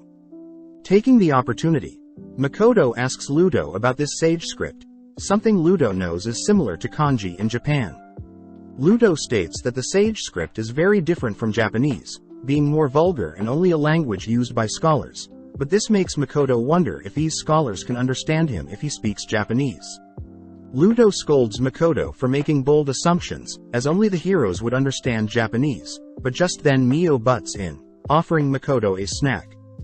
As Makoto voices how delicious the fried chicken is, Mio promises to prepare some more for Makoto later on, shocking Makoto as Mio lists off Makoto's various favorite toppings as well. With Tomo trying to spend time with Makoto as well, Ludo reminds the girls that he gets Makoto for today, all heading through the school halls. With everyone wondering where Shiki is, Ludo suddenly spots Lily spying on them, making up an excuse only to head elsewhere. With Makoto, Mio and Tomo all knowing that Ludo is up to something, they finally head to greet Makoto's students. With Makoto's students honored to meet Tomo and Mio, they learn that although Shiki is impressive, Mio and Tomo are on another level, giving the students another goal to chase after. Seeing the fire in the students' eyes, Tomo acknowledges the students' spirits, but Mio states that the students are still too weak, forcing Makoto to break up the girls from fighting. Moving on, Shiki reports that he has discovered that Illumined is of Lemia nobility, meaning he belongs to a royal family. Makoto reminds his students that they'll be targeted by several other students, reminding his students that he can't help them, but upon seeing that his students are perfectly prepared for any challenge, Makoto reveals that he will be imposing restrictions to make things harder for his students. Completely shocked, Jin reveals that Makoto told him not to dual-wield blades. Abelia says she can't use the bow and must use a staff. Mithra says he can't use new skills. Dana can't use super enhancement spells. Azumo can't use mobility spells. Yuno can only use one type of weapon and Shifu can't mix multiple spells. Seeing everyone stressed, Shiki reveals that Makoto wants the students to begin considering hiding their trump cards, and if the students can hone and master their more generic abilities, Makoto promises to advance them all to the next level.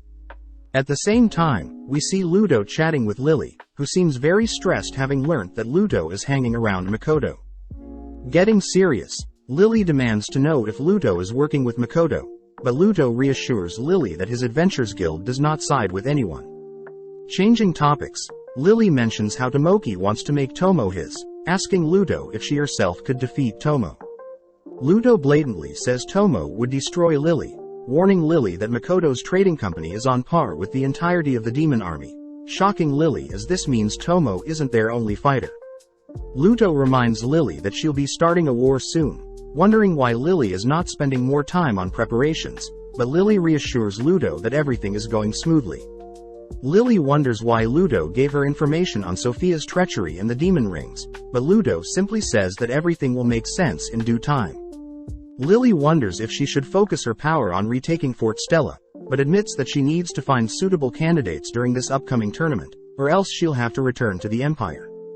That night, Makoto voices how annoying it is that nobles have already started their attempts at poisoning and assassinating Makoto. Having made it through the night, Makoto learns from Patrick that Makoto has been summoned by the Merchants Guild. But luckily Patrick offers to go in Makoto's place, since Shifu and Yuno have their matches today.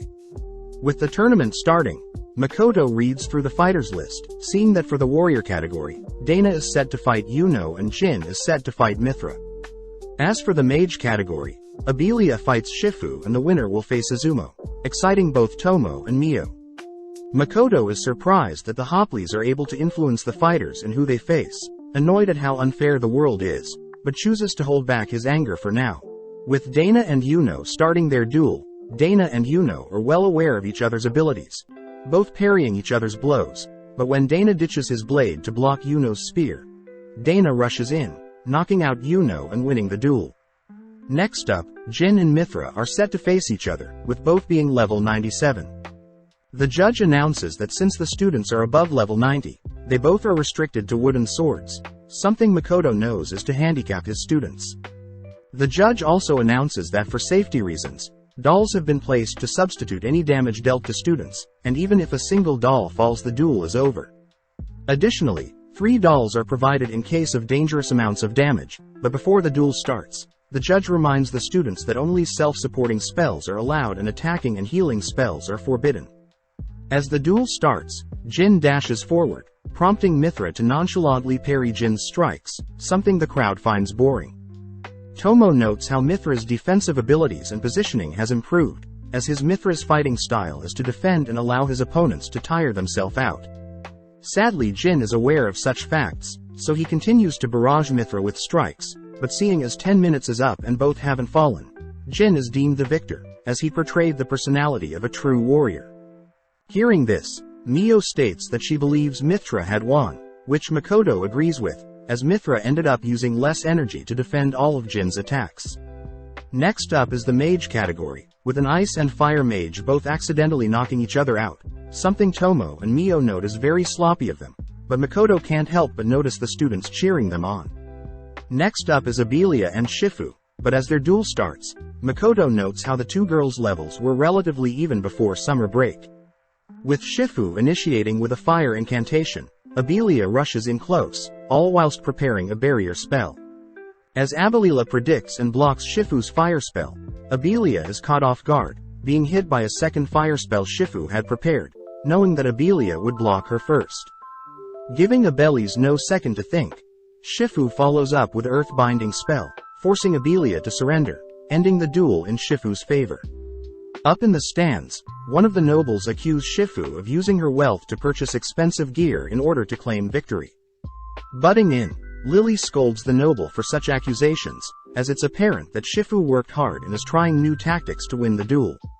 The noble states that Shifu used such underhand tactics, but Lily cuts him off, asking if when the hero Tomoki uses his flight skill to attack demons that can't reach him, is considered pathetic.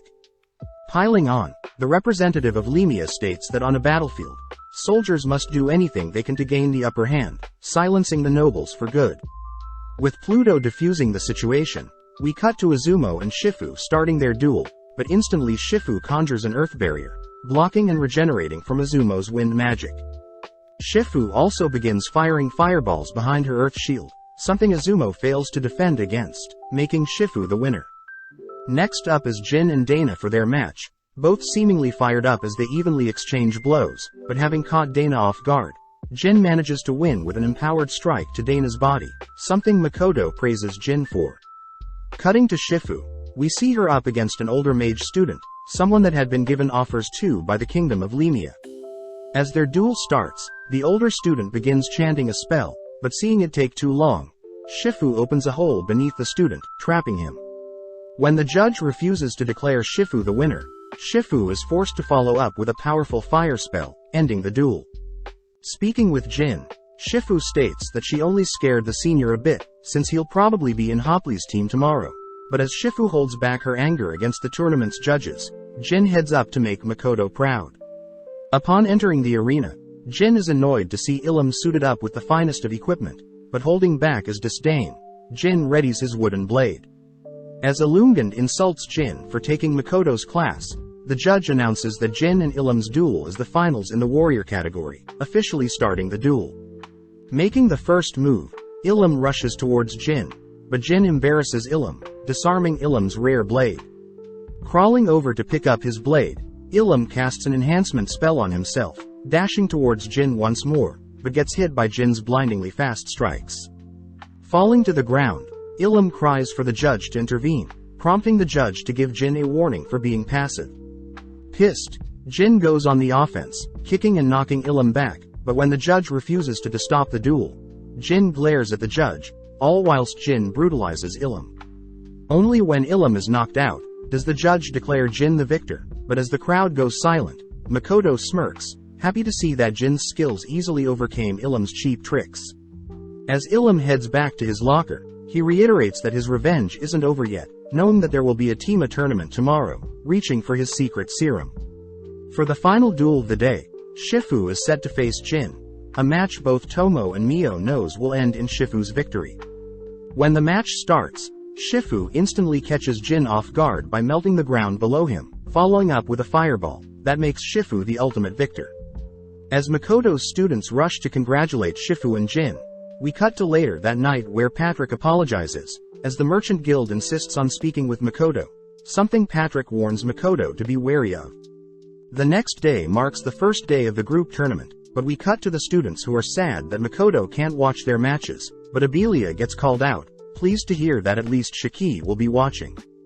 The students also note how there is a special rule that restricts their total level to be 365, meaning that at max only 3 of them can be in a group. Luckily, as Lily watches on, she's amazed to see Makoto's 3-man team easily dismantle their enemies, someone Lily and the representative of Lemia knows is very valuable.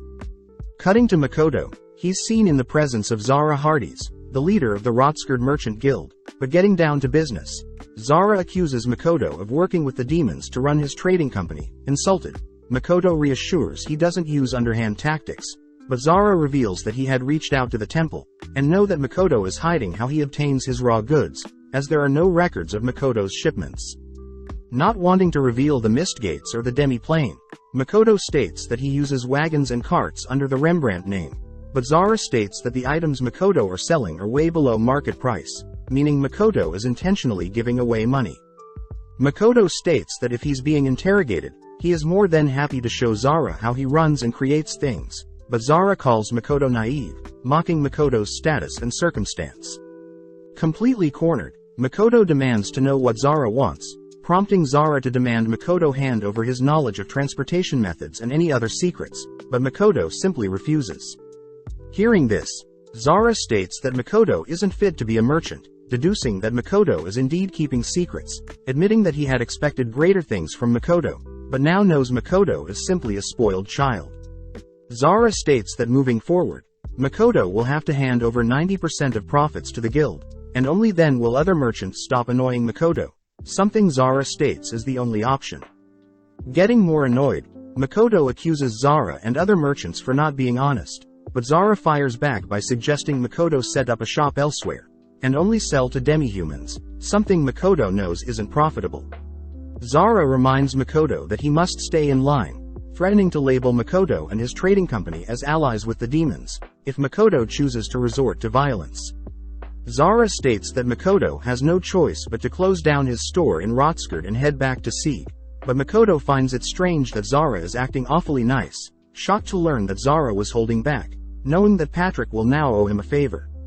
As Makoto heads back to the store that evening, Makoto admits that he revealed his use of teleportation through one of his followers, but Makoto still hid the existence of the demi-plane.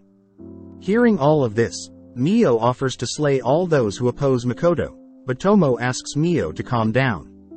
Mio wonders why Makoto is being treated unfairly, even though Makoto only cares about helping others, but Tomo calls Mio naive, stating that it's the sacrifice an honest man must endure. Tomo asks why Makoto doesn't just side with the demons, but suddenly remembering the land Tomo had found, Makoto states that he'll move to that land after the festival. Makoto declares that he wants to create a harmonious relationship with both demons and humans, reminding the others that Kalanion was once part of Elysian, the place where Makoto's parents met, became adventurers and traveled the world. Shiki remembers that Luria and Eva's hometown are from the same location, but Makoto states that he plans to ask the two something, impressing Mio, Tomo and Shiki. With everyone on board with Makoto's idea, Makoto utters that since the two heroes are fighting with the humans, Makoto plans to take advantage of the current situation. Flashing back, we follow a young Ilum and Luria sitting in a flower field somewhere in Kalanion, the domain of Ainsland. Ilum promises to strive for a less corrupt future with his noble status, promising to protect the weak, which impresses Luria, but in the present Ilum seems to have held onto that memory all whilst taking out a mysterious item. Following Makoto, we see him admit that he was too naive, especially when being grilled by Zara for not being qualified to be a merchant. Seeing as he plans to form a relationship with the demons, Makoto knows he can't stay in Rotskerd for too long, but seeing as he wants to do one last thing for his students, he chooses to contact Rona. Having been waiting, Rona asks how she can help Makoto, hearing that Makoto wants Rona to have the demons hiding in Rotskerd to leave by the end of the tournament. Curious as to why, Rona hears that Makoto is doing this for Jin and Abelia, hinting that things will simply be more difficult for his students later. With Rona gladly obliging, Makoto moves on to his course of action, asking to chat with Eva privately, all whilst Rona makes her move. As Makoto apologizes for summoning Eva so late, Eva secretly wonders if she can finally repay Makoto with her body, but first congratulates Makoto for his students being victorious. Eva mentions how everyone was wondering who taught the students, but Makoto states that the students deserve all the praise, getting down to business. With Eva mentally preparing herself, she is shocked to hear Makoto's true plan, promising to watch over Makoto's students until the very end. With the final match of the group combat arriving, Makoto asks Tomo and Mio how strong the students are, prompting the girls to state that the students still aren't strong enough to face Toa and her adventurer party, but Tomo does want to personally duel Mithra. At the same time, we see Mithra in the changing room, telling everyone about how Tomo had offered to train him, but reiterates that Tomo and Mio are around level 1500. Butting in, Shiki asks everyone to focus, stating that they'll have to battle each other to decide who gets to participate in the finals, firing everyone up. On the stage, Ilum stands out from his party, something Makoto and the girls know is due to side effects from using a strange form of enhancement magic to change his human composition. As Shiki joins Makoto and the girls, Shiki happily reports that the students decided who would participate via rock paper scissors, but Shiki and Makoto can't help but notice Ilum growing more agitated, especially with the mysterious amulet around his neck. Makoto says the amulet is meant to increase his magic resistance, but Shiki says it seems to be absorbing something, prompting both Tomo and Mio to sense something strange happening around the city. Making their entrance, Jin, Azumo and Yuno all agree to let loose, all whilst the remaining students regret not thinking twice before throwing. As Ilum gets more and more agitated, Makoto's students prepare to win even against all the disadvantages, but at the same time, Makoto can't shake off this weird feeling. Zooming out, we see Ilum watch the match from outside his body, cutting to a time when Ilum and Otonashi were having a friendly spar. Otonashi apologizes for not being able to train more, as Ilum ultimately had to go to school, both parting ways but promising to meet again soon. Ilum notes how as the hero of Lemia, Otonashi gave him hope. But suddenly remembering his encounter with Luria, Ilum had tried to remind Luria of the time they spent together in the fields of Augarist when they were younger, recognizing Luria's familiar bow tie, but just then Ilum's friends joined the conversation, stating that they thought citizens of Ainslands along with the entirety of Kalanion was believed to have been destroyed by demons.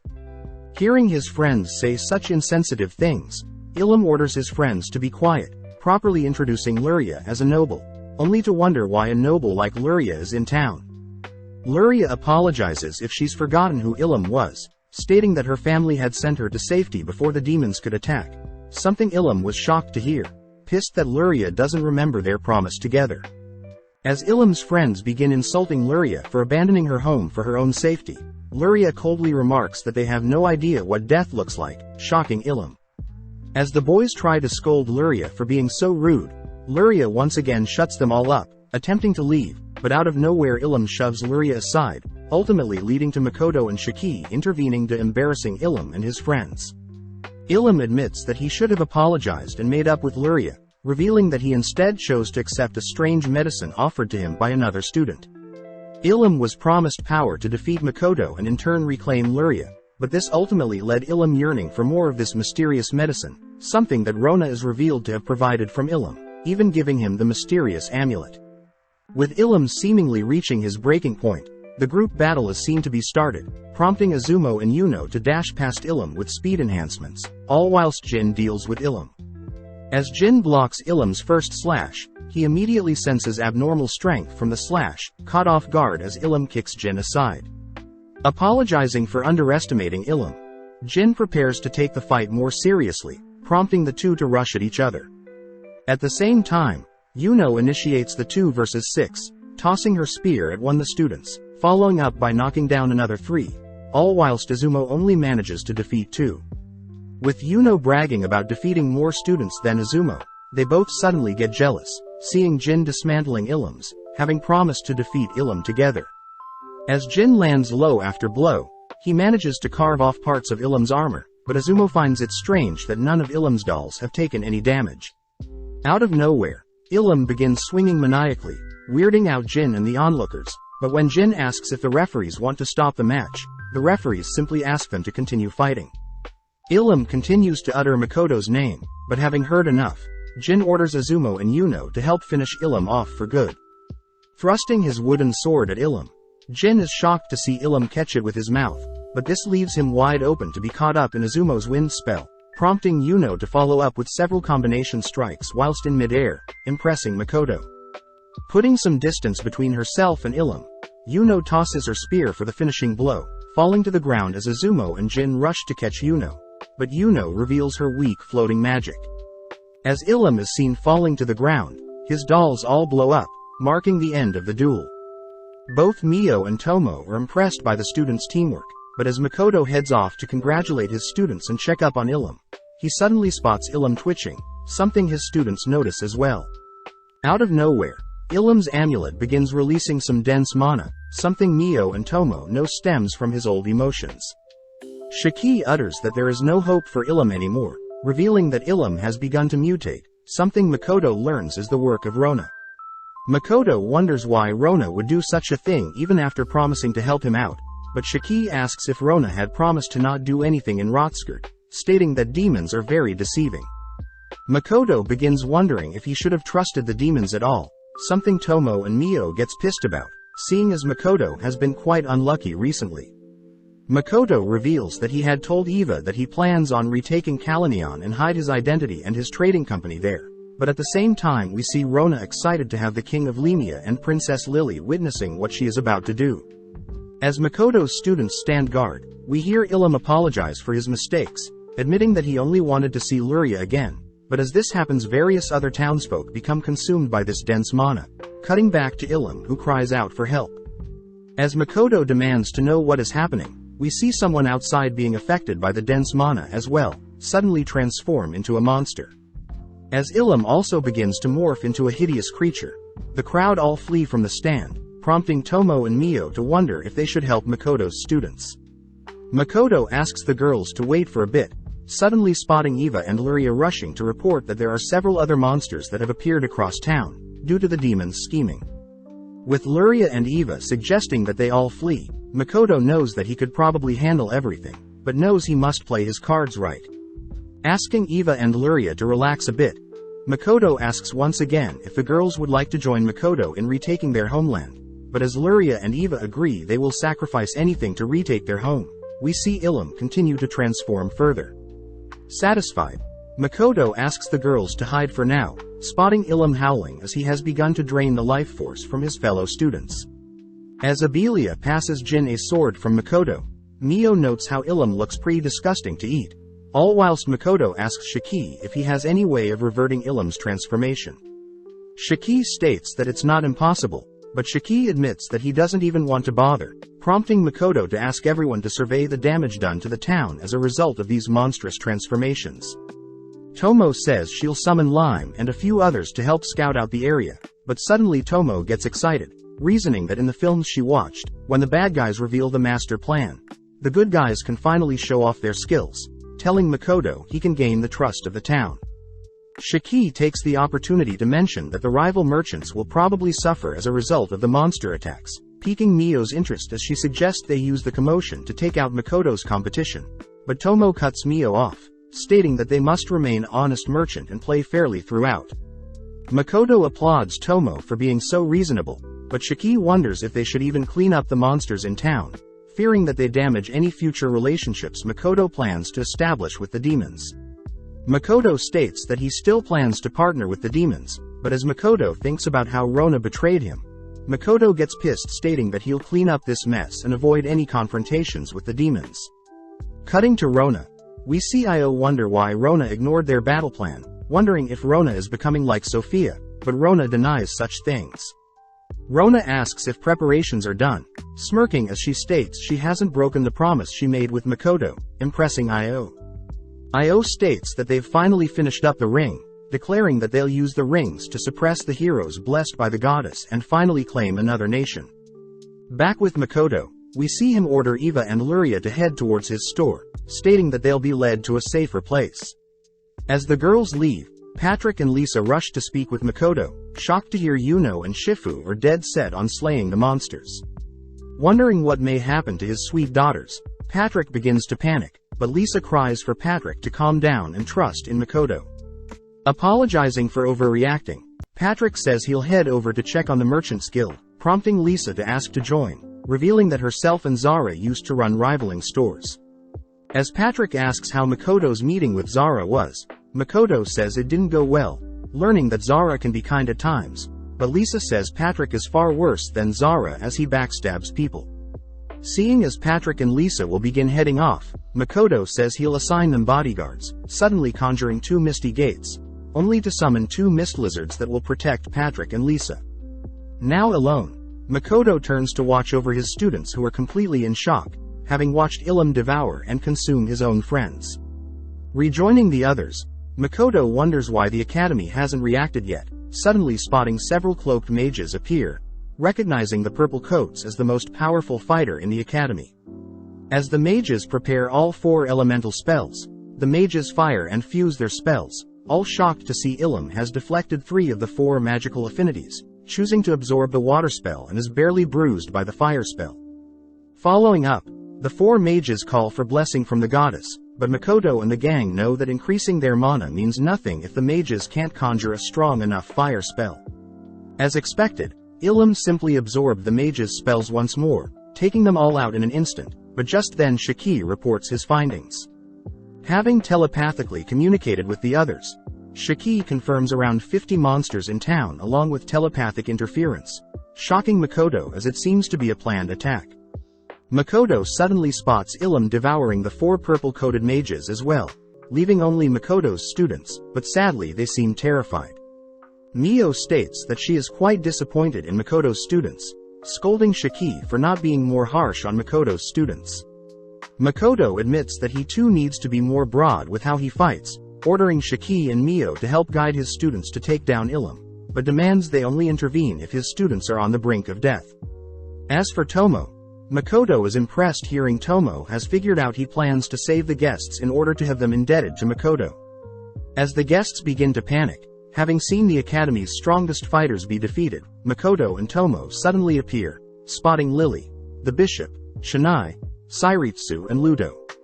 Out of nowhere, an older man storms up to Makoto and Tomo, demanding to know how they got into the private guest area, but Makoto recognizes the old man to be the headmaster of the Academy. Makoto apologizes for appearing out of nowhere, but Makoto states that he'll help with evacuating everyone, confusing the headmaster as they may need more manpower to safely evacuate everyone. Tomo asks for the headmaster to think of a safe location, revealing that she can teleport everyone to said location, but this annoys the headmaster, having never heard of such powerful teleportation magic before. Stepping up, Ludo pretends to not know Tomo, offering to test Tomo's claims, which Lily is curious about as well. Opening up a mist gate, Ludo jumps through the mist gate, appearing on the other side of the arena, shocking everyone as Ludo and Tomo convince everyone that the mist gates are due to Tomo's swords, but Makoto notes how it's one of Tomo's abilities. With everyone sold on using Tomo's mist gates to escape, we follow the king of Lemia speaking with Ilum's father, both refusing to leave as they want to see things play out. As Tomo has gathered everyone, she passes Makoto one of her swords, teleporting everyone out, leaving Makoto to tend to the remaining Lemia members. Upon confirming that Makoto can conjure mist gates as well, the king asks Makoto to take everyone close to Ilum, stating that it's a disgrace a Lemia citizen is attacking the academy, hoping that Ilum will come to his senses when he hears his father's voice. At the same time, we see Ilum has begun to attack Makoto's students, but off to the side, Mio orders the students to target Ilum's weak points and Shiki cries for the back like to cast speed enhancement spells. As Ilum knocks back Dana and Mithra, we see Makoto has brought the king and the others closer to the stands, but as Ilum's father calls out Ilum's name, he's shocked to see how monstrous Ilum has become. As Ilum's father asks Makoto to cure his son, Makoto apologizes, having never seen such a mutation before. Just then, Dana and Mithra manage to sever one of Ilum's arms, but Ilum instantaneously regrows it, following up by attacking Makoto's students. Reacting fast enough, Mithra manages to block the strike, crying for the others to help out, but at the same time another mutation appears behind Makoto, weirding him out. As the Lemia Knights prepare to face the monster, the creature bolts forward, tackling and biting the knights. Makoto telepathically orders Shiki to come heal the knights, whilst Mio remains guiding his students, but out of nowhere, the Lemia King's son dashes forward attempting to cut down the monster, but is completely outmatched. Instantly equipping his ooze, Makoto conceals his ooze's shape, knocking the creature away, only to catch the king's son. Shockingly, Makoto realizes the king's son is a girl, running away from Makoto, but seeing as the monster has recovered, Makoto equips his magical bow, infusing the strike with non-elemental magic, only to destroy the monster in one strike. As Shiki heals the wounded, Makoto wonders if the king's son will cause issues later on, but at the same time, we see Jin attempt to slash at Ilum, but Mio orders Jin to put in more effort. As Izumo tries to blind Ilum with wind magic, Mio reminds them that only fire magic will harm Ilum. Just then Ilum begins taking a breath, something Abelia recognizes as the drake's petrifying roar. reacting just in time to cast a quick barrier, but only managed to protect the backline. With the front line paralyzed, Abelia asks Shifu to infuse her arrows with fire and Izumo to support her. Seeing as there is nothing else they can do, Abelia states she wants to bet it all on this final strike and impress Shiki. As Abelia rushes forward, Izumo casts a fire spell to buy Abelia some time, leaping higher and higher into the air as she charges up her fire arrow. Seeing Ilum pick up and prepare to throw one of his severed arms at Abelia, Shifu conjures Earth spell, barely managing to throw off Ilum's toss, allowing Abelia to reach the peak of her fire arrow spell. Unleashing the arrow, Abelia collapses to the ground, but as the smoke clears, Ilum is seen finally defeated, as Makoto's students all gather around Abelia. Cutting over to Tomo and Ludo, we see Ludo ask about whether Makoto will finally step up, reminding Tomo that Makoto is far more capable than he believes himself to be. Tomo reveals that Makoto has his own morals, but notes how Makoto still hasn't discovered what he wants to pursue in this new world, something Ludo finds disappointing as both Tomo and Ludo know that even greater dragons will find it tough to scratch Makoto. As Ludo leaves, Ludo secretly wonders when Makoto will become strong enough to defeat this world's goddess. Back with Makoto, he's glad to see his students defeat Ilum all by themselves, surprised to see it was Abelia that landed the finishing blow. Heading over to the king of Lemia, Makoto says he wasn't able to save one of their knights nor Ilum, but the king reassures Makoto that there was nothing that could have been done, instead offering Makoto's students a job having seen them display such raw talent. Butting in, the king's son asks to speak with Makoto privately after everything has settled down, something Makoto knew was inevitable, especially after finding out the king's son is actually a girl. Changing topics, Makoto asks everyone to head to safety, whilst he evacuates everyone, but the king is curious as to why Makoto doesn't just wipe out all the monsters himself. Makoto states that since the academy is already working on extermination, Makoto will focus on protection and evacuation, but upon hearing this the king is reminded of a hero with similar morals. Turning to his son, the king orders Joshua to send their troops into Rotsgard, asking Makoto if he would teleport them to their desired location. With Makoto fulfilling the request, he returns to check on his students, spotting Shiki finishing up healing everyone. Mio and Makoto praise everyone for a job well done, but Jin admits that he wasn't able to land the finishing blow since he believed that Ilum could still be saved. Makoto tells his students that it's completely normal to hesitate when it comes to taking another human's life, asking his students to reflect and learn from such an experience, but to never forget their morals. That being said, Makoto asks his students to retreat and rest for now, reassuring Yuno and Shifu that their parents are being escorted, but seeing all his students still worked up from fighting, Makoto reasons he should tell them about the king's offer another time. Ordering Mio and Shiki to take the students to a safe place and guard them, Makoto heads out to survey the town, sad to see his shop has been destroyed. Although Makoto knows his inventory store sign was retrieved, Makoto can't help but wonder if this is a sign to give up the merchant's life, but suddenly Makoto hears a scream from the red light district. Rushing into one of the buildings, Makoto spots a massive octopus mutant terrorizing the workers, prompting Makoto to turn to one of the workers, asking her to take everyone to safety, but gets a little distracted. Shocked to see a kid here, the lady reassures Makoto that she used to be an adventurer herself, but Makoto reveals he's a teacher at the academy. As the mutant swings at Makoto, Makoto projects a barrier, buying the girl enough time to get everyone out of here, but now that Makoto is alone, he gets a little serious. As the mutant swings at Makoto, Makoto uses his ooze to block the initial strikes, retaliating with some fireballs, but seeing that the mutant has thick skin, Makoto adds more power to his fire spell, severing the creature's limbs and blowing it through the wall behind it. As Makoto approaches the mutant, it seems to have given up, but out of nowhere it self-destructs, ending the battle in Makoto's favor. As Makoto leaves to check up on the workers are impressed at Makoto's skills, but are instructed by Makoto to head to the slums where they'll be safer. The workers also learn Makoto owns the famous Kuzunoa store, prompting one of the girls to introduce herself as Estelle, but at the same time we see Shiki and Mio guiding Makoto's students to a nearby shelter. Out of nowhere, Mio suddenly stops, asking everyone to go on without her, turning only to head elsewhere. Having returned back to the academy arena, Mio reveals that since she is capable of regeneration herself, Mio was able to sense that Ilum's corpse had also begun helplessly regenerating. Ilum recognizes Mio as a follower of Makoto, surprising Mio as Ilum can speak, but as Ilum struggles to wonder what has become of him, Mio reveals that Ilum is only a pile of flesh that retains Ilum's memories. As Ilum begins attempting to reshape his body, he cries that he no longer will chase after Luria's approval. Instead, Ilum states that he'll learn to live with this new body and serve Otonashi. Hearing that Ilum knows Otonashi, Mio doesn't realize that the Otonashi she met is the hero of Lemia. Instead, Mio chooses to punish Ilum by severing a part of his body. As Ilum cries that he no longer wants to harm anyone, Mio states that it's too late to make amends, pissed that Ilum had insulted and made Makoto's job so difficult.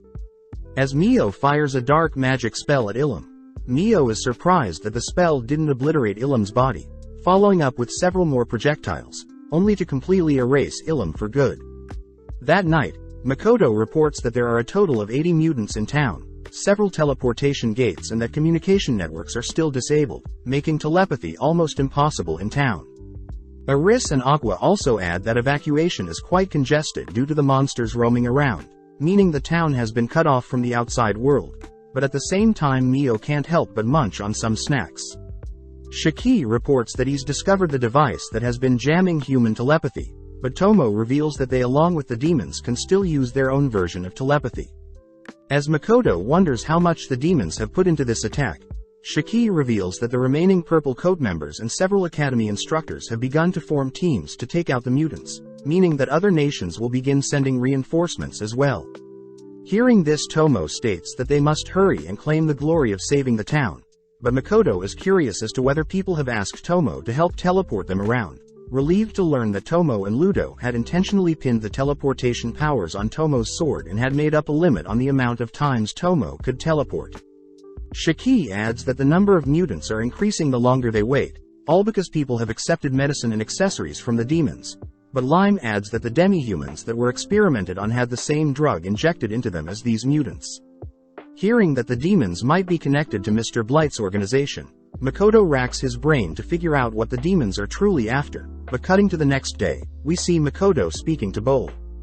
Bol notes how there isn't too much noise today, but Makoto reassures that everything will be settled smoothly, hoping the humans will be more friendly to demi-humans like Bol after everything has been resolved. As Makoto leaves, his feline friend, Aris and Aqua appear, reporting that there are no mutants nearby. Makoto states that they'll be meeting with the extermination forces, ordering the girls to contact him if anything happens, but as the girls leave, Makoto greets Estelle. With Estelle grateful to Makoto for saving her friends, Estelle promises to connect Makoto with her boss, something Makoto is grateful for, but wonders who this boss could be. As Makoto visits the headmaster begins rambling on about the lack of communication from the other cities, but Makoto and Tomo get annoyed hearing the old man demand so much from them. Joining the conversation, Lily and Sairitsu remind the headmaster that Makoto has already done so much for them, begging the headmaster to go more easy on Makoto. Unable to refuse, the headmaster puts Makoto in charge of the northeast section of town, allowing Makoto to do whatever to recapture it. As the headmaster leaves, Makoto thanks the two girls for stepping in, but Lily adds that their hero should be arriving to help soon, and Sairitsu also reveals that she's called for reinforcements as well, confirming Makoto's suspicions. Seeing as this is the perfect chance, Lily asks to speak with Makoto privately after everything has settled down, prompting Makoto to accept as long as Tomo can join them. As Makoto and Tomo head out, Makoto notes how he'll be in charge of saving the Merchants Guild located in the northeast of town, promising to act calm and leave a positive impression on the whole town. With Makoto and the gang heading inside to check on the students, Shiki reports that everyone is exhausted, but are all still paranoid that one of their peers may mutate. With a serious demeanor, Tomo states that they'll turn everything back to normal today, cutting to Makoto, who is happy to see that all his students are recovering well. Makoto reveals that the number of mutants have yet to decrease, and that support from other nations have yet to arrive, prompting Jin to ask for permission to help exterminate the mutants. With the students all agreeing with Jin, Makoto asks the students to calm down, mentioning how he's been ordered to head to the northeast of town, where the Merchants Guild reside, and that he is trusting his students to guard the academy. Knowing that they'll be the only ones to protect their peers, Makoto's students agree to stay and protect the surrounding area, but Makoto secretly assigns Aris and Aqua to look over his students. As Makoto and the gang begin making their way northeast, they run into several mutants, but within a second they decimate the monsters, continuing to their destination. Upon arriving at their destination, Tomo spots Makoto's blue lizards guarding the guild, deducing that Patrick is here as well, but before they enter, Makoto orders Mio not to harm the guild representative. With Mio brushing off Makoto's orders, Makoto greets Patrick, receiving a big hug from Patrick, asking if his daughters are okay. When Makoto reveals that he has some allies watching over Shifu and Yuno, Patrick thanks Makoto once more, but Zara takes the chance to make himself known, immediately prompting Makoto's slaves to glare at Zara. Makoto notes how he despises Zara the most after the goddess, but when Makoto hears that Zara is relieved that Makoto's employees and merchandise weren't harmed during the mutant attacks, Makoto gets confused at Zara's pleasant attitude. Patrick states that Zara is simply grateful for Makoto's blue lizard bodyguards, amazed that Makoto has such monstrous summons, but Patrick also adds that he may have told Zara what Makoto is capable of in order to help Makoto and Zara get along better. When Makoto asks if Zara knows the total damage the Merchants Guild has suffered, Zara coldly states that he doesn't, but Patrick reassures Makoto that Zara is stressed, prompting Zara to order Patrick to be silent. As Patrick stands next to Zara, he reveals that almost all the merchants have gone mad due to the attacks and loss of their goods, and that Zara, although seems normal, is still under a lot of stress. Understanding the situation, Makoto declares that he'll start exterminating the remaining mutants in the surrounding area and that the current dispatched forces can retreat now, shocking Zara when he learns Makoto and his party have already eliminated 15 on their way here. Shiki reports that there are 9 remaining mutants in the surrounding area, asking Zara and Patrick to help locate the accessories that caused the mutation, but Makoto makes sure to leave Tomo to help clear up any confusion as Makoto has noticed Mio glaring at Zara this entire time. With Zara surprisingly nicer than before, Makoto, Shiki and Mio head out, but Makoto proposes a bet between Shiki and Mio, promising to do whatever the person with more mutants slayed wants. As Mio and Shiki get fired up at the thought of having their master all to themselves, we cut to Zara in a cold sweat, completely confused as to who Makoto truly is. Zara states that it took 50 merchants to defeat 4 mutants in 3 days, whereas Makoto and his 3 members defeated 15 in mere hours. Smirking, Patrick states that Zara must learn his lesson, but Zara refuses to accept such a naive merchant like Makoto, berating Makoto for being so simplistic as Zara doesn't agree to sell goods for as cheap as possible. Patrick reminds Zara that they both thought the same when they first became merchants, but Zara corrects Patrick, as they soon forgot that motto and had to adapt to the harsh realities of being a merchant. When Patrick reveals that Makoto is almighty and powerful, Zara refuses to be persuaded by simple force, stating that the goddess wouldn't allow such a powerful being to go unpunished.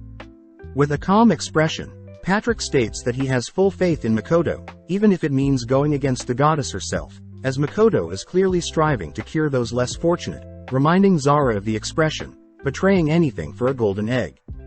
As the final point, Patrick reminds Zara that they've both lost so much to war, but Makoto seems like someone who could end a war and keep everyone safe, something that irritates Zara. Patrick asks that Zara visit Sieg one day, prompting Zara to get excited at the thought of speaking with Shifu, but this pisses Patrick off, annoyed that his best friend has eyes for his daughter. Back with Makoto and Shiki, they've cleared off a couple more mutants, spotting Tomo who has returned with the cursed accessories, and have provided food, water and blankets to the guild representatives. Tomo praises Makoto for such a genius proposal, as Zara will now be grateful to Makoto, but Tomo asks why Mio is in such a good mood, shocked to learn about Makoto's bet with Shiki and Mio, demanding to know how she can participate as well, especially since Mio has slayed 4 mutants to Shiki's 2.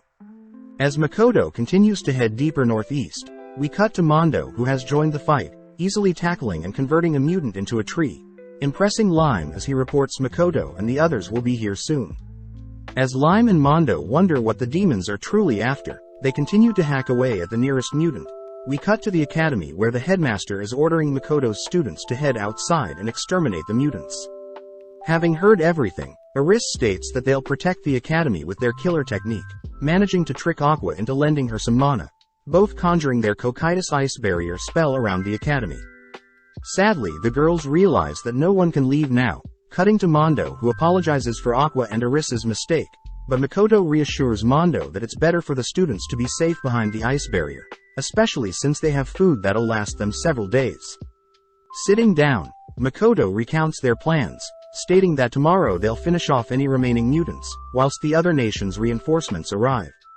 Shiki adds that the humans will also discover that this was all an attack from the demons, as Mio had made it sure all the blame is dealt onto the demons, and finally Tomo mentions, since they helped slay the mutants, they'll no longer be suspected of working with said demons.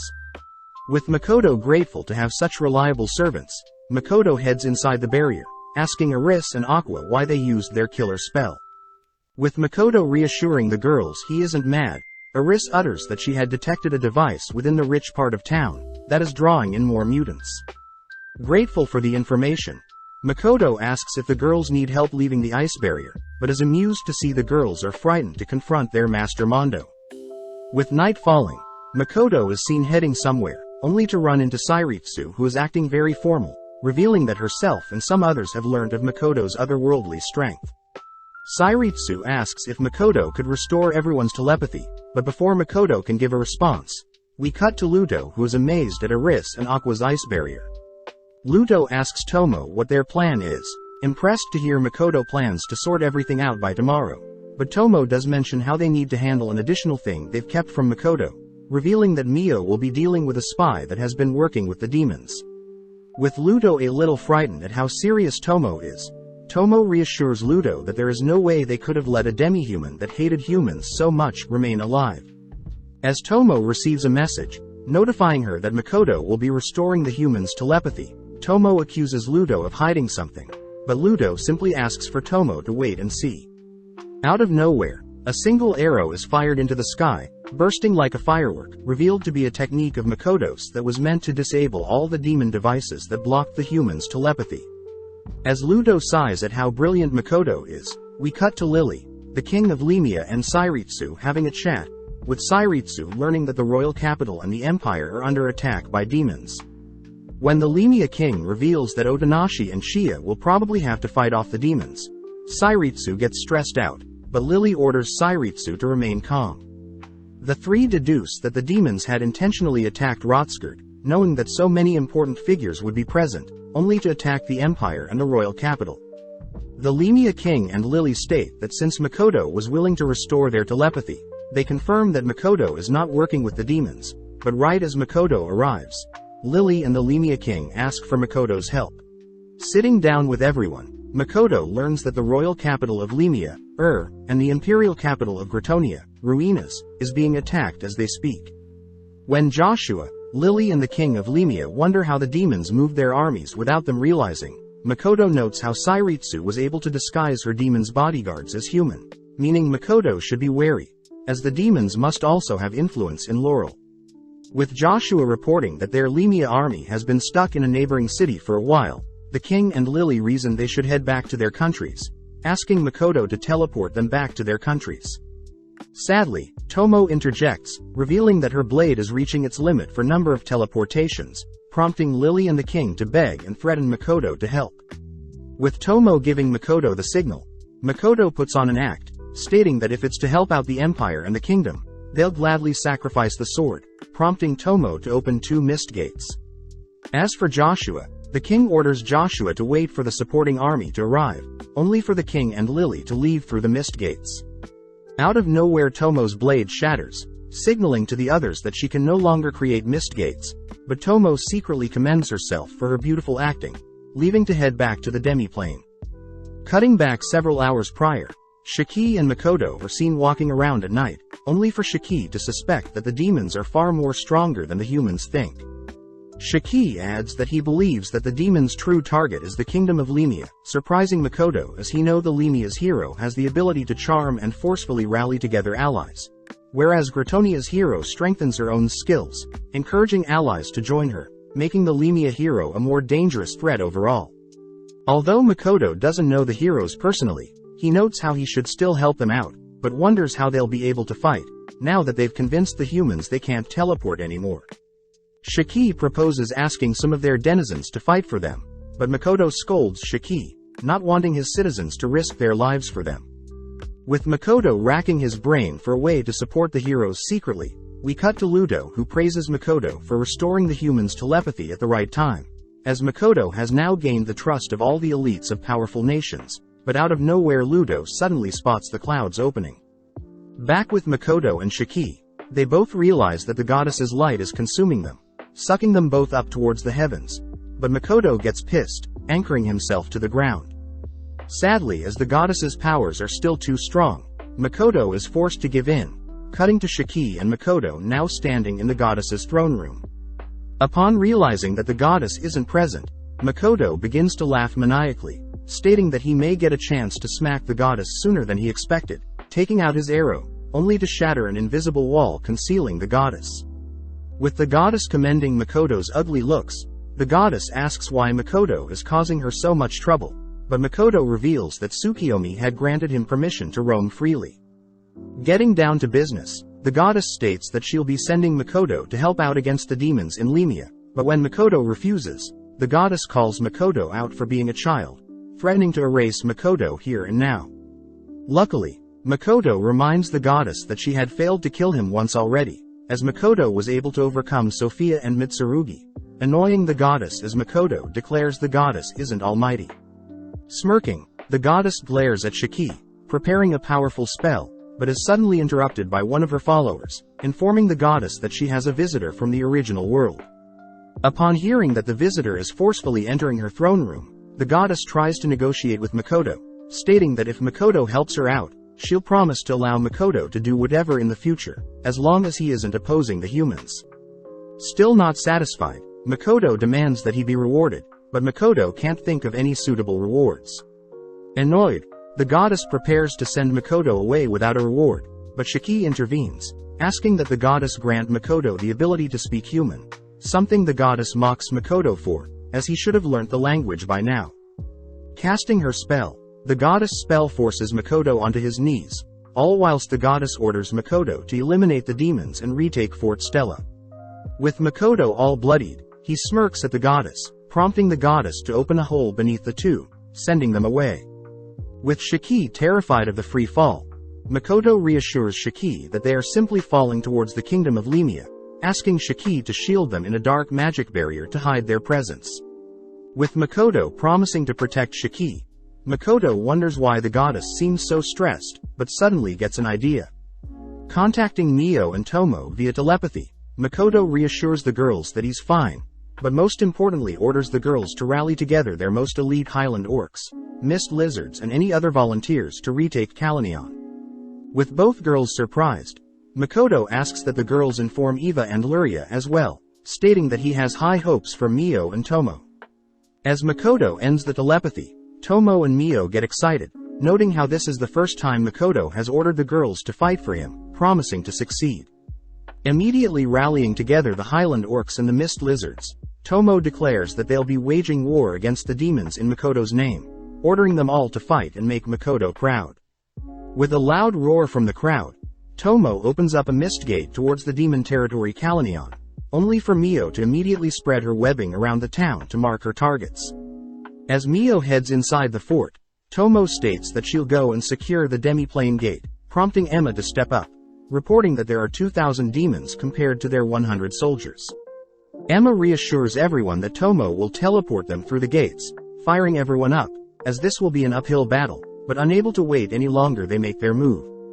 On the castle walls, we see some demons watching the surrounding area, spotting enemies attacking, only to order their archers to lay waste to the attackers.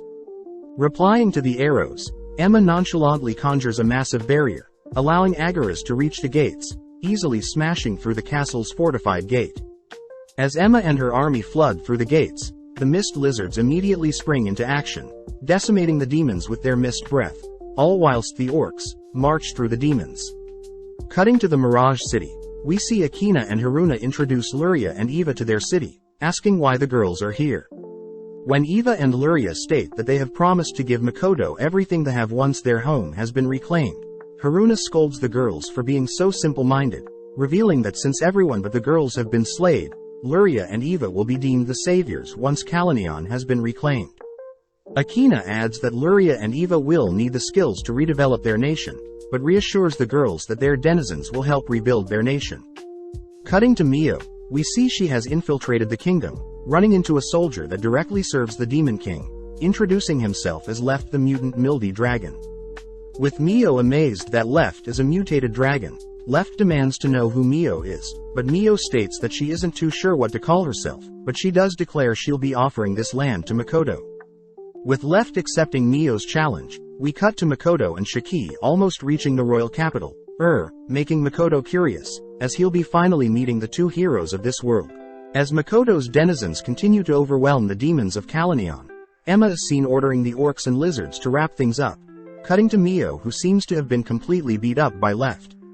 Left reveals that he has the ability to reflect all of Mio's strikes, impressing Mio, but Left does wonder why Mio continues to strike him with the same move. Mio reveals that she is simply using something she saw in Makoto's memory, conjuring a bullet, only for Left to cast a reflective barrier on himself. As Mio fires the bullet strikes Left's barrier, but Mio ends up absorbing all the damage. Smirking, Mio heals her wound, but reveals that Left's analysis will lead to his downfall. With Left ordering Mio to stop, Mio continues to fire several more rounds at Left, cutting to Tomo outside, who deduces that Mio is trying to copy Left's reflection technique. Jealous of the fun Mio is having, Tomo notes how she defeated her swarm of demons quite easily, suddenly getting an idea to create a border, swinging her blade only to create a crack in the ground. A couple minutes earlier, demons were seen raiding Gratonia, but as the humans and demons clash, Rona is seen inside one of Gratonia's castles. At the same time, Sophia and Mitsurugi appear, demanding to know what Rona is hiding.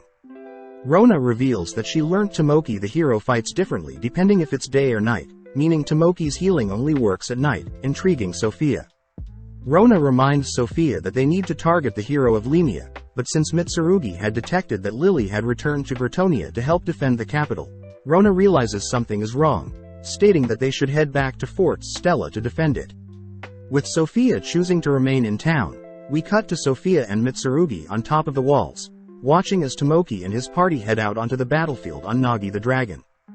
They both acknowledge how they're stronger than when they first faced Makoto, leading Mitsurugi to conjure several blades above Tomoki's party, allowing Sophia to exchange places with the blades, ultimately landing on Nagi. Upon introducing herself as Sophia the Dragon Slayer, Tomoki immediately recognizes the name, but as Sophia tries to spark up a conversation, Genevieve steps in front of Tomoki, sensing something is off. Watching as Sophia raises her blade, Genevieve manages to react to Sophia's slash, impressing Sophia as Genevieve reads her attack. As Sophia leaps back, she detects that Tomoki's party had been granted power by a greater dragon, believing it to be Glant or Sazanami, but Genevieve demands to know why a human is attacking the hero party. Sophia apologizes for not elaborating further, revealing herself to be a commander of the demons, but Sophia uses the opportunity to taunt Tomoki, stating that she knows Tomoki is stronger at night. When Tomoki tries to charm Sophia with his eyes, Sophia dispels Tomoki's charm, offering to become his slave if Tomoki manages to defeat her. As Tomoki accepts Sophia's offer, Sophia immediately slashes one of Nagi's wings, declaring that she'll be waiting for everyone on the ground, only to swap places with a blade as Nagi begins to crash. As Tomoki's party recovers from the crash landing, Sophia greets the hero party, watching as Tomoki's team get into formation, only to lunge forward. Upon piercing Tomoki with her blade, she realizes that Tomoki was a fake, learning for Yukonatsu that it was a mud trap. As Sophia praises Yukonatsu for the mud trap, Tomoki orders Genevieve to stay on the defensive while Mora and Tomoki prepare to attack.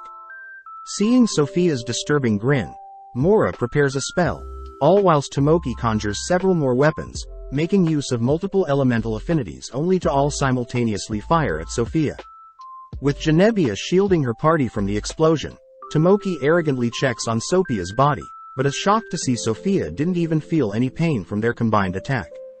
Sophia mocks Tomoki for his embarrassing attempt, angering Tomoki enough for him to charge at her, but at the same time, Mitsurugi has slayed an army of knights. Mitsurugi thinks back on how Sophia and Makoto were the only ones to have defeated him in the past, but now draining the life from the defeated knights, Mitsurugi reveals his original form, declaring that he has reclaimed his powers as a greater dragon. As Sophia is seen massacring Tomoki's party, Sophia states that Tomoki is such a letdown, kicking him as his teammates helplessly watch, but stops upon seeing Tomoki's regeneration kicking in. As Sophia begs Tomoki to reveal his true powers, Sophia realizes Tomoki fears he'll hit his teammates in the process, offering to kill them, but Tomoki says he'll reveal his true powers if Sophia returns his party to the capital. Calling out to Mitsurugi, Mitsurugi teleports Tomoki's party back to the capital, allowing Tomoki to let loose. Conjuring a dense ball of mana, Tomoki reveals that his trump card isn't something the goddess bestowed onto him, unleashing his obliterate spell, blowing up the surrounding area. Sophia and Mitsurugi are revealed to be unharmed, amazed that Tomoki's spell is stronger than Makoto's arrows, but states that Tomoki's disturbing attack also curses those who manage to avoid the blast. As Sophia cleanses Mitsurugi of the curse, Sophia orders Mitsurugi to not kill the unconscious Tomoki, telepathically communicating with Rona only to tell Rona that Tomoki got away. When Rona tells Sophia to head back to Fort Stella, Sophia agrees, but before Sophia can cut off the call, Sophia spots Makoto flying towards the Lemia capital, prompting both Mitsurugi and Sophia to both agree to head to Lemia to have their rematch with Makoto. As Rona helplessly wonders what will happen in Lemia, we cut back to Makoto and Shiki, where Makoto is wondering how he'll protect his identity, shocked to hear that Shiki has a way to cover Makoto, courtesy of Mio. As Verda rushes to report the demons are breaking past their defenses, making Otonashi think about how they should have moved the royal capital closer to Hopley lands. Otonashi also remembers that Illumined is attending the academy, wishing to reunite with him soon, but states their main plan now is to retreat and focus on rallying together as many troops as possible to retake the royal capital. Chiya speaks up, wondering if they'll be abandoning everyone in town, but Otonashi reminds Chiya that they have to be willing to sacrifice some lives if they plan to win the war against the demons. As Otonashi holds back the thoughts of naval sacrifice, a knight commander, Seely suddenly rushes to remind the hero party to retreat, notifying the hero party that they plan only evacuating 30% of the citizens, since the demons are slaying every human in sight. As the hero party prepares to retreat through a secret passage, a massive smash could be heard nearby, revealed to be Io, who has cut off the hero party's escape path. As Otonashi begins to fill with anger, seeing that Io is still alive, Otonashi reveals her guardian-infused outfit, pissed to learn that Io was responsible for killing so many soldiers. Seeing Otonashi worked up, Verda steps in front of Otonashi, reminding Otonashi that retreating is their best course of action, but Io refuses to let that happen. Unleashing his true form, Io threatens to slaughter everyone in town if the hero party chooses to flee, dashing forward with a punch, only to be happy that Otonashi chooses to meet his attack with her blade. With Otonashi amazed at the sword Baron had crafted for her, Otonashi manages to knock Io back with her wind-infused blade, receiving buffs from Chiya and Woody, only to follow up with a slash. Sadly, Io's armor negates Otonashi's advances, having infused his fist with different elemental affinities, pummeling Otonashi into the ground. Before Io can finish Otonashi for good, Makoto suddenly arrives, having equipped the hero suit Mio had crafted, but as Makoto checks to see that everyone is okay, he's shocked to recognize Otonashi as the same senior from his high school, now as a hero of this world. With everyone shocked to see Makoto in his cosplay, they all suddenly spot Shiki appear in his lich form, confirming with Makoto that they must first save the hero. Makoto tells Shiki to not call him by his name, coming up with the alias Larva for Shiki and Master for Makoto, only to slowly approach Io. Io asks if Makoto is their enemy, but Makoto can't help but be drawn to Otonashi's skimpy look, snapping out of it, only to use a voice changer to announce that he has come to save the hero as requested by the goddess. Makoto orders Io to abandon Fort Stella and retreat north, but Io is more fixated on Makoto's armor, causing Makoto to threaten Io. Io states that he must slay Otonashi, offering to spare Makoto if he leaves now, but seeing as they both are at a standstill, they prepare to brawl. As Io introduces himself, he's disappointed that Makoto isn't returning the favor, reminding Otonashi of naval, but as Io launches a punch at Makoto, he shocks everyone when he easily blocks it. When Makoto asks Otonashi and her party to step back, Otonashi advises Makoto to not challenge Io using strength, but Makoto gets stuck between Io's two arms, caught off guard when Io uses his extra arms to knock Makoto back. Getting serious, Makoto's mask glows, prompting Makoto to charge forward, but Io detects bloodlust, barely managing to block Makoto's powerful kick that sends Io flying back. Makoto reveals that his kick would have easily slayed a dragon, impressed that Io reacted in time, but Io simply gets more fired up, excited to be facing such a strong opponent.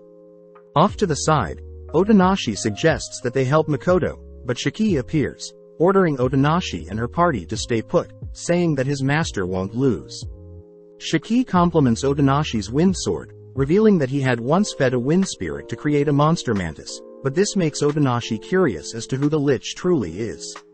Out of nowhere, two demons break through the surrounding walls, preparing to attack Otonashi and her party, but fearing that the hero party will lose, Shiki encases the hero party in a barrier, ordering everyone to remain inside, or else he'll personally slay Otonashi's party member as they only promised to save the hero and not her party.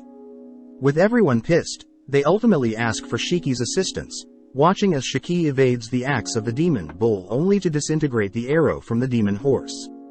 The demons ask that Shiki step aside, but Shiki takes the opportunity to insult the demons, classifying them as mere cattle. When the demons demand to know who Shiki is, Shiki begins to recite his 13 steps, sacrificing his 4 rings to release the first 4 steps, nonchalantly tapping his staff only to puncture the demons with several powerful earth spikes.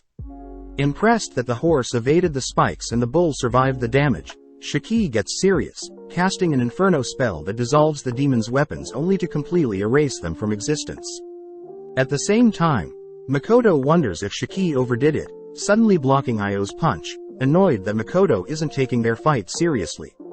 Io reveals that Makoto hasn't sustained any real damage yet, equipping his elemental gauntlets to try to catch Makoto off guard, but Makoto easily blocks the strike. Annoyed, Io's barrage is once again blocked by Makoto, stating that he'll fight Makoto until his dying breath.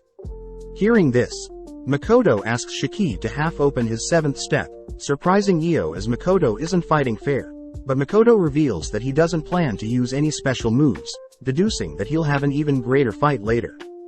Testing out the armor's features, Makoto calls for the suit to fire some rounds, suddenly releasing several missiles that Io manages to block and evade. Next, Makoto launches a pair of scissors, shocking Io as the scissors pierced his skin, following up by shooting out an anchor that drags Io in close, giving Makoto the opening to land a powerful strike. As Makoto rushes in, he's surprised to see Io regenerating so fast, forced to use his boosters to evade Io's counterattack.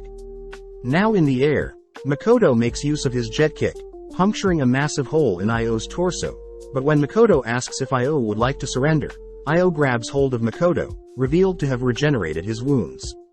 As Io begins pummeling Makoto, Shiki notes how it's the perfect time to half-open his 7th step, casting Niflheim that conjures a smokescreen around town, but at the same time, Makoto is revealed to be unfazed by all the damage he received. Makoto praises Io for his strength and speed regeneration, but is caught off guard when Io suddenly howls, revealing that he had told his demon soldiers to do something. Taking out a rose, Io reveals that he had learned of the power that comes from the rose sign, having instructed all of his demons to give their souls in order to ensure all the humans are slaughtered. As Io destroys a rose sign for himself, Io is immediately consumed by power, amazed at his new body. Off to the side, the hero party begin fearing what will happen if they let the demons run rampant with the rose signs, rushing to defend the town's citizens, but Shiki immediately erects a barrier, stopping the hero party from leaving.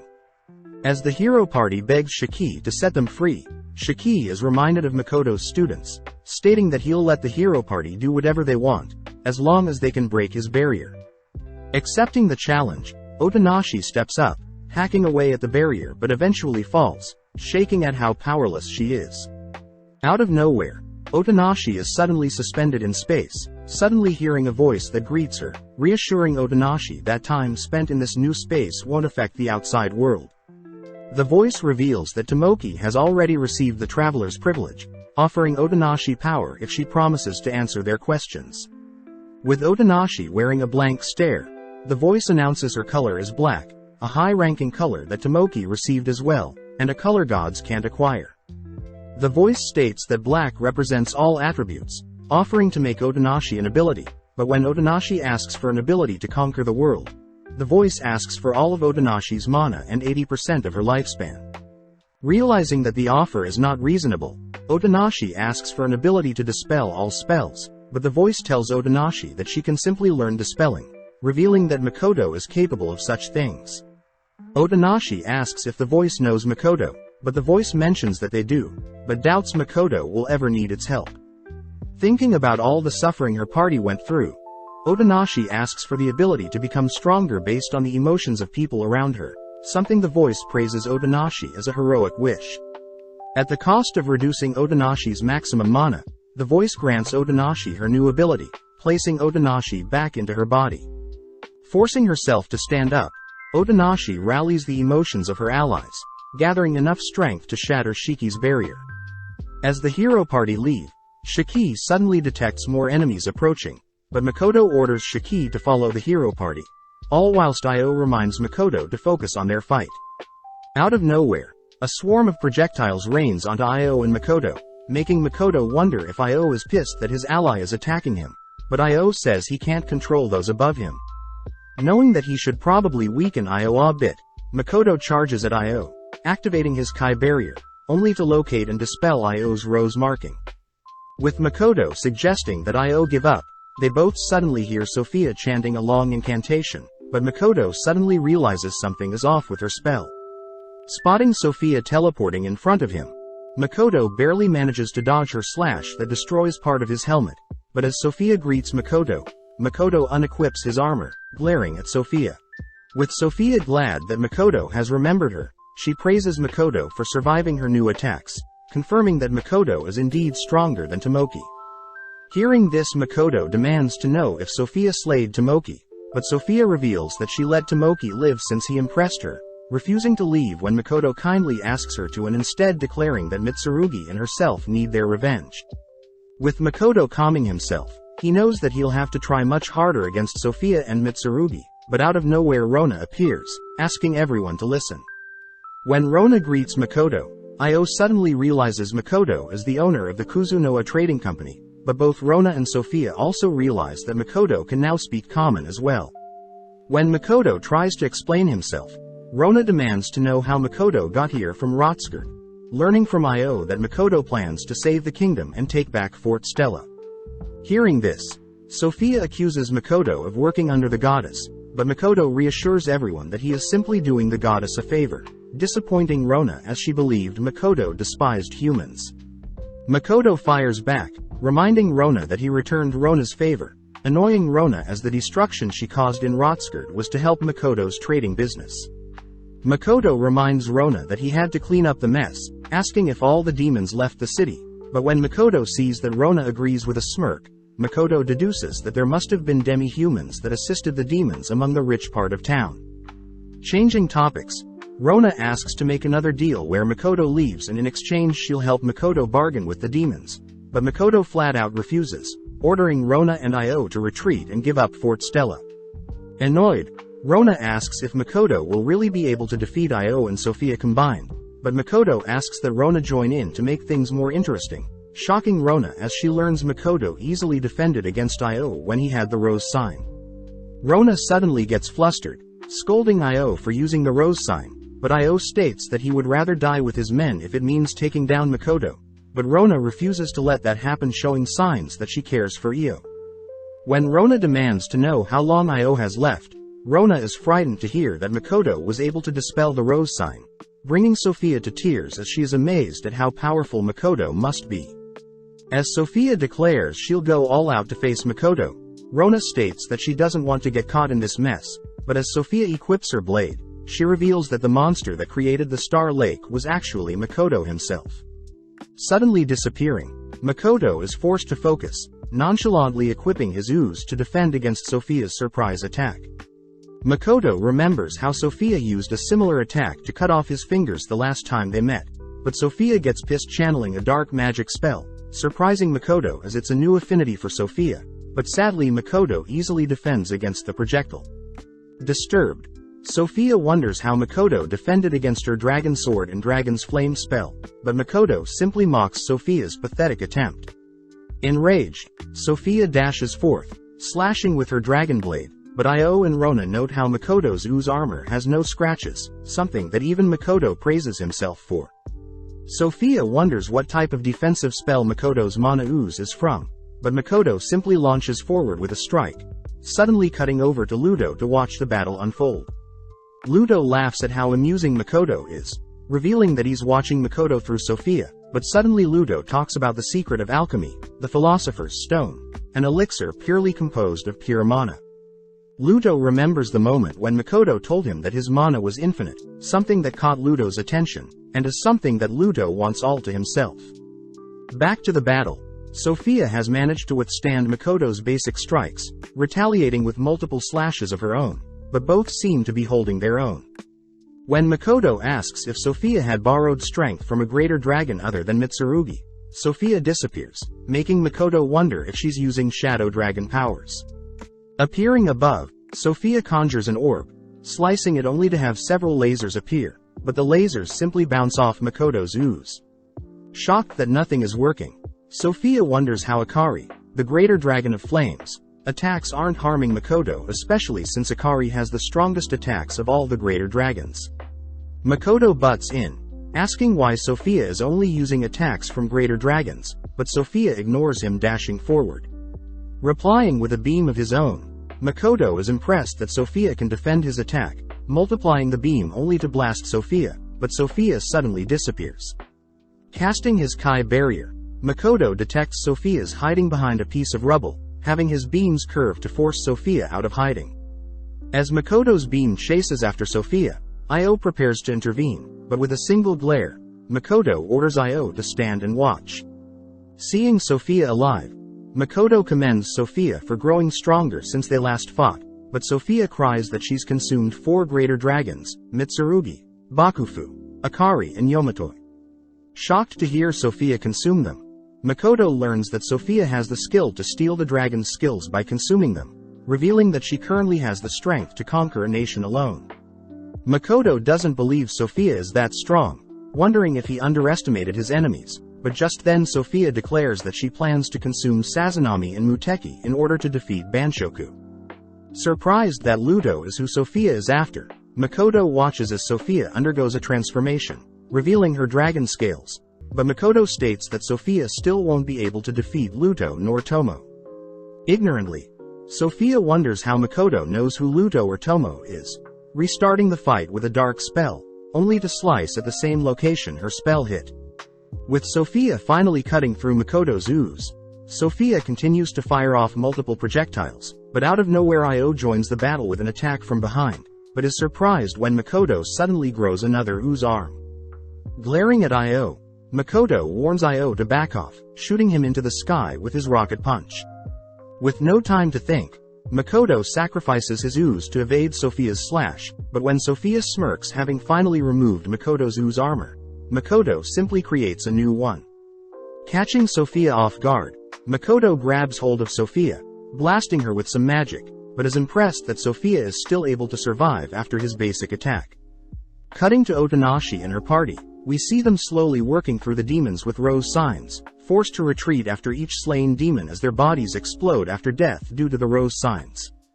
With Chia casting a spell to protect them from Shiki's weakening mist, Shiki suddenly notifies everyone that something is coming, casting a barrier to protect the hero party from hundreds of projectiles. Unfortunately, Woody was hit, forcing Chia to prepare to heal Woody. With the smoke clearing, everyone spots a massive dragon appear, prompting Shiki to step up, declaring that he knows the dragon is Mitsurugi, the Greater Lancer Dragon.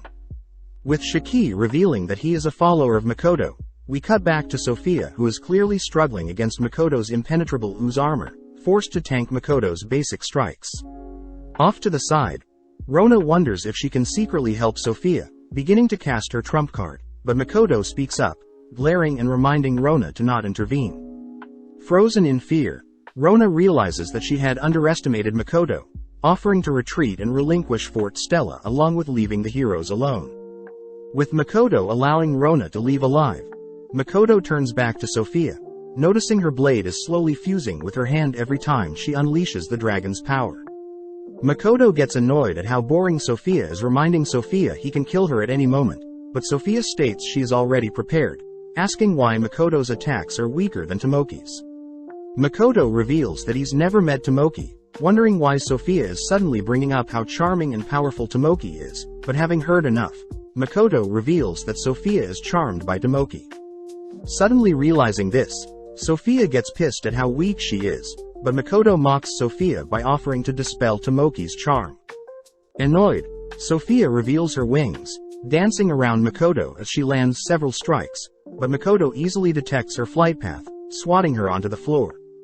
When Makoto declares that he'll be ending this, Sophia slowly gets up, stating that with the help of Mitsurugi she'll defeat Makoto, but Makoto cuts her off, reminding Sophia that with her 4 greater dragons she's still so weak, revealing that Shiki is far stronger than Mitsurugi.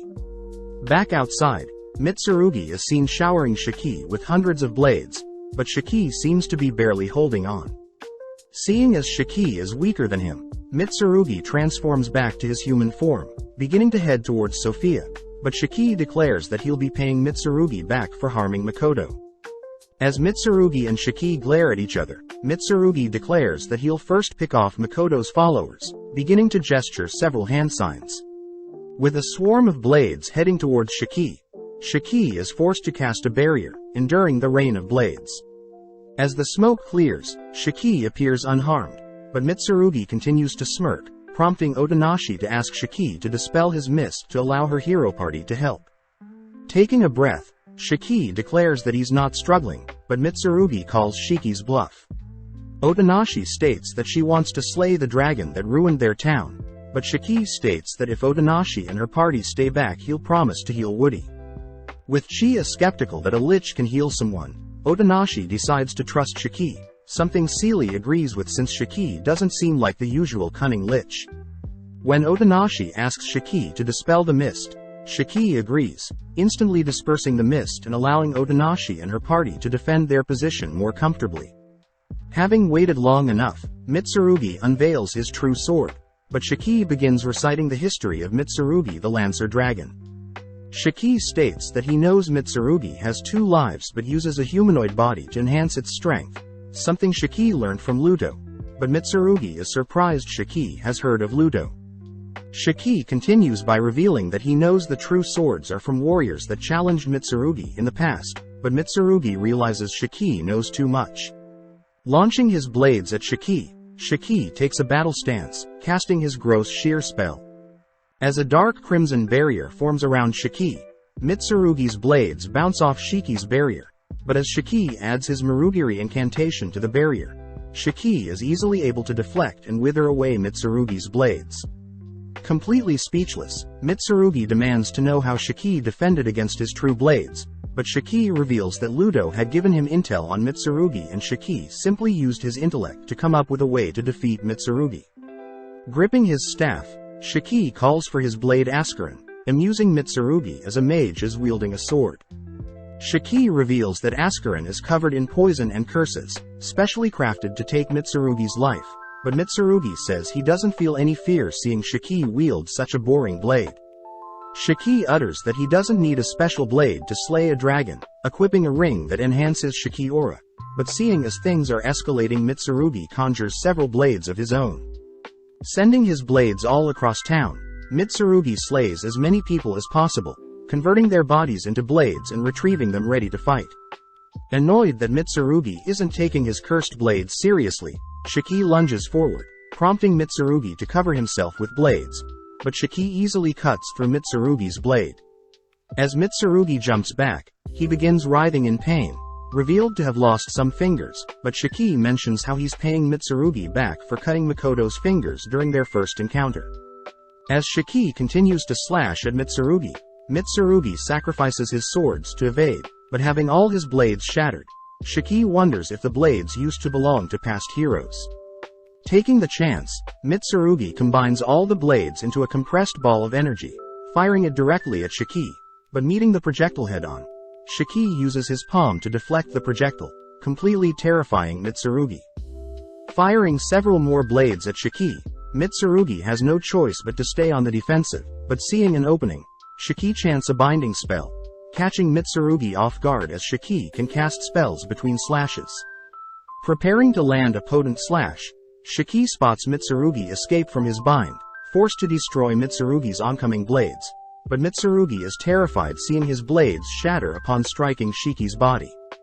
Taking a small break, Shiki declares that Mitsurugi's blades are useless against him, thanking Makoto, Tomo and Mio for training him so hard, promising to make the three proud.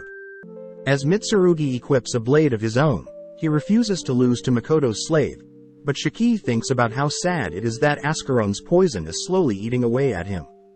With Mitsurugi dashing forward, Shiki easily overpowers him with a stronger slash, followed up by shattering Mitsurugi's blades only to sever Mitsurugi's leg. Out of options, Mitsurugi attempts to slay and convert the hero party into his blades, but Otonashi and Verda are able to defend. Out of nowhere, Chia notices a stray blade heading towards her, but with no way of defending, Chia spots Seely tank the blade, earning a thanks from Shiki as he admits Chia would have given Mitsurugi a huge advantage against an undead. With Seely passing and becoming Mitsurugi's blade, Mitsurugi praises Shiki for pushing him so far, but as Shiki and Mitsurugi rush each other for the final strike, Mitsurugi manages to puncture Shiki's chest. Screaming out of joy, Mitsurugi is suddenly split in two by Shiki, revealed to have used his lich body as a decoy only to land a sneak attack from behind. With everyone shocked to see Shiki's gorgeous human body, Shiki admits that he has failed to hide his identity, but seeing as he made a promise, Shiki uses one of his rings to instantly heal Woody. Instructing the hero party to give Woody some sleep, but as Shiki tries to leave, Otonashi wonders who Shiki's master is if Shiki is already this powerful. But Shiki reminds Otonashi and her party they still need to worry about the citizens and do their duty. With the hero party promising to repay Shiki one day, Shiki heads off, leaving Otonashi to wonder how Shiki's master is most likely connected to her previous world and also owns the Kuzunoa trading company. Cutting back to Sophia and Makoto. Makoto gets weirded out suddenly seeing Sophia laughing, but Sophia reveals that she has sensed Mitsurugi passing away. Sophia reveals that she made a bet with Mitsurugi, being that the first person to pass is forced to give the other the remaining of their strength.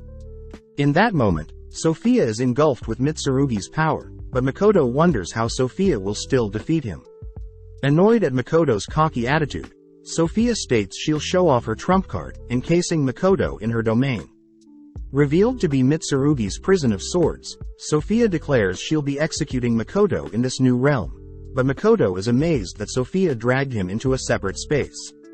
Erecting his Kai barrier, Makoto scans the entire realm, realizing that Sophia will get a buff from fighting in this realm, but Makoto also deduces that Sophia shares existence and ownership with all the swords. Terrified that Makoto knows this, Makoto continues by stating that the swords are like Sophia's lives, having inherited all the skills of the people the swords belong to. With Sophia declaring that Makoto will lose, Makoto utters how boring Sophia is, retrieving his bow, only to fire off 2 arrows that shatter hundreds of blades. Rushing to stop Makoto, Sophia is forced back by Makoto's ooze. Noticing Sophia carving through his ooze more easily, Makoto strengthens his ooze, only to reveal his bow's name is Azusa, named after Azusa Yumi. Having enhanced his arrows with lightning, Makoto fires a single shot that shatters every single blade within his vicinity, indirectly hurting Sophia during the process. With Sophia demanding to know what type of monster Makoto is, Makoto simply fires off another lightning arrow, shattering even more blades, but this makes Sophia despair, having wanted to face off against Ludo. Makoto pities Sophia, revealing that she's being used as a camera, but seeing as Sophia has given up, Makoto reveals his true name of Masumi Makoto. Before Makoto fires his final shot, Sophia rushes to retrieve a hidden blade, managing to destroy Makoto's arrow with a Japanese sword. Makoto wonders if the person behind the sword was a sage, but upon hearing that the blade makes Sophia feel more human, Makoto deduces that the sword was created from a grant. Seeing Sophia rush in, Makoto is impressed to see the katana easily cut through his ooze, getting excited as he equips his red armor. Using his ooze to dash upwards, Makoto prepares to fire an arrow, but Sophia had predicted this, destroying the arrow, only to close the gap. Severing his own ooze platform, Makoto evades Sophia's slash, managing to fire and land an arrow on Sophia's left shoulder, disabling her wings. With Sophia too weak to fight, Makoto prepares a shot, uttering that Ludo now owes him, only to fire a second shot slaying Sophia and shattering her realm. Seeing as he now needs to retake Fort Stella, Makoto uses his ooze to elevate himself, expanding his Kai barrier to scope out Fort Stella. Upon confirming that Rona has evacuated the fort, Makoto fires off a single arrow, completely decimating the location, celebrating as he's completed the goddess's request. Choosing to fall towards the ground, Makoto braces with his ooze, surprised to see Shiki back in his human form. As Shiki reports that the heroes are fine, Makoto utters that he needs some rest, beginning to head off. When Shiki tells Makoto about the favor the heroes owe him, Makoto says he'll think about it later, happy to know that Otonashi will continue to get stronger to protect this world. Check out one of our other videos on the screen or in the info card above. Subscribe, like and comment.